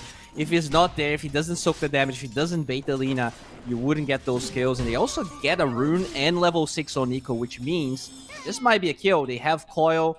Coil into hook should be enough to kill Force. Yeah, and Force is backing himself away. 8 seconds as well. It doesn't matter the time to get himself towards that Wisdom Rune, but it is going to delay him back into the lane here. But Force, great ways push up. Force just says, absolutely not. Puck's missing. I'm going to stay right here underneath my tower. Nico misused his Invis. He actually cast a spell after the timing of the Invis. So he just couldn't sneak in there. Yeah, choice for the meepo to actually be the one to pick up the Wisdom Rune. You know, he doesn't leave it to the supports. I guess he just needs that XP from not having the greatest laning stage. He just wanted that pickup, you know, maybe get himself the quicker meepo links. Yeah, I mean, I guess the supports are having an okay time, right? Level 4 on the Dazzle, level 4 on the Lich. It's not... Meepo is a very greedy hero, and they have an obnoxiously greedy draft. I think I'm fine with it. The thing for me is that this Pudge is not doing very well, and they have level 6 on this Magnus RP. Yeah, Norman, though, it's going to be the Avalanche. Toss him into the... is he actually going to use it onto the Lich? He will, to get the kill, using his teammate as the weapon to get it. And now, Gyrocopter's rotated in. That it's going to be that homing missile coming through. Doesn't even need to get it off, as Force will be able to get the kill onto Riddies. This offlane here, like you say, Force, he was alone for a good 2 minutes and absolutely did not get punished from this one. And Benger's even going to be able to clean up this extra stack. So this is getting XP and gold all across the board here for Mouse. Yeah, they're definitely not getting enough of that lane, but they might find Supreme. That's a good one. Good flame break. Yeah, really knocks him back now as well. The net's coming out from the meepo. Going to be able to get the lockdown. Supreme tries to do what he can with the LSA. Laguna Blade comes out, but there's going to be the rotation coming in from Monte as well. Does he go for that crossfire? Is he going to try and catch out the meepo? He does, and he gets the catch out onto the meepo now as well. 4 heroes around. He tries to go. He's going to be able to get the kill onto the Lich, but couldn't go for the extra kill onto the meepo. So that's going to be the Chronosphere. Carry TPing into this one, and the meepo is going to be able to go right back towards this bottom lane. What's Faceless Void going to be able to do? Because he's got no TP. Does he just hang around the mid for the farm for a little bit until the Lina respawns? Maybe. They're smoked, actually. On a fine Daze. Daze. Actually uses the flame break, so there's no tossback. Norman didn't have the mana for it now, but the homing missile comes in. Neutral deny. Oh, he lives long enough. He's going to be able to get himself away. I thought the neutrals might have cleaned him up. The Ancient team getting involved in Daze. Okay, he's away. He is away. That was close, but he's going to be fine. I mean, I'm very impressed with the way PMA is making this meeple work. This 2 rotation in the mid lane is the only reason this game is decent-ish here for Navi, because they have such an obnoxiously greedy draft that you need to create pressure somewhere, and Supreme, even though he got the perfect laning stage, Lin is just kind of a weird hero. So easy to kill. Yeah. But they're going to rotate here. They are going to wrap around the Juice. Oh, Juice. They've got the damage onto him now. Yeah, the Avalanche into the LSA, into the Laguna Blade, and Juice is going to be melted down. Evaporated? I don't think you can melt Juice. But I guess, does Juice burn? I guess you can, right? Eventually just pulp. You just get pulp at the end. I guess. And, well, Riddies, LSA comes through. He was trying to do what he can with the Sinister Gaze, but the damage, it wasn't... I mean, there was no control there after the Sinister Gaze was off. They have the damage coming through. Perk with a good Dream Call, though. Was that follow-up? Juice is going to come back in, but can he get the angle for the hook? No, there's going to be Force. He gets that Shock Rescuer away. PMA is going to try and chase. Where's the net? He doesn't have it on either meepo. Daze now as well. He's trying to look for the flame break, but it's still going to be on cooldown. Doesn't have the mana for it now. Uses the Firefly to try and get the vision and Force. He's going to be chased down. Got the Juice. Gets the kill onto Supreme. It's going to be a good pushback. And PMA, he gets the kill onto Force. Such a good fight. They separated 2 important heroes. Both the Magnus and the Lina dying. Just a bit I mean, it was not even that greedy. They killed the Pudge, but they overstayed their welcome, and Navi, they respond beautifully. So, I mean, this is a weird game, because this Void is having the time of his life. Meepo not really a hero that pressures the Void in lane, I think. But at the same time, the heroes on Navi are going to be so tanky or hard to kill. All cores are either very elusive or going to be gigantically tanky. That if they just keep killing this Lina, I'm not sure they're going to have what it takes to kill off those heroes. Well, I'm going to smoke here. They're going to look for another jump onto Juice, who is in the jungle here. He's got himself that veil up, going towards the Item Scepter, but 3 heroes. Avalanche just on the very end of it, and now the LSA comes through. Homing Missile, Laguna Blade, and Supreme finishes the job. In fact, they might be able to go to Daze. He was just in the wrong place, wrong time here, and Riddies. Is this going to be a 1-by-1-by-1? Nama's going to have that Avalanche up in a couple of seconds and chasing down. The Dragon Slave doesn't connect. Riddies, he breaks a couple of ankles through these trees. Yeah, Nama goes straight ahead. And he weren't able to catch you, but it does mean that Force is going to get open access to this Tier 1 tower. Yeah, God, the Juice struggling so much this game. Was supposedly set up for success, but I mean, he got smoke ganked twice. Oh, they're gonna find the bash into the time dilation. Skewer now as well, just to move got the Juice around. Chronosphere comes through in the middle of the Dismember here, and look at this one. He wasn't even inside of it though. He was still doing the right clicks here onto the Magnus. Now they got the last row lockdown onto Ulnet though. What's he gonna be able to do? Was that Time Walk? It's still gonna be 4 seconds away. The damage coming through. Is he gonna be able to do take him down? Great trade coming out here for the side of Navi Jr. Taking out both the Magnus and the Faceless Void. Even the Gyrocopter. Yeah, no one was home inside the Roche pit, so no one to deny to here. So a 3-for-1, but you lose that Pudge again, who at the minute, I mean, that's not a bad trade. You get yourself that net worth advantage back in your favor. Yeah, okay, you lose your carry, but I mean, he's only really looking to farm with that Aghanim Scepter anyway, not looking to get involved in the fights just yet. I mean, they have an off-lane Meepo. I don't think they care if their Pudge is struggling. I think killing this Pudge is becoming a really big debate for Mouse, because they are getting a lot of counter kills because Mouse just has to posture really aggressively to get the kills. Yeah, I mean, this Meepo is actually highest net worth in the game. This is cool how they're playing this Meepo. I think offlane Meepo is probably the hardest role to play Meepo, and PMA is really surprising me with how well he's just handling his presence in the map. I mean, similar build-up. He's got that Diffusal Blade. He's going to go towards the Ag Scepter. I assume the Shard comes out after that, because it'll be about the right timing once he's got the gold to pick it up. And then back into the... I was going to say Desolator. What's it called? The Diff Blade level 2. Disperser? Disperser. I knew it was a dis something. I think that's a really good item, as, you know, it used to be better on Meepo though, right? So I wonder if you still go for it now that's not AoE. You kind of have to, you can only dispel your hero and the target, and not like, usually you would be able to use it on all 4 Meepos. It's a bit weirder now. I think the stats are still too good to pass up though, right? Yeah, they are.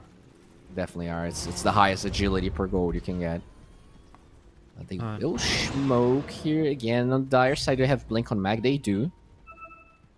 Yeah, he's got his RP up. There is going to be that 4-man smoke coming through here. Mouse, they are hunting through. What are they going to be able to do? Because you can see the Pudge is just hanging around. He's in no big rush to do literally anything, it seems like here. His teammates have TPs. There's still that Tier 1 tower to come to if they want. He might lose his... They don't want to give away the smoke, so they don't go for this Pudge courier. And... Yeah, no, but he's playing it super safe here.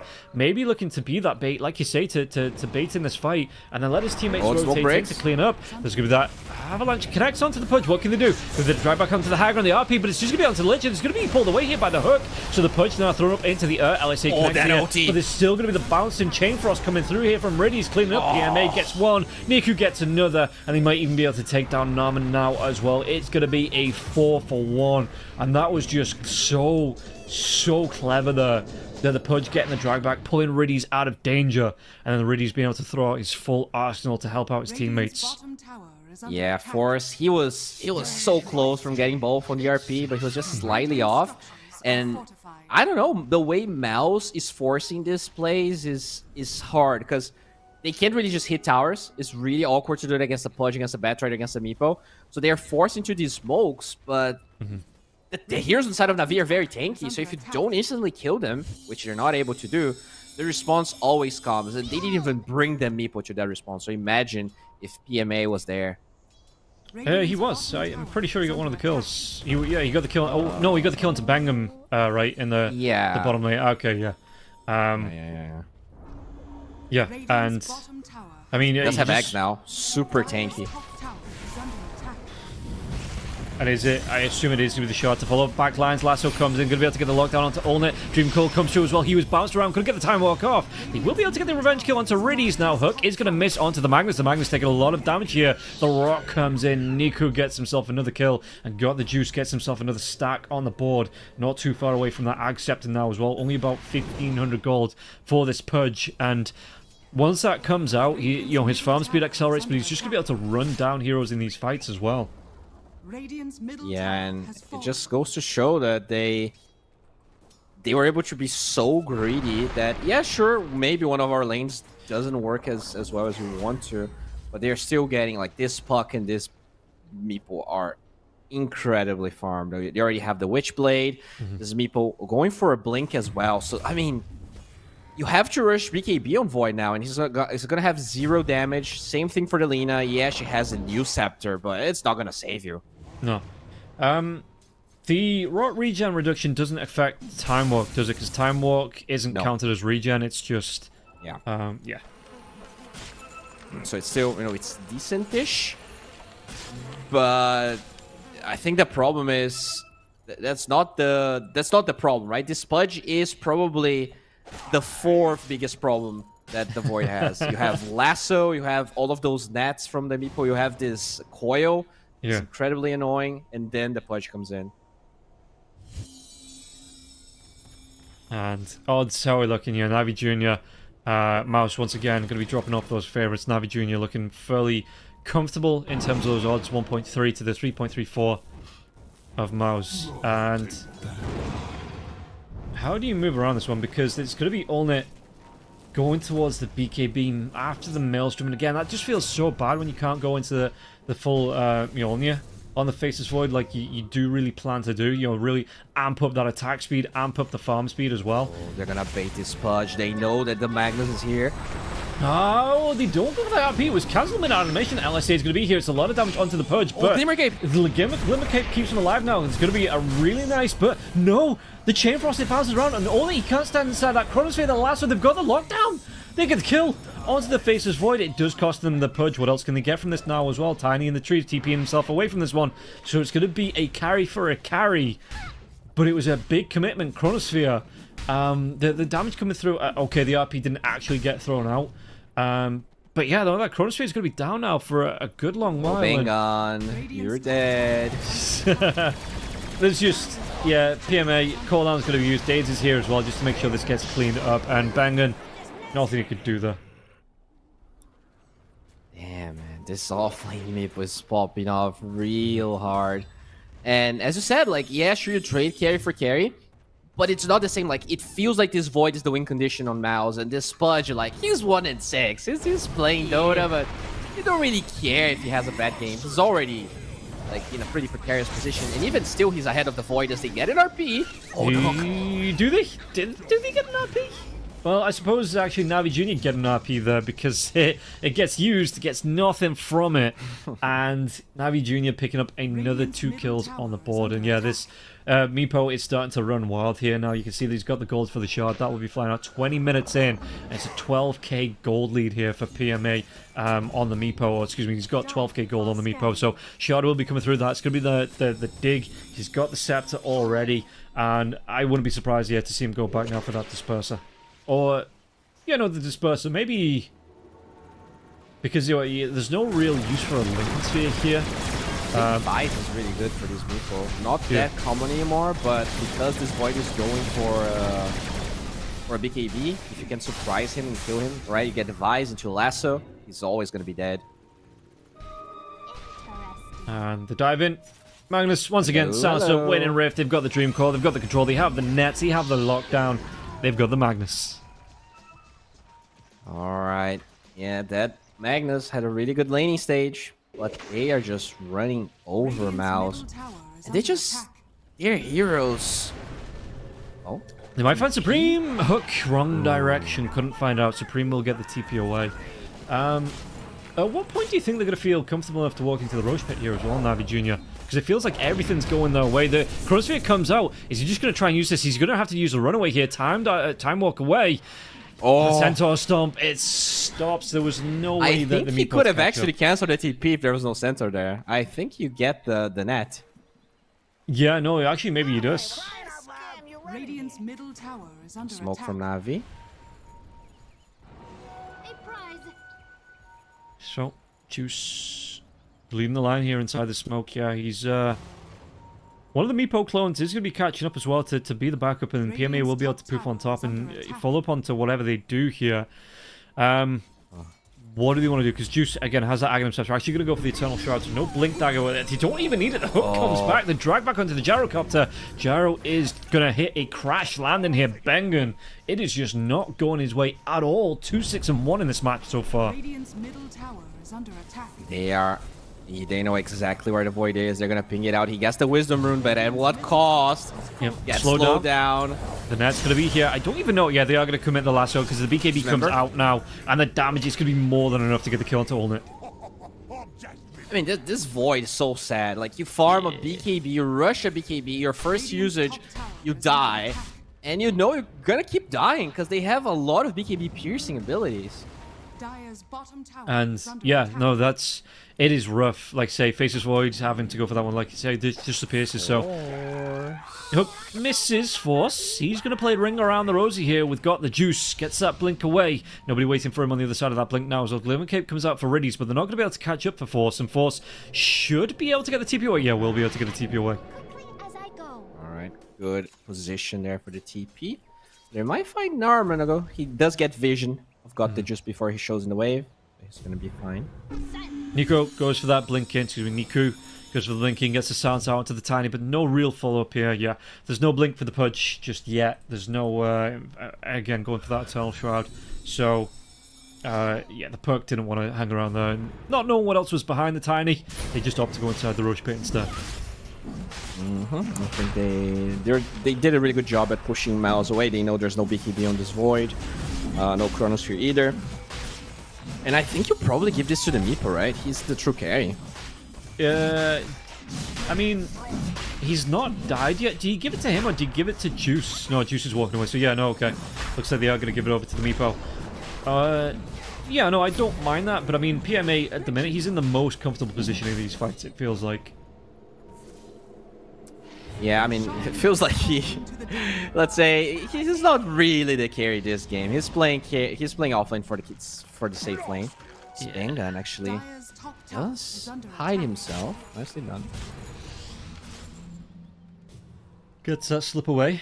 Yeah, the Gyro just able to use the Glimmer Cape, walk himself into the wrong direction or the other direction from the hook. Oh, they know where the Void is. Faceless might not be so lucky.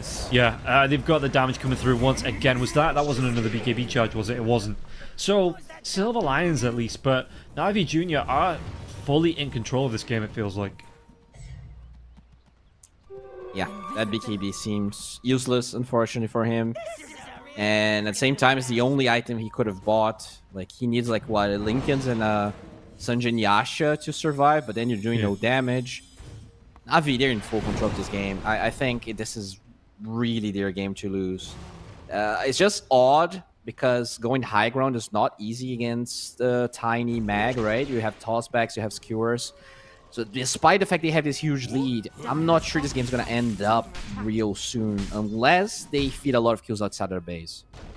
And you can see that, yeah, the way that they're moving around here, the Navi Jr. just feel comfortable leaving PMA on his own to get this farm up, you know, to apply pressure in other lanes. And I don't know if Mouse, especially with the Aegis being up here, you know, what do they need to do? Do they need to commit 2 or 3 heroes to trying to get this kill onto PMA, or, you know, do they just have to wait out this Aegis and try and take a team fight after? Yeah? It's not worth it. There's like tier 1 tower bottom here. If you try to go for this kill, it's going to waste so much time that everyone from Navi is going to be here. They probably... The only way you fight is if they try to go high ground, or once the Aegis is up. So they're going to have to wait like 3 minutes unless Navi is willing to go high ground. But they're tier 2s, right? I think they understand how their draft's supposed to be played right now. And they're going to get out of towers. They're going to chill. I don't see them going like too YOLO. No, and everyone here on side of mouse, it looks like they're looking for their items. They're looking for the farm. Meepo is going to come back down towards this bottom lane, but like you say, it's given up so much here on the side of mouse. They're going to lose maybe potentially another tier 2 tower. Magnus is going to TP in, and yeah, PMA was on the hunt for the Gyrocopter. Gyrocopter once again with a Glimmer Cape, so PMA comes right back towards this top lane. Oh, they help find get a him tier 2. Oh, yes, it's going to be jump away now, but the lasso, it drags him right back into the danger. The cooldown will be used, but it doesn't matter with that Dismember coming out from the Pudge. Still able to get the kill, and now the hook back onto the Lina. The Lina, no way she gets himself out. No, with that Dream Coil coming through now as well. Aegis was used, but it looks like PMA, he's going to use that second life and just get aggressive with it. So they've lost 3, buyback on 2. Chronosphere is still available, but do Navi Jr. want to try and force out a high ground push onto this tier 3 tower? Yeah, they will. They're not using the buyback on Mag, so now you had to buyback as soon as you died so that the Lina's life is not wasted. Now that she doesn't have buyback, you really don't want to go for yours because you're not going to be fighting at full force anyways. This is one lane. I guess, yeah, there's going to be creeps. Maybe even try to force a bit more. They're eventually going to get through this backdoor protection, take down the Raxes. The creeps do push it into the base. Oh, it took them so long though. There's going to be the avalanche toss back. Was that follow-up going to come through? To the fountain! Inside the fountain they do. They get the kill onto PMA. He gives up... Holy shit, he nearly gives up 2,000 gold there. Why did a tiny bot back though? That's a bit weird. Toss back initiation, I guess. Huh. Well, regardless, it is a big kill, but it doesn't change the status quo. Still, oh, force. Okay. And smoke coming through from the side of mouse.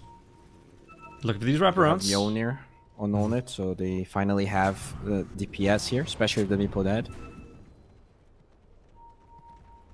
They want to, I mean, they've got all their ultimates up. If they get a good fight now that PMA's down, this is a big opening here. Deizo going to be hanging around. Cliff teases himself just to be that scouting Bat Rider. If he really desperately needs down, he's got that Firefly to get down. And this window of PMA being dead, it is rapidly closing. 10 seconds left before this Meepo is respawning. And it's going to be... It was a nice pickup there. Like I say, it was a lot of gold that the Meepo gave up. But yeah, Mouse not being able to find anything from it because Navi Jr. just played so defensively when he's down. And now they're going to be able to regroup, maybe go for a smoke and a pick-off of their own. Yeah, a bit of a desperate smoke that they ended up going for. They didn't have any vision. It's nighttime, so it's really hard to find anything. Obviously, just going up the high ground nighttime with no vision is very scary when you're this far behind. It's probably for the better that Mouse didn't force that too much. Bengan could be in trouble here, especially if he gets the Lotus. You can see it from fog. Oh, who have they caught out there? They've got to catch onto the Magnus. The Magnus is down, still has that buyback. Didn't use it in the base push. Like you say, it was that Tiny that used it. And now push comes through. The Magnus is going to be instantly buying back to this one. Supreme, what can he do? He's trying to give himself away. The Glimmer Cape, he's going to keep it alive for a little bit longer now. The RP on the back line is going to be a drag back. But dragging into what now? Let's say into the Chronosphere. Okay, they get a kill onto the Lich. Can they get the kill onto the Pudge? It doesn't look like it. The Chain Frost goes bouncing around once again. Gets the kill onto Force. That's a dieback on Force. Bengen's dead now as well. Dismember coming out. Do they get the kill? No. It's going to be the time walking Bengen. Just have that buyback if he wants to group up with his teammates, but it looks like Allnit. Net comes out. He's going to be able to get the time walk away. The jump forward, though, from Got the Juice. They're looking still for this kill on the Faceless Void. And now the BKB was off. They're going to be able to get the damage. They get the kill. Radiant's bottom tower is under attack. This is over. I don't know how to come back from this. Like, this Meepo, Siege is so fast. They're so far ahead. No Chrono, no RP. This is at least another lane of barracks. They still have a tier 2, so that's kind of what keeps Mouse in this game. Yeah.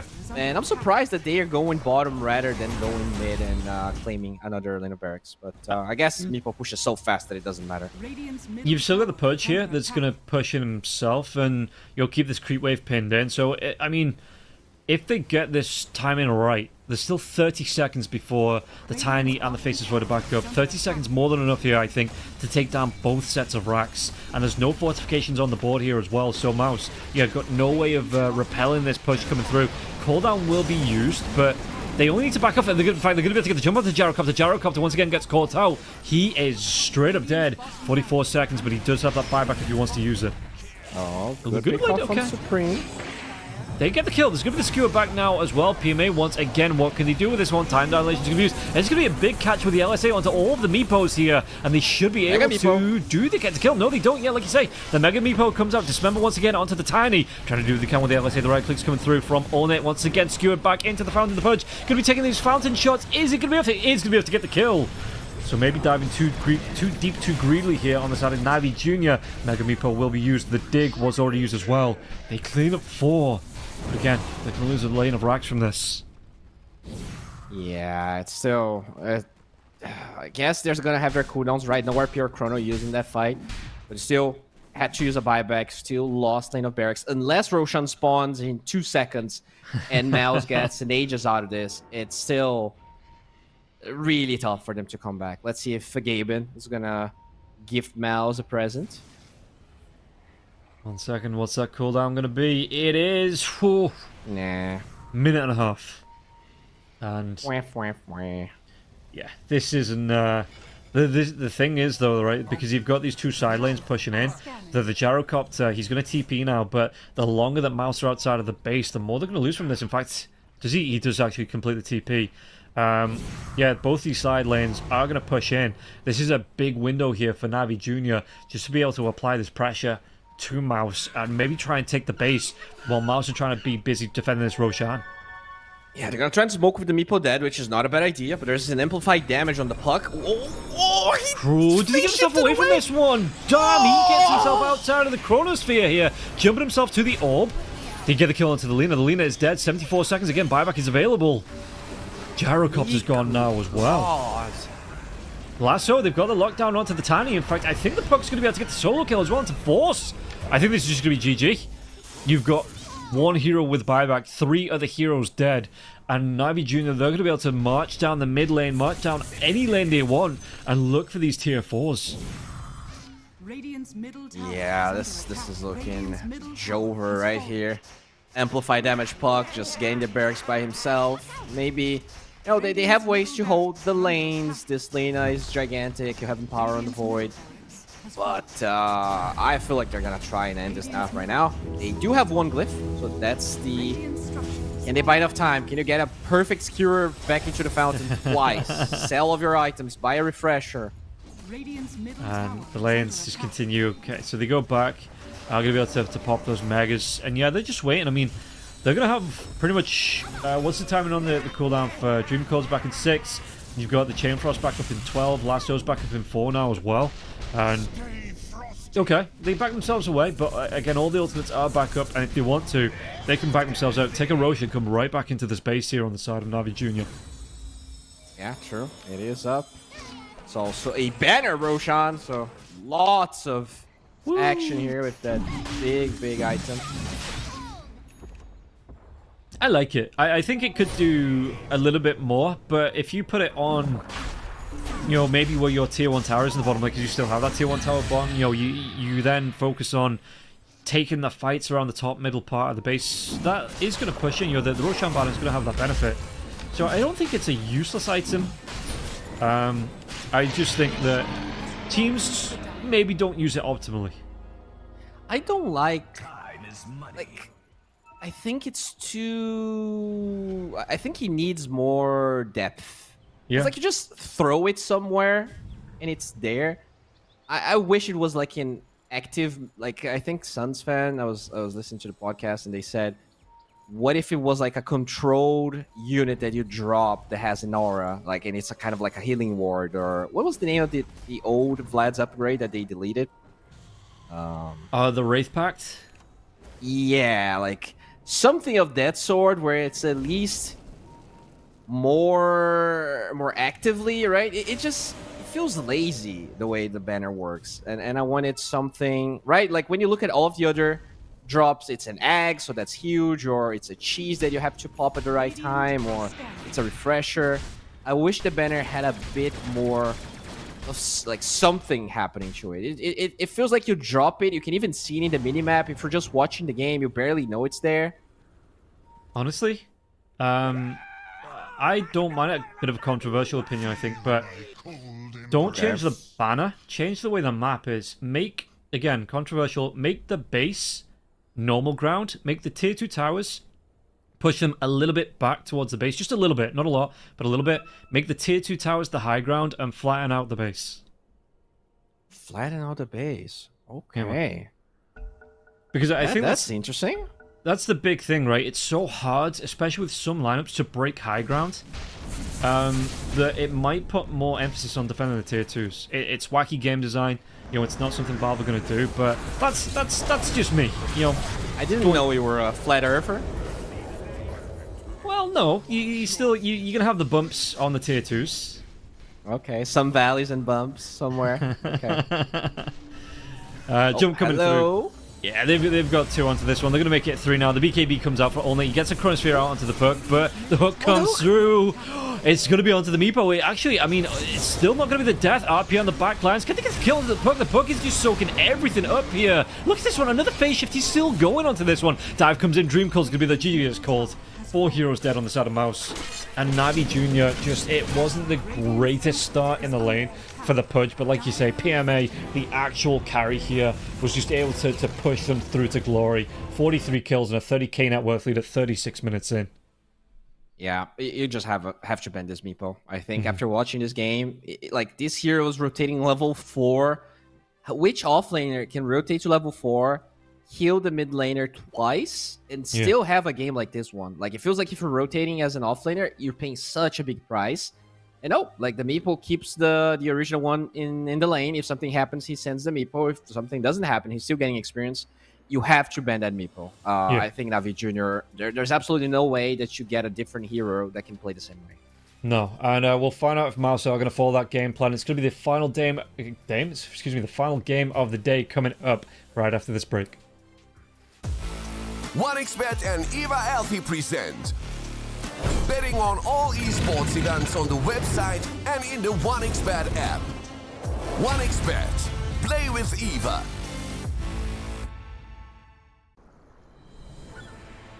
What if Kunka knew that he could not only play Dota but also place bets? Better the best black hole.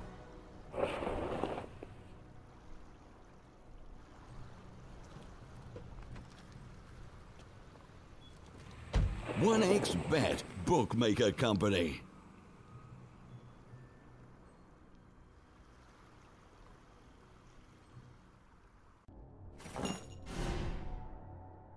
Chances of breaking items in a tournament match are non-existent.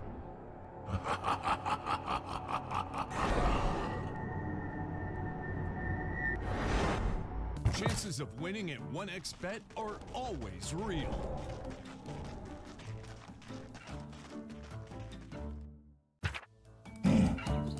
Join with me. At your service. Stealing Aegis from Roshan is very difficult.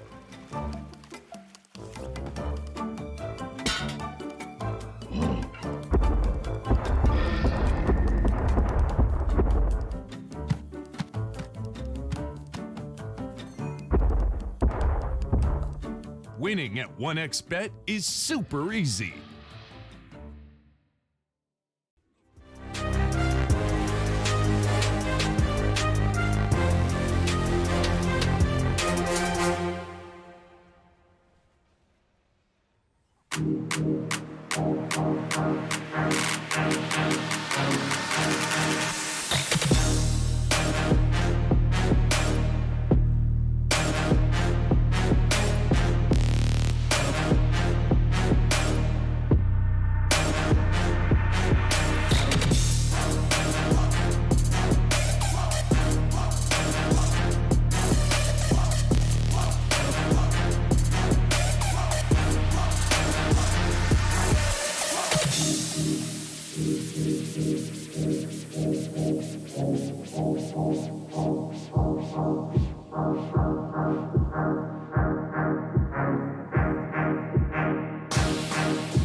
Use your skills in the gaming. 1xBet.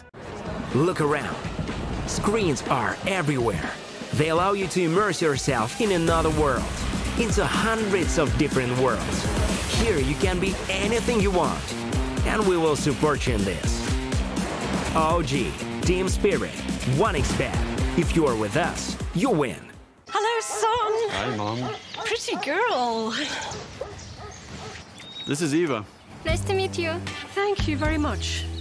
Your dad's just making his favorite dinner. It's duck. Come on inside. They're all probably too gruesome to tell you while you're eating at the table. How's your food? Is everything okay? Good, good.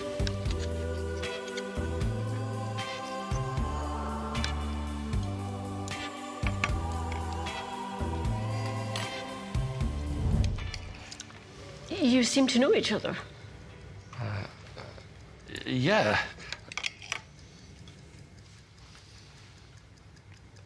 This is the new ambassador for 1xBet. Oh, I see.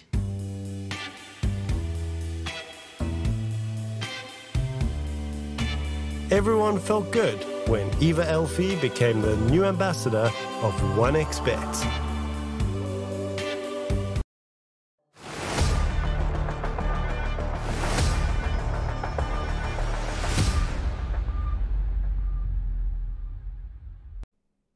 Welcome back in, everybody, to the final game of the day, Navi Jr. versus Mouse. And Mouse, they want to end this one on a win. You know, they want to be going through it at least with 2 draws today, get themselves up the table. But Navi Jr., this is their last chance here today, right here, right now. So they need as many points as possible. And after that last game, Bowie, I don't know if I can support Navi Jr.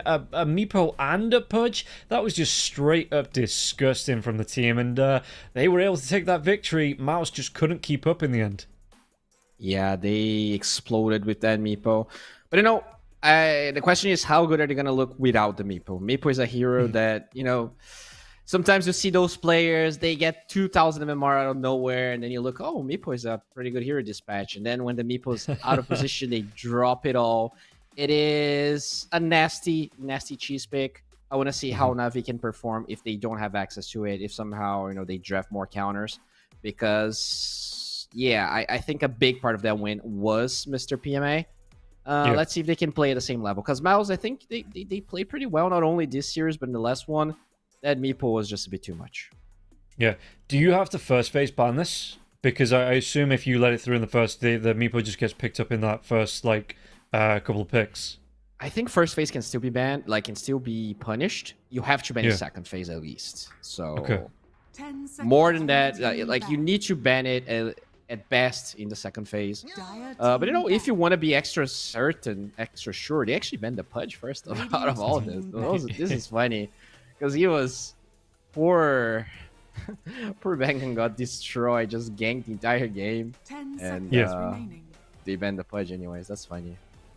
Yeah, it wasn't the best game for the Pudge. It's gonna be the Chen ban coming out the back right as well as the Timber Sword, but it felt like another carry may have been able to slot in and had just as much impact, maybe even more if they had a better lane stage. But yeah, at the minute, like, Mouse is just like, we don't want to give you either of them. We're going to take it away from you. The Centaur as well as the Dragonite do get banned out here from the side of Navi Jr. So we'll see what is going to be let through here, because Mouse are taking the time about it. They're thinking about it. Do they actually want to let this one through and maybe have an idea up the sleeve to deal with this Meepo? Yeah, I mean, it's a tough choice. They ban a lot of Meepo counters on the side of Navi Jr. as well, like the Timbersaw, Batrider, the DK, Centaur. All of them have either AoE damage or just that percentage damage reduction. Really strong against Meepo. They will let the Meepo through and grab a Shadow Demon. Not at all the hero was expecting, honestly. I don't think this hero is necessarily good against Meepo. I don't think this hero is necessarily first pick material either. I don't mind it. I mean, again, I think I've seen in other events how good it looked. Just being able to... The disruption, again, to turning enemy heroes back on themselves. The Shadow Poison in the lane is so strong. So, yeah, I really don't mind it here. But, yeah, as first pick, maybe not. I think there's other heroes you maybe want to try and secure first. And speaking of securing first, Navi Jr., do they let this one through? Because they're going to be going through, again, first phase, maybe not banning out the Meepo. There's going to be another 2 bans here on the side of Mouse. and they might just, you know, kind of shrug off this meepo here, go for something different. Because, like I say, if you are being forced to pick it first pick, there's a lot of counters still that can still come out against the meepo. Yeah, I think you wait a little bit. I think what they're doing with the Shadow Demon is a lot of the other carries that got the juice plays besides the Pudge are very mobile heroes. So Sven, Slark, Luna, Morphling. I think all of those heroes get countered by Shadow Demon. So I do like where they're coming with that. 10 seconds remaining. I think it's an overall decent strategy. Now Navi Jr., they just pick a Kunkka, another hero, synergize really well with the meepo, because you're going to have run buff on all of the meeplings. There it is. Straight away, well, not straight away, but the fourth ban, it is going to be that meepo ban. And yeah, it could have been a block pick coming out there from Navi Jr. as well, because I think the Kunkka early on is a good counter to the meepo as well. But yeah, this time Navi Jr., they get themselves that Kunkka, and the meepo will be banned out. So we'll see. Maybe the other direction, we're going to see a Tinker mid and an Arc Warden carry coming out for Navi Jr. just to go for that other cheese. Yeah, why pick Tinker and can pick Dazzle, right? The real Tinker. Or dude, that's what they're... What are we talking about? Huskar. Oh, I mean, it was banned a lot today, right? I think we saw like 2 or 3 less third phase Huskar bans. As now the Snapfire comes in. Probably going to be the 4 here with the Kunkka, but can flex to other positions. Yeah, what are you looking at then, mouse-wise? Because that last game, again, it wasn't the worst start, but you're not going to be having a couple of these heroes again. Well, you're not be coming up against the Bat Rider here as well, but do you still want to, even though there's an X mark down, are you still looking for something like the Faceless Void in the lane? I want a to try and Rubik get... for them. I really like Rubik into Snapfire. Ooh, that hero. It was banned every single game today. Yeah, and they even get the Nature's Prophet on the board as well. So some good global presence coming out, even if it is going to be the 4 or the 5 here for Mouse. Being able to rotate around, put pressure on, and just apply ganks to any lane that feels squishy. And yeah, the Primal Beast being able to charge in as well, get on top of heroes. Good combination on the 2.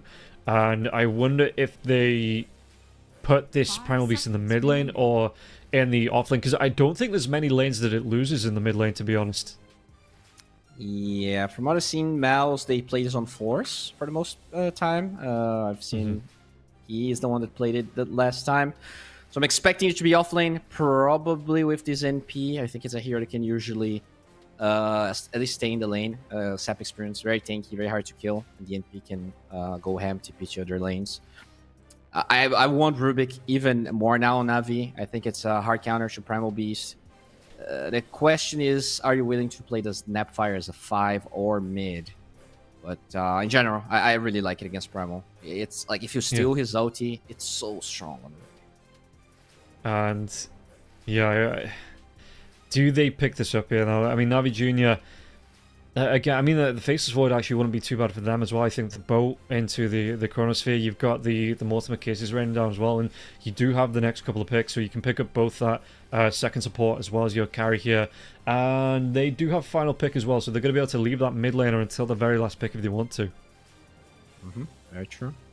They don't play Rubik on Navi Jr. as far as I can see, so looking at the heroes that they've been playing, I guess Pugna is open, but seems pretty bad. I wouldn't mind to see Venge, actually. They're gonna get a bird. So, 2 very tanky heroes. You have run buff on top of it. They get the Void on Navi. So, I like it. You have the one more combo with the Snapfire. This Void is gonna be really hard to kill with all of the run buff and the Sun Ray. This is interesting. I think they lack damage, though. Only the Snapfire seems a bit too little. Well, do you think we put this Navi Kunkka mid or off? You're probably not sure yet. Well, when you see the puck, you're probably fine with mid Kunkka. Okay, just because I was thinking that you maybe go for something like the Mars here as well.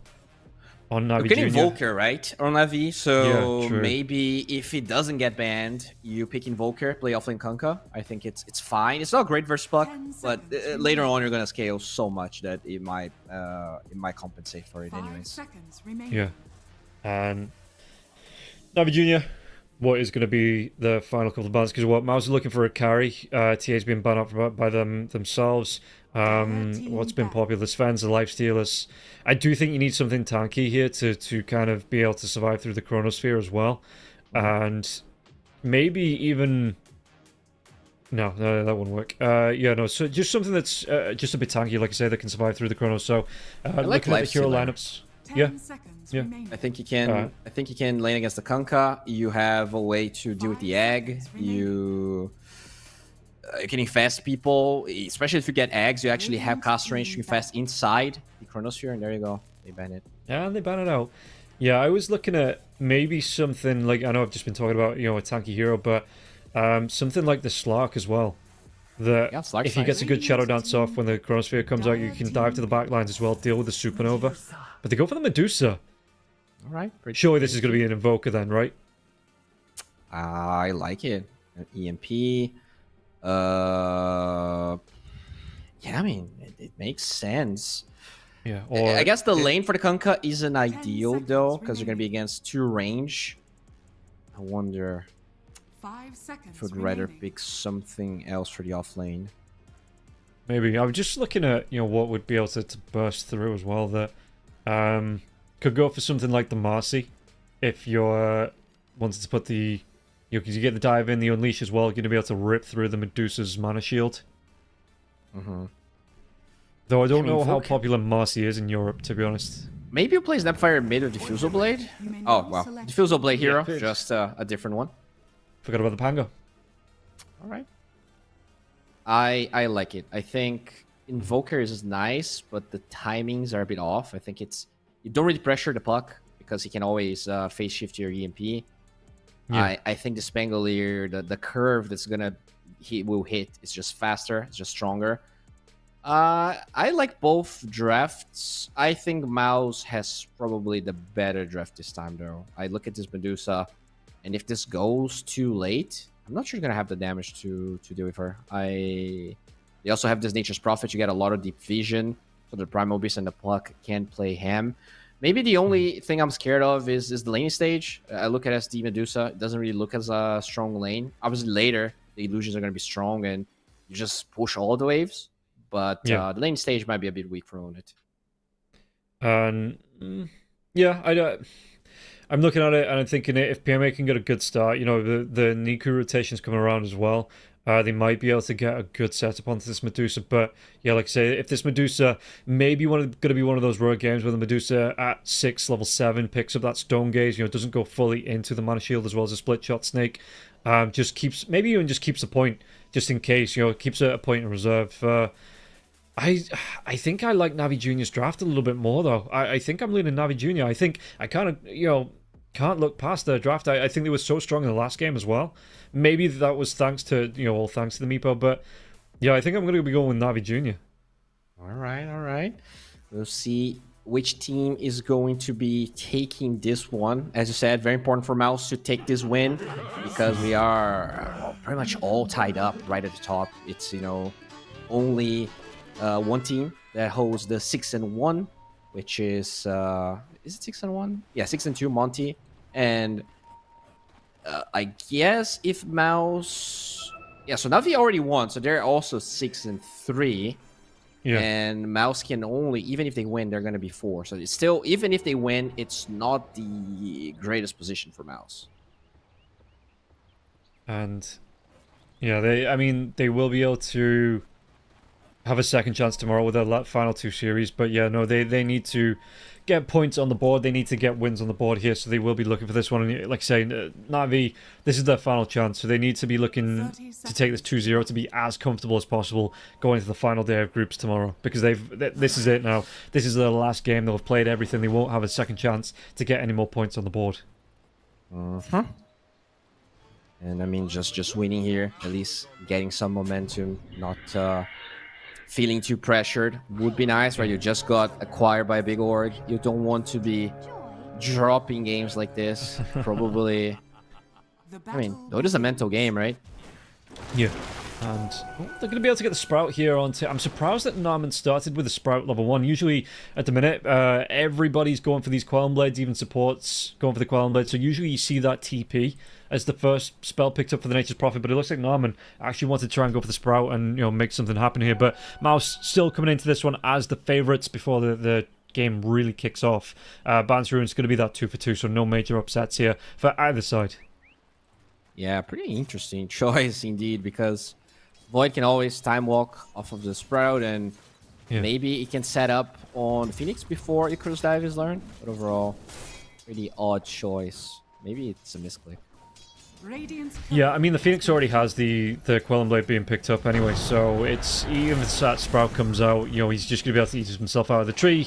And not the best tree there, but he's going to be able to use that Tango there as well. Got himself a couple of sets of Tangos, as well as that Quelling Blade, so should be fine for a decent amount of time, as Riddies did disconnect, excuse me. So just going to wait for him to reconnect and get ourselves ready back into this game. Yeah, I mean, it's... I guess he also DC'd right at the beginning of the other game. Maybe some VPN, some connection issues here. Should be back in no time. And yeah, if you're looking at this, you know, the mid lane as well, you've got Supreme versus Nico, the Nico Pangolier coming out. Are you expecting kills either side? Because I think, you know, the perk doesn't really win this lane, but shouldn't really lose it either, right? Yeah. I think every lane's a bit hard to get kills. Like, yeah. Maybe if I would guess, it's probably Bengen dying to Navi Junior bottom, because the top lane, both the heroes have ways out of the onslaught. Like this NP, like his catch is awful. But to me, first build's gonna be in the bottom side. Yeah, and that's kind of the thing, right? You're looking at Mouse's lineup that they have some control coming through the disruption, the Dream Coil. Yeah, like I say, the dive in and the Sprout. But really, the only actual control they have is if the Storm Gaze procs and if the ult from the Primal Beast comes out there as well. That's the only kind of like actual stun lock that they have, and it's not just crowd control. Yeah, it is a pretty weird game in that sense. But if the Medusa is strong, if they are playing ahead, you can always just group up and, you know, force towers, and then you don't care. Like, they're gonna go at you. You don't need to stun anyone necessarily. But yeah, if you're playing from behind, then smoking is going to be a problem. It's just making plays in general. So the laning stage, very important. And I mean, I think their lanes are fine. You know, you're not going to kill anyone top, but this Primal Beast is also going to get free farm. I don't think Void and Phoenix really pressure this hero at all. You know, it's no Slark or Ursa Monkey King that sometimes can actually crush this healing lane. Yeah, we might be able to see some TPs going through from the Nature's Prophet to try and get... In fact, we're going to see it now in the bottom lane. Trying to get on the top of Daze. There's 5 of these... Yeah, it didn't matter what he did there. With 5 Shadow Poisons on top of him, Daze was always going down there no matter what he did. Alright, I got the lane right, just didn't get the right hero. But... yeah, but it's going to cost him all of his mana here, the Shadow Demon, so he's not going to be able to do that again. And maybe Navi Junior going to be able to take advantage of that lack of mana coming through. Meanwhile, the top lane, Force isn't really be punished out, even though Naman was missing, thanks to the global teleport coming out from the Nature's Prophet. And I mean, Force on the Primal Beast as well, you got to look at the items. You're going to go for the double Gauntlet of Strength. I wonder if that's going to be Braces, or if he wants to go into the Soul Ring, though. I think he's not going to go for either. Oh, Nico's really? So low mid. Yeah, I mean, sometimes you see Soul Ring, but sometimes you see... like straight up into an active item, and I think one item that I would really like to see, especially because he's against Diffusal Blade and a lot of magic damage, is the Eternal Shroud. So you get the mana from that item. I think like Blade Mail into Eternal Shroud sounds pretty good to me. But curious to see how Force is going to build up. It's actually, yeah, so straight into the phase boot, so it looks like they are just be casual gauntlets coming through here just to make him that little bit of extra tank. It's going to be another TP down to the bottom lane. Do they get another kill into this one this time? Cookie comes through, PMA is trying to run himself back towards that tier 1 tower. But again, the Shadow Poison coming through, he's dead. He is straight up dead here. A Supreme. He was just going to be able to get the bounty runes, but yeah, Bengen with the stack ups. It's the second time in a row that they've not respected those Shadow Poisons coming out from the Shadow Demon, and he was able to take advantage and Force gets a kill into Riddies in the top lane. Alright, so Mouse seems to be a game 2 team here. They come back in style, lots of aggression, which, you know, their draft is very good at, so not surprised, but they're definitely making a big impact. The Medusa not farmed as much as maybe she would liked, but that's a hero that can always just jungle. It really don't matter as long as you get the levels.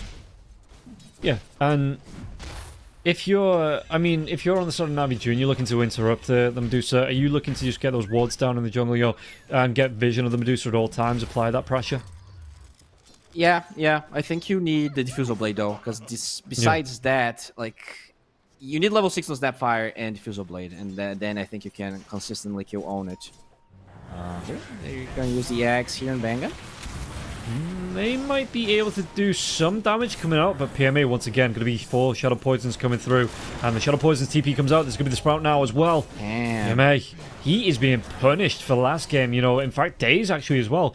Picking up the... Does he have enough mana left for it now as well? He has one more Shadow Poison up his sleeve if he wants to throw it out. It does connect. Now I'm going to go for the chase down here. Daze has a cookie, no TP scroll though, so he's going to get himself out the old-fashioned way on foot, and just going to try and waste as much time as Nam as possible as the Shadow Poisons does pop, but only 2 charges though, so it won't be enough for the kill. Yeah, Daze does disengage there, but yeah, I mean, I'm not sure how the Shadow Demon is getting so much mana for all that. Like, he's using some clarities, but it costs so much mana to go for those plays, and he's consistently getting them. Obviously, I guess having the NP allows that to be more reliable, because you know you're going to have the follow-up damage. He's still here for some reason. He's probably going to die now. No TP in it, and it's quicker, I guess, to try and go for the reset. He's going to go down. The Blood Grenade isn't going to be off. He's trying to get the slow out now as well. The right clicks here. He is still wasting Narman's time, but he's going to be taking away this creep wave. He has to take this creep wave, or it's going to be denied by Narman. And, yeah, Daze Sprout comes out, and this time, surely the damage is going to be off Narman. Yeah, it's going to start to deny these creeps as well, so makes this lane just a little bit harder for PMA. And this is huge. Now he has earned Shadows, so those rotations from Narman are going to be even stronger. Overall, this is shaping up to be a really good game for Mouse. If you get an early Vassal, it's going to be so much damage they're going to be doing. This Plug's already level 6. Things seem to be on the up and up here. Yeah, and well, we're going to see the TP coming in here from Nico here on the...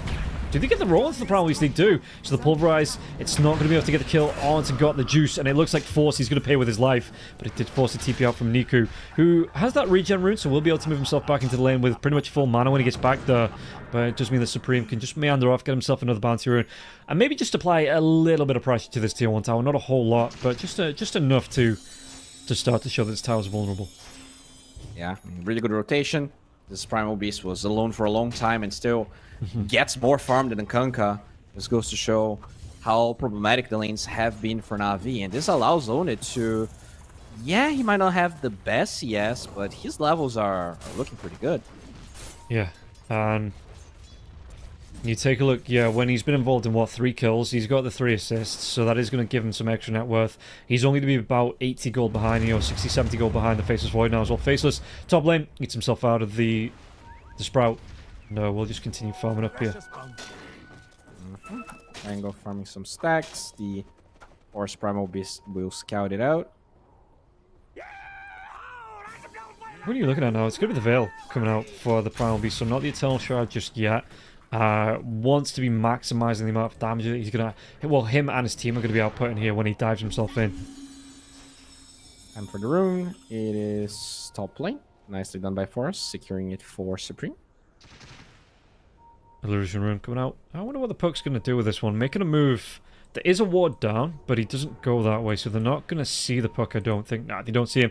He does try and mess with the Watcher. Niku inside. Drops a ward that's Supreme now. Takes a little bit of harass from this. They're waiting on the low ground. Chronosphere comes out. Do they have the damage to get the kill onto the Puck? This might be just enough. The cookie setup now as well. It is going to be. Daze gets that kill, but it does mean that 4 heroes rotated for that. But still a really nice pickup for the side of Navi Junior. Yeah, pretty deep move from the Puck. I guess didn't expect that many heroes, but still will pay with his life. No Chronosphere, which means Mouse can now go for a move they want to, I guess. The respawn here into Nico could be a play. And PMA, he's hiding around here. His teammates are going to group him up. Olnit gonna find be in danger.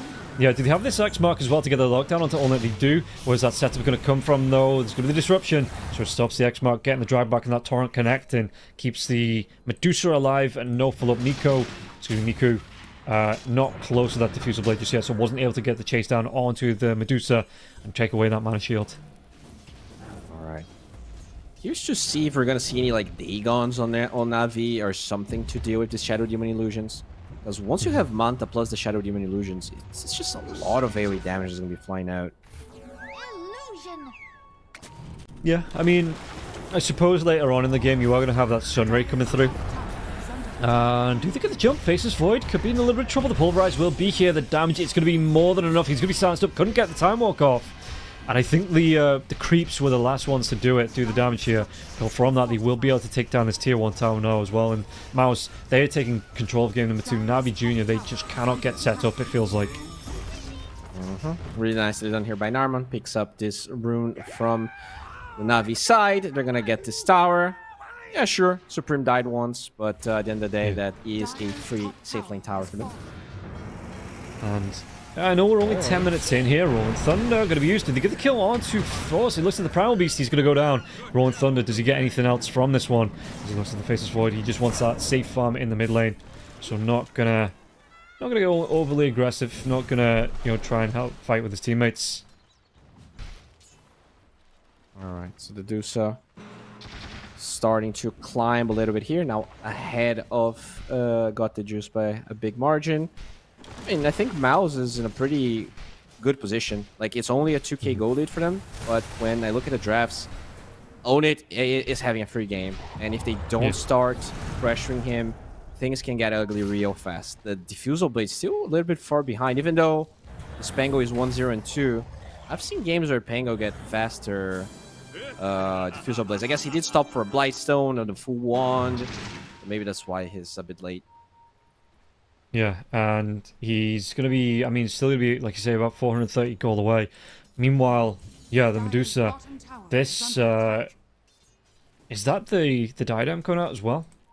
It is, so he's only the recipe away from that Manta style here, and all that.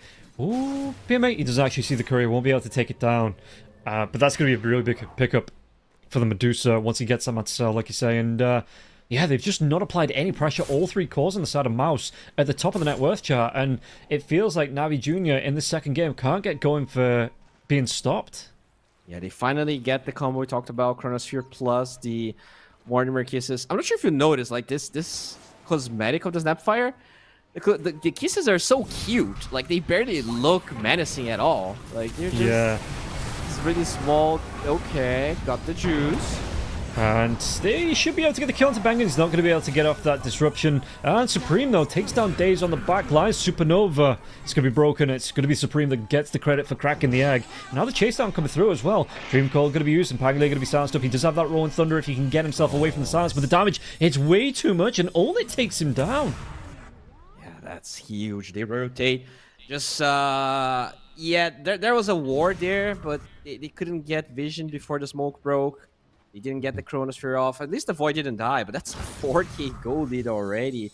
This Dusa, totally uncontested. Like, she's always... She's never the first point of contact on these rotations from Navi. So she shows up when she wants to, gets a kill even, and now gets back to farming. How do you kind of deal... It's done now. 40 gold away. It's going to be, about 13.5 minutes by the time it's flown and completed, and it's... Yeah, how do you kind of, when your carry's being put under pressure, we'll come back to the second one, they might be able to get the kill onto Daze. Daze is giving himself away. The Cookie's going to come through Rolling Thunder now as well. Got the juice, he's got that Chronosphere if he wants to use it, but he's going to be silenced up. Couldn't get it on the back lines. Goes for the Time Walk away. And Supreme, Rolling Thunder, Niku, he's going to be in the middle of 4 heroes here. Where's his teammates to help him fight this one out?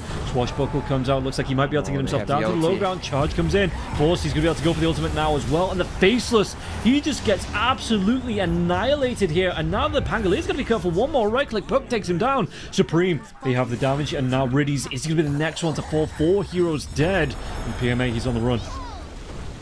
I mean, this Primal Beast hero is such a menace. He was alone the entire game in the laning stage, and still is gigantic. They're going to hunt down PMA. They're going to steal the Wisdom Rune as well, maybe. No, he will live. Yeah, he's going to get himself over to that. Just claims that, make sure no one can take it. And, yeah, no, I mean... I even forgot. Okay, now my question was, like, if your carry's being put under so much pressure, you're having to respond to keep him alive, do you just kind of have to sack him and go for that Medusa? And try and get Mouse to pull the aggression off your carry to protect the Medusa? I don't think you can do that. The thing is that it's much easier to connect your own carry than to find the enemy carry when you have no vision, you have no idea where he is, right? So it becomes really obvious if you have to send 4 heroes to God knows where, trying to find the Medusa. So I think it is easier to save your carry. It's just that even that has not been possible for Na'Vi Jr. here, as they're being totally outclassed by Mouse. They are being ripped apart at the seams here, it feels like, Na'Vi Jr. after such a good first game. Mouse, like you say, they're a second game team, and the Faceless just trying to play away from the puck. But yeah, 14-4, 9k net worth lead here. Look at the difference between the two carries. Half of that net worth difference comes between the difference between the two carries here. Jump coming in, there's going to be silence. He gets the kill and got the juice off the board for another 30 seconds. I mean, they finally finished the Diffusal Blade, but it honestly feels too late already. This Primal Beast is gigantic. The Eternal Shroud is about to come in. You just don't have, especially without the Chronosphere, you don't have the combination of damage and control to do anything. So much disengaged. They have saves on the side of Mouse as well. Na'Vi Jr., I guess you have to probably YOLO smoke right now. I feel like if you just keep these pick-offs happening, you're never going to be able to salvage anything. Like, you have to be together. Yeah. And by the time the Pangolier finishes Diffusal Blade, Olnit's got his Manta style, and he's going to be about 100 gold off his own Diffusal Blade now as well. So in fact, with these stacks coming out, he's going to be able to get this one up, and I wouldn't be surprised to see Olnit join these fights. You know, they start to look to take objectives, and then maybe even dip into the Roche Pit here as well. Oh, Radiant Scan. They look at the Primal mid, they know they can't get it. Now they go bottom, the scan clips them, they don't even find Narman. All of the tier 1 towers are like super healthy. Their draft can push, their draft can do anything on Na'Vi if they're this far behind. Yeah, Nuku's going to show and the pings start to come out here. It is going to be nighttime, so it's a top map Roshan, but if they can find these fights, okay, Nuku gets the TP away. Yeah, no, they can look to, they could definitely look, even just the Medusa here with the support backups, look to put pressure on this tier 1 tower on the bottom lane. Yeah. Look at Own It now. Diffusal Blade ready. Disperser on the way. It's just, this is looking really tough. And the thing is, Mouse, even though they are ahead, they are in no rush because their draft, I would probably say, scales a bit better than Na'Vi, unless they are really far ahead, which they're not, let's face it. No, and moving around, the Phoenix could be in trouble now as well. Phoenix is going to have the Icarus dive, but yeah, look at this, the Medusa only has the Nature's Prophet for backup and feels so comfortable coming into the Dire Triangle, stealing this farm away from Na'Vi Jr. Yeah, some pretty juicy stacks, and they're all separated. Like, it's not only the Deuces alone, but everyone is just getting their own farm. And Na'Vi, because they don't see much, they're afraid of even like showing in the lane. The only ward they have is this one in the cliff, close to the tier 2 tower in the top lane. Dire's bottom tower is under attack. So, Rudy's just trying to get some of his wards being taken down, because the Prophet, being able to TP in, can get in deep on the other side of the map and get some really good vision out here. What are we looking at? 18 minutes in, 10k net worth for Mouse, and yeah, item-wise, what are you looking for next? So Pangolier wants to be going towards his axe, but how long it's taking him to get to the gold? He's still going to be another, what, 1400, just over 1600 gold away from completing that. PMA, he wants his own axe. He's only just barely started this one. Faceless, yeah, BKB coming out, and again, we've already talked about how bad this feels. That you're sending the Faceless Void to the second item, BKB. Exactly. Like, honestly, this Pangolier, all things considered, is not having that bad of a game. He did get a really good drop on the Orb of Destruction. He is not that far away from the Ags. So that's probably the only real timing they're going to have this game. That Ags into a really good fight where you get a lot of spells off into the Medusa. Might still be able to kill Own It, but can't even find her. Like, it really feels like Own It has the entire map for him, and Na'Vi is forced to play in like 5% of the map. 800 gold away from his Disperser on Medusa. Damn. Yeah.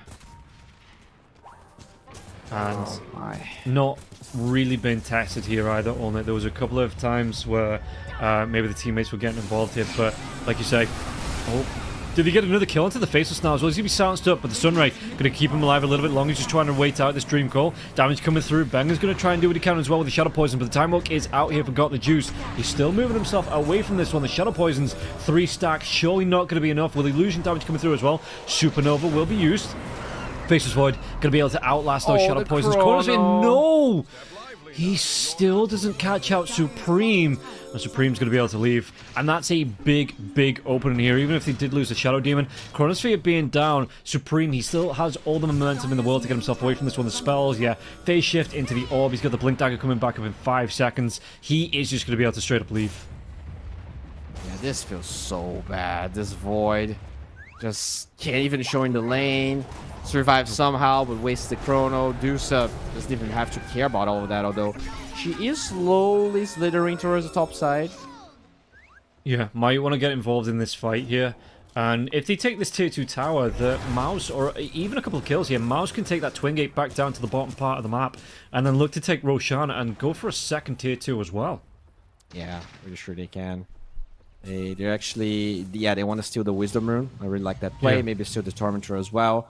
And after that, maybe because Na'Vi is going to be shoved into their own base, you can try and force Roshan, as you said. Look at this Force.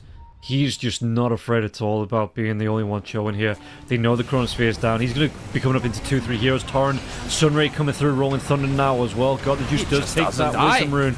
But he just carries on going. Yeah, Force. He is getting low now, though. Do they have enough damage to finish him off? It looks like with the right clicks coming through, they will be able to take him down. They've got a good couple of kills on here, Na'Vi Jr. What else can they get from this one? Stonegaze has been used on it, though. Does he want to carry on going? There's going to be the dive onto the backlines. The puck comes in. So does Norman. They take 2. They take 3. Excuse me, they only take 2. And close to a third, though, as the Phoenix was going to be able to run himself away. And they even take the Tormentor from this. Yeah, like that was the best case scenario for Na'Vi Jr. You have 4 heroes hitting this Primal Beast. It takes you 7 seconds, but if anyone was like 1 or 2 seconds closer to the Primal Beast, I think you don't even lose Force in that fight. But yeah, it did ended up buying time for them to kill the Void and the Pango, the 2 cores that matter the most in the start of Na'Vi Jr. So you're not even sad as Mouse. Like, you lost your offlaner. Who cares? And what was that? Yeah, I mean, they lost 2 cores on the side of Na'Vi Jr. And even though he did go down here, Primal Beast, he got a bit of a net worth bump picking up the Shard. Going to go back for the heart. He's got the Eternal Shroud. He's just going to go right back for the heart here. So he wants to be unkillable. And we saw how hard it was before he even had that heart. And heart did get a bit of a buff. What is it now? 40 strength instead of 35. So it is a little bit more viable now after those recent nerfs. Force gets the shard. Oh boy. Are you joking? Oh, the Scepter is going to keep him... No, the silence. It doesn't matter because Narman's got himself, the damage on top, and they're even going to be able to break the egg. Supreme comes in. They get the silence. They get the control. That was just such a good boulder toss setup coming through from Force, though, to get the kill onto the Faceless. Yeah, a lot of people honestly think his shard is bad, but it's a 325 damage shard. It really ramps up your damage in the early stages. You obviously got it, from the Tormentor, so very nice. Yeah, it's a 1.4 second stun. Oh, he got it! It sets you up. Yeah, Nico's going to be coming in now. With the Rolling Thunder, it just comes out. Boat connects as well into the Primal Beast. So Primal is just going to go for the leave. Alright. Also, he bought Blink on Nico, right? He was really close to his eggs and kind of gave up on it for the Blink Dagger. Interesting. Especially against Coil, that's not what I expected him to go for. But maybe his plan is just split pushing as much as possible, so he feels like the Blink's gonna help more of that. And you can see that again, Mouse just taking full benefits from this map control. Is that the Ags out for the Medusa? Is that what's flying out? Yeah, it is. Ags on the Medusa going to be completed now as well. Niku, he's going to be silenced up. He's going to be sprouted. He is surely going to be dead. Damn. Yeah, I mean, we talked about a little bit of the lack of control that Mouse had in these fights. I like this build a lot. You don't have to go for the standard right-click build, especially because a lot of the right-click items Dusa goes for are defensive items in a way, right? Butterfly and all of that, but you're not being right-clicked this much this game. It's Kunkka and Void, can even think of using Chronosphere. So I actually like... Yeah, she's not being right-clicked at all. Yeah, not at all. I love this Axe build. It solves their draft. Oh, hello. Scepter comes in. Phoenix, though, is he going to be able to get himself away? Still silence out. They get the kill. And, yeah, Medusa, look at the difference in net worth. It's nearly double the Faceless Voids on the side of Navi Jr. God damn. Yeah, I mean, the Kunkka is ahead of Void this game. This is how bad God the Juice is having. Dire's top tower is under attack. And I don't know how Navi get themselves back into this one. Genuinely, I don't. It feels like every time they show on the lane, there's 2 or 3 heroes responding from Mouse, and they're just getting these pickups and getting the kills. And, yeah, Chronosphere comes out. What are they going to be able to do in terms of the catching? You might be able to get the kill into the Shadow Demon coming through now as well. Not a lot of mana left onto the Force Force. He's going to be dragged back into the boat. Do they have the damage to get the kill? Blademail comes through from PMA there as well, just to make sure if he goes for that trample, the damage will be reflected. That's one thing that the Primal Beast doesn't have. No BKB here for the big man. Alright, they do get that kill. Supreme. Supreme? He's just used his orb now as well. Phase shift, what are they going to be able to do? Does Nature's Prophet want to TP? He's going to be able to get that blink away though onto the perk. He might still be able to, yeah, should still be able to get himself away, even with that time dilation going. In fact, if they want to turn this one around, Ulna is rotating in. They have the TP from the Nature's Prophet as well. The Shadow Demon TP into the Tier 1 tower. They might be able to go for this fight. Who are they be able to go for? They get the vision out. Dave's going to be trying to use that Glimmer Cape. The silence is coming out onto the Kunkka. That's going to be the Orchid Burn there as well. So the damage, it's more than enough, and Ulna gets the kill. 48 seconds now without your Kunkka, no buyback. Yeah, this is looking pretty bad. Own it. He is such a menace, and they like the damage. Everyone on the side of Mouse, I think we had a very similar game. Like, we had a Puck and 2 tanky heroes. But I don't think it was Primal Beast. But, you know, Deuce and Primal with Puck, and Navi struggle with damage/control. So all of those heroes, even though they killed Force twice, he's like 2, 4, and 9. His score doesn't seem very impressive. But the amount of spells and amount of time that they have to use to kill him means that Mouse can reconnect, that they know which spells were used, and then Dusa just comes in and cleans up. Yeah, and now uncontested Mouse inside the Roche Pit, 18, 19k net worth lead here, coming up to 27 minutes in. They're going to get themselves a free Roshan, 22 kills to 9, and all the ultimates are going to start to come back up. It's just looking rough for Navi Jr., and again, this being a draw, it doesn't really benefit them the way it benefits Mouse, with Mouse having 2 series left to play tomorrow. Yeah, for sure. It's momentum, it's confidence. I even feel like they really need this win as Mouse, because you know, they already got 1 draw. So if you end up 0-1, I mean 1-1 and 0-2. It would really hinder their chances of getting top 3. I think they are now in the run, pretty much, if they do close this series. But there's still a couple of games to be played, so let's wait for tomorrow when pretty much everything, besides the fact that one team is eliminated, I think all of the other slots are kind of in contention. Yeah, and it's the way that the Group A has been played, where teams have been playing 2 games in a day. It's not just been everybody plays 1. And we see at the end of the 6-7 days how it ends out. But yeah, so we do have teams that are like right up at the top, but that's only because, like, say, Mouse haven't played their full games, and other teams have played their full stretch now. So Faceless Void disconnecting. Hopefully it won't be too far. But with this Aegis, I mean, I don't think the Medusa was in any danger anyway. But with this Aegis coming out now, the Butterfly's not too far behind. Do you just march high ground on Mouse? I think so. I think you can do it. They have everything, right? You have hard on this Primal Beast, so it's very easy for Force to jump in. 4 spells, drag attention, so that Medusa can hit. This Puck is really hard to kill because of the Kaya Sanj. You have saves on the Shadow Demon that has a Blink Dagger, mind you. The boulder doesn't actually connect there onto the Phoenix. Phoenix gets the Icarus dive away from the potential stun. As Faceless, how far away is he from completing this? What's he actually looking for? He's got the BKB. He actually wants to go towards the MKB, it looks like. So he's going to be coming back into this fight, but it might just be with this Medusa having that Aegis. Is it going to be enough? He still has it for 3.5 minutes as well. So they need to be really on point with their fight here, Navi Jr., if they're going to repel this this Mouse side from the base. Yeah, you have to go slowly here. Medusa Not the fastest pusher, but definitely one of the most durable ones. And he actually finished a BKB as well. It's going to be interesting. All the toss into the Dream Coil now as well. They have the lockdown onto the with the Primal Beast coming in onto the Pangolier. Pangolier, damage coming through. He's going to try and go into that roll-up. He's going to be silenced. And now the Pulverize comes through. They get the kill. There's 2 heroes dead. No buyback on it. He's looking. Chronosphere is going to come out now as well. It gets the lockdown onto the Medusa. The Medusa actually not a lot of mana left. They get the 1 kill, but can they do it twice? Oh, they solo will not die in the fountain. There you go. They pretty much used everything. Egg, Bolt, and Chrono is on cooldown. The only OT they have is on the hero that's dead. And yeah, it looks like Olnet going to use these Medusa illusions to keep the mid lane pushed in here as well. They want to be applying pressure. They know they have this advantage here for at least the next 10 seconds or so. So they're going to try and get as much building damage as possible out of this. And again, with the Shadow Demon connecting with all these Medusa illusions as well, they are going to be able to overwhelm a lot of these buildings. Fortification will be used. As you do look at the Void. He's jungling, right? He understands they cannot fight. And this is at least 2 lanes of barracks. They're going to try and make a last fight here, but without Chrono.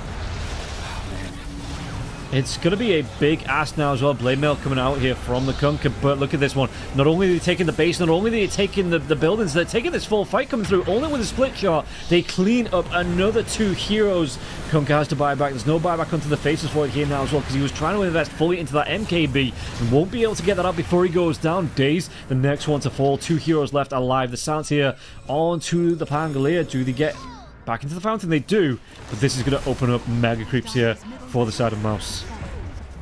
Yeah, it does look like it. No buybacks on Navi Jr. after the ones he already committed. No OTs, no hope.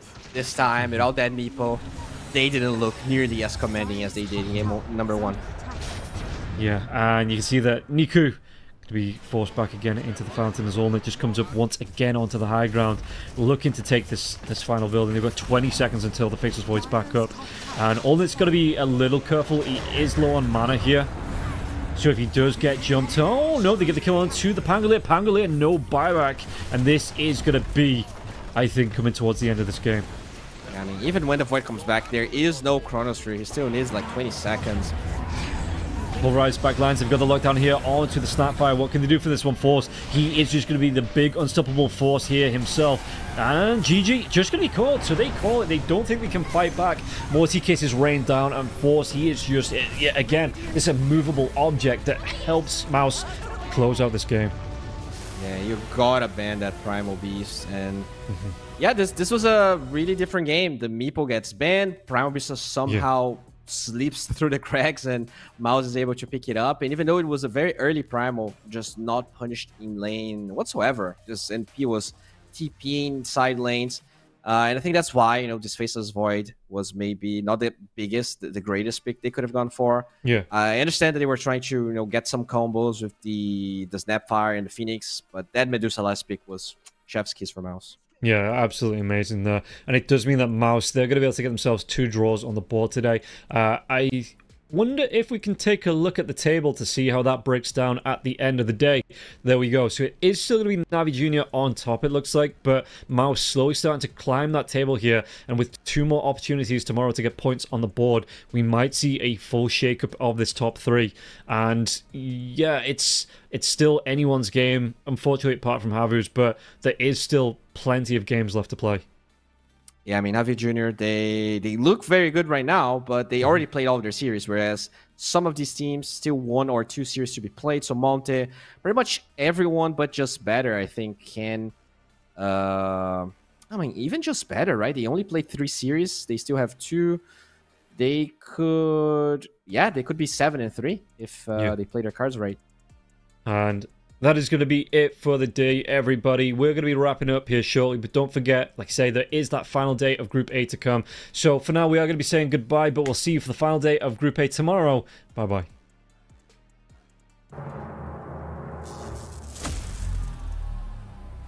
Fuck.